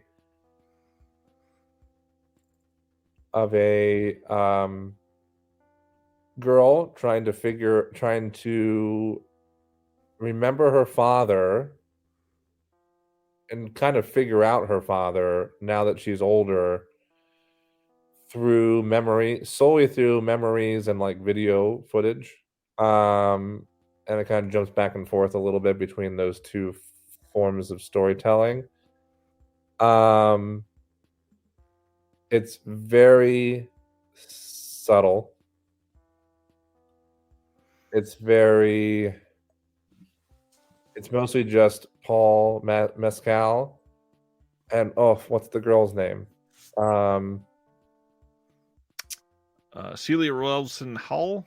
No, his daughter. Frankie Corio. Yeah. Frankie Corio is who I was mentioning earlier when I said I didn't want to touch on it until I get there. I would love to see her get a Best Actress nomination at the Oscars because I thought she was phenomenal.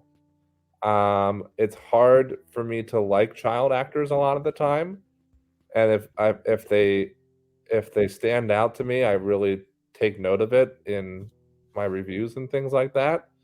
And she blew me away. I thought she was phenomenal in this. I don't know. I'm not really sure what else to say. I think people should watch this movie. I don't think in a year where A24 is crushing it left and right, I don't think this one got quite as much publicity as some of their other ones. It seemed to be in and out of the theaters very quick even. When was the actual release for this? Not that towards the end of the year. I think maybe like August or September. Something. Oh, that long ago. Okay. I thought it was literally like November. No, not that late. It was already out of the theater by November. Got it. It's just, gosh, it's hard to talk about. It's hard to really. The reason sometimes, besides being tired, that I'm drawing a bit of a blank when I'm trying to explain these is because it's hard to talk about them without giving stuff away, right? I want to promote the hell out of them and like share my in-depth thoughts, which I do have for most of the films we've been talking about, but I don't want to give anything away. But maybe when we talk, maybe when we get to Oscar talk, maybe I can start sharing some spoilers because I would hope by then a lot of people would have seen these. Absolutely. But in any case, I think maybe After Sun is one of the sleeper hits of 2022, based on the fact that it flew under a lot of people's radar and it wasn't publicized nearly as much as the rest of A24's slate for the year. And I would highly recommend checking it out if you get the chance. I don't think it's out on Blu-ray or DVD or streaming yet. I don't think it's any streaming or anything. Nope. Which goes to show, exactly how, it's kind of, I don't know, it's not getting quite the love as the rest of the A24 slate, but I think it's nothing short of a masterpiece. That's all I'll say about it. This is one I could see getting some building buzz, but it certainly needs some other sort of push. And I think what it really could use for that push is releasing it on streaming or some sort of physical release. I think it really needs to, because it was in and out of the theaters, out. And then I don't know, just a lot of people didn't see it, and a lot of people are talking about it. And obviously, A24 is this weird production/distribution company, depending on how they're doing each film. But the way they make choices, like sometimes the film just never gets a physical release. Sometimes they go all out and give it multiple 4K releases, like The Green Knight. So I'm worried that this is going to be one of the ones that gets lost to obscurity unless there's some sort of groundswell of support and demand. And that's hard to do when hardly anybody can talk about it. Yeah, I mean, as much as I'd love to see like A24 put this out as one of their own releases, like they did with like the souvenir box set, which didn't get a lot of individual love on its own. I don't know if that's exactly what we need from this, because the majority of the public doesn't go to A24 for their movie buying. So I would love to see a general release for this as well, to get some more buzz around it, like you said. But yeah, it's sad that it's not being pushed more, I think, because I loved it. I mean, it had me thinking about it like a week, 2 weeks later, still after seeing it in theaters. So. Well, we're down to the top two, and we've heard a lot about both of these so far. So let's go to number two. Right, we're not really going to talk about them at all. I'm going to say like one thing about each, and then we're going to. We could probably do that about number two, because there's not much else to say about that one. But the first, number one, I think that we can dive into a little more. A little bit, okay. Yeah. Big Disc Energy says, "God bless A24." I agree. Look at this shirt. Number two, which we won't talk about a lot, but I'll preface it by saying that with the way I preface it when I'm showing this list to anybody, which is that in no actual legitimate technical standpoint is this actually the second best movie of the year. It's the Jeremy number two. My personal list is the second best movie of the year, and that's Weird, the Al Yankovic story, which we did talk about earlier, just because of how much Weird Al means to me. In fact, I also say this to people when I'm talking about my list. It's weird to me, pun intended. Oh. Flickering Wave says the A24 website showing Aftersun streaming on Apple TV and other premium VOD. So streaming on Apple TV, is it? It's probably where you can spend $20 to view it. Yeah. It's weird to me that on a year where a Weird Al biopic, if you can call it that, comes out, and it's not my number one. And that's a testament to how great of a film the number one slot is, which is, as we discussed ad nauseum on this already, Everything Everywhere All at Once. And there's my top 22, everyone. Everything Everywhere is a true masterpiece, and it is a glorious experience. It's one that I've watched multiple times this year, and I'm still taken aback by very specific scenes in the film, by the relationship between mother and daughter in the film, by the comeback story of Ke Huy Quan that we've mentioned multiple times, and just an all-around powerhouse performance by the Daniels. And they simply can't get praised enough for the amount of original storytelling that something like this genuinely takes. And not to lay into this too much, because obviously they're not genuinely related in any way, but in a world where we've been crumbling in the amount of movies coming out about multiverses, the Daniels release a film about multiverses in a way that actually makes me appreciate it. Love it. And that makes you think and feel and relate to it. Right. Because most of the time when you're watching a movie about multiverses, you can't relate to it. Right. Because we're talking about superheroes and fantasy worlds. And then this, you're like, you're right there. You're right there with them. And something I'll say about it, too, to touch on what you said, Ryan, is I tend to find that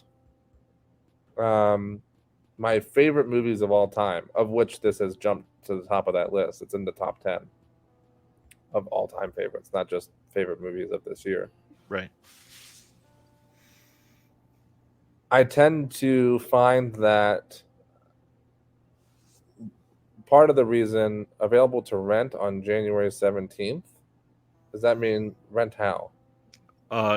Digitally. Oh, okay. VOD, yeah.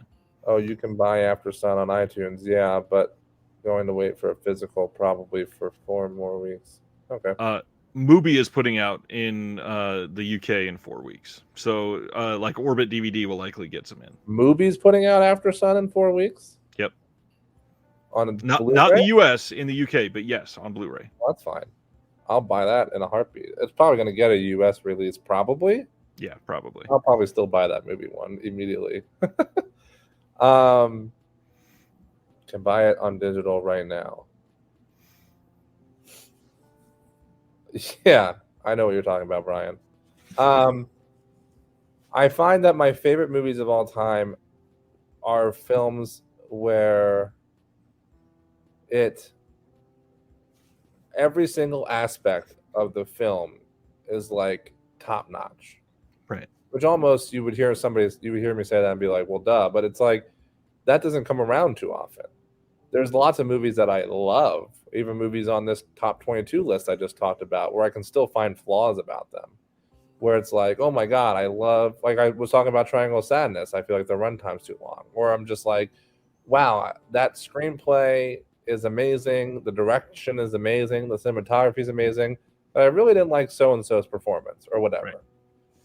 But something like Everything Everywhere, same thing with, some of my other favorite movies of all time, like Eternal Sunshine. It's like every aspect of the film is like everybody's at the fucking top of their game.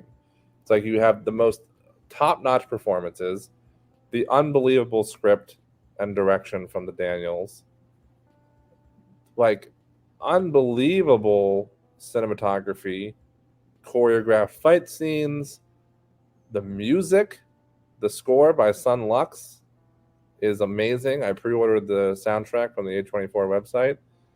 It's just every little facet of this film. Costume design, holy shit. Costume design, score, production design, cinematography, everything is at the top of its game in this movie. There's not a single thing where somebody is phoning it in Right. every department. And that's what makes a movie like this stand out so much. Plus, it is relevant. It's emotionally poignant. It's relatable for a lot of people. It is done in a way that makes you care about characters that are kind of shitty in certain aspects, which is always the sign of good writing. Yeah. The true winner of this movie, behind the scenes, is likely the editing. I mean, the amount Dave of just said that, and I did didn't he? I didn't include that in my thing I just said, but I should have, because editing is all phenomenal. The amount of footage that they had to film for this, the amount of like, okay, Michelle, now we're going to film this scene. Please put on this costume and be in makeup for 3 hours, and then we're going to switch to this other one. Like, I can't imagine how much work that this actually had to take. But it is truly a film that is ingenious on every level, and it's so original that it's literally difficult to discuss with people that haven't seen it, because or honestly even people that have seen it, because what is it about other than truly everything? It is just a beautiful achievement. It is easily my favorite film of the year, and also jumped to my top 10 of all time. It is incredible, and I really, really hope that it cements them on just some of the greatest filmmakers of our time. I hope so too, because their first film, Swiss Army Man, flew under the radar for sure. So I mean, obviously this is already getting way, way, way more attention than that ever did. So I agree with you that I hope this is putting the Daniels name in a lot of people's mouths and the forefront of their brains as far as, well-respected filmmakers, because they deserve every ounce of it. All right, my friend, at over 4 hours, why don't we hit a handful of honorable mentions and then call it a night? What was my record before? Just over 5 hours. We got close, man. This is way longer than I expected. One that you thought would be only 2 hours, and I have a massive headache, by the way. Oh, I'm sorry. That happened at some point, like halfway, probably when Zach joined. That makes sense. I'll throw out, since my list will be shorter, real quick. Okay, I really enjoyed Fresh. I thought it was a nice, unique script. Primarily, I think that the performance from our main villain of the film was great. I think that Sebastian Stan has some decent acting chops. Yeah. I really enjoyed the Batman. I think more than most people. I loved X. I am one of those people that like X more than Pearl. I think they're both great, but genuinely adored X. I believe it's it's a 2022 film. I was shocked with how much I liked Turning Red from Disney this year, the animated film, way more than I expected. One that we mentioned slightly under horror, but I think is going to be a generational defining film for a lot of people, which I've talked about this over the last like 6 weeks. Bodies, Bodies, Bodies is a massive achievement and one that people do not discuss with the powerhouse writing that it actually should, because it is incredible. Rachel Sennett is a gift to America. If they don't start putting Rachel Sennett in more things immediately, because she's only done like 3 movies, it's like, get on that, Hollywood. Jesus Christ. And her performance in the 2 that I've seen are mind-blowingly great. Yeah. Let's see. I was slightly disappointed with The Northman this year. Not really an honorable mention. Just want to throw out, I really wanted more from Eggers. I've loved his first couple things, and this one, it's good, but not. It just didn't hit me. I feel like he got a little bigger than he was ready for, unfortunately. It doesn't have. The chat will disagree with you from. I'm. I've seen already on the show with Flip even last week. Yeah, that's true. I really did like Nope, and then it's a documentary. It doesn't have a wide release yet, unfortunately, but friend of the channel, Kat Ellinger's documentary on Jean Roland. I genuinely really loved. I think it is one that people will enjoy when they get a chance to see it. I believe it's getting a disc release from Arrow in 2023 at some point. It is the Fantastique, or Orchestrator Storms is the name of it, so keep an eye out for that. But love that documentary. What are some of yours, and then we'll let you get to bed. I just wanted to quick say Big Disc Energy. If Marvel didn't pigeonhole them, I would love to see what the Daniels could do with a Marvel movie, to be honest. I think that'd be amazing. Okay, much like my top films 22, because of 2022, I do have 22 honorable mentions, but I'll just fly through real quick that we won't discuss it all. I'm just going to go through it, okay? Here's my 22 runner-ups list of 2022. The Eternal Daughter, Joanna Hogg's follow-up to The Souvenir double feature. Women Talking, Moon Age Daydream, David Bowie documentary. Pleasure, Pearl, Something in the Dirt, Barbarian, Flux Gourmet, Bodies, Bodies, Bodies, Bullet Train, The Northman, Men, X, Guillermo del Toro's Pinocchio, 3,000 Years of Longing, The Batman, Strawberry Mansion. Ooh, really? Nope. Did you see that? Is that what? I did not love Strawberry Mansion. Funny Pages, Violent Night, Christmas Bloody Christmas, and Deadstream. Nice. Is my 22 runner-ups list. Lots of horror on the runner-ups list. Yeah, lots of horror that I love that just didn't quite peak into the best of list. So, all right, there we go. So this has been incredible. I really hope that everybody that has been watching for this entire thing has enjoyed this. I understand that it is a lot. This is a lot of time to invest in something like this. I hope that we've given some ideas of stuff to watch. Yeah. As usual. What was that? I hope so too. I hope people.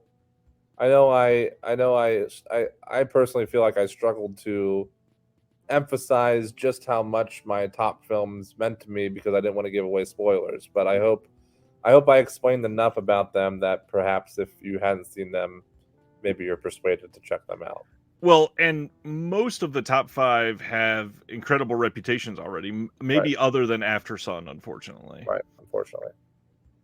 I want to throw out just again another acknowledgement of the amount of support that the patrons have given. If you enjoy the channel and you are eager to support it and join a community in another way, it would be wonderful to have you in our Discord. And just thank you to all of the current subscribers to our Patreon. It is a huge help and huge boon for this channel, so I appreciate that. But Other it's than that, so fun, guys. You gotta join. It's so fun. the Discord is genuinely amazing. I think that's all I got. Anything else you want to shout out before we call it a night? No, I think that's it. Thanks for having me as always. You know, this is my jam. I hope everybody enjoyed themselves. And sorry to spring Zach on you, but It was fun. I hope people enjoyed that little surprise special guest, maybe. As we said, Jeremy will be back likely the week of the nominations for the Oscars getting announced. We're going to try to do that within probably 48 hours of the list going live so that we can both react to it for the first time together, because we are both not going to look at the list until we are live on stream together. Yeah, which we did for the first time last year. That was Ryan's idea, and it was hard for me to not look at the list prior to the stream. So, but I'll do it.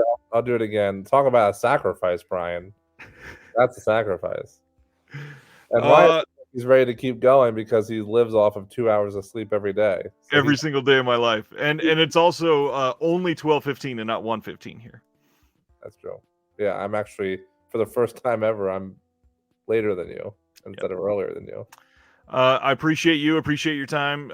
Take some medicine. Feel better. And everybody else, thank you so much. Wave is asking, will you stream for Vinegar Syndrome releases? I don't know if they're going up. Yes, New Year's Day I will be live for the first day of Subscriber Week. It is not at midnight. It is at noon Eastern. So I will be going live at 11:30 a.m. Eastern on January 1st, and we will ride into the announcements together. And just hang out. And until next time, from Two Collectors to all of you, hope you guys have a wonderful night.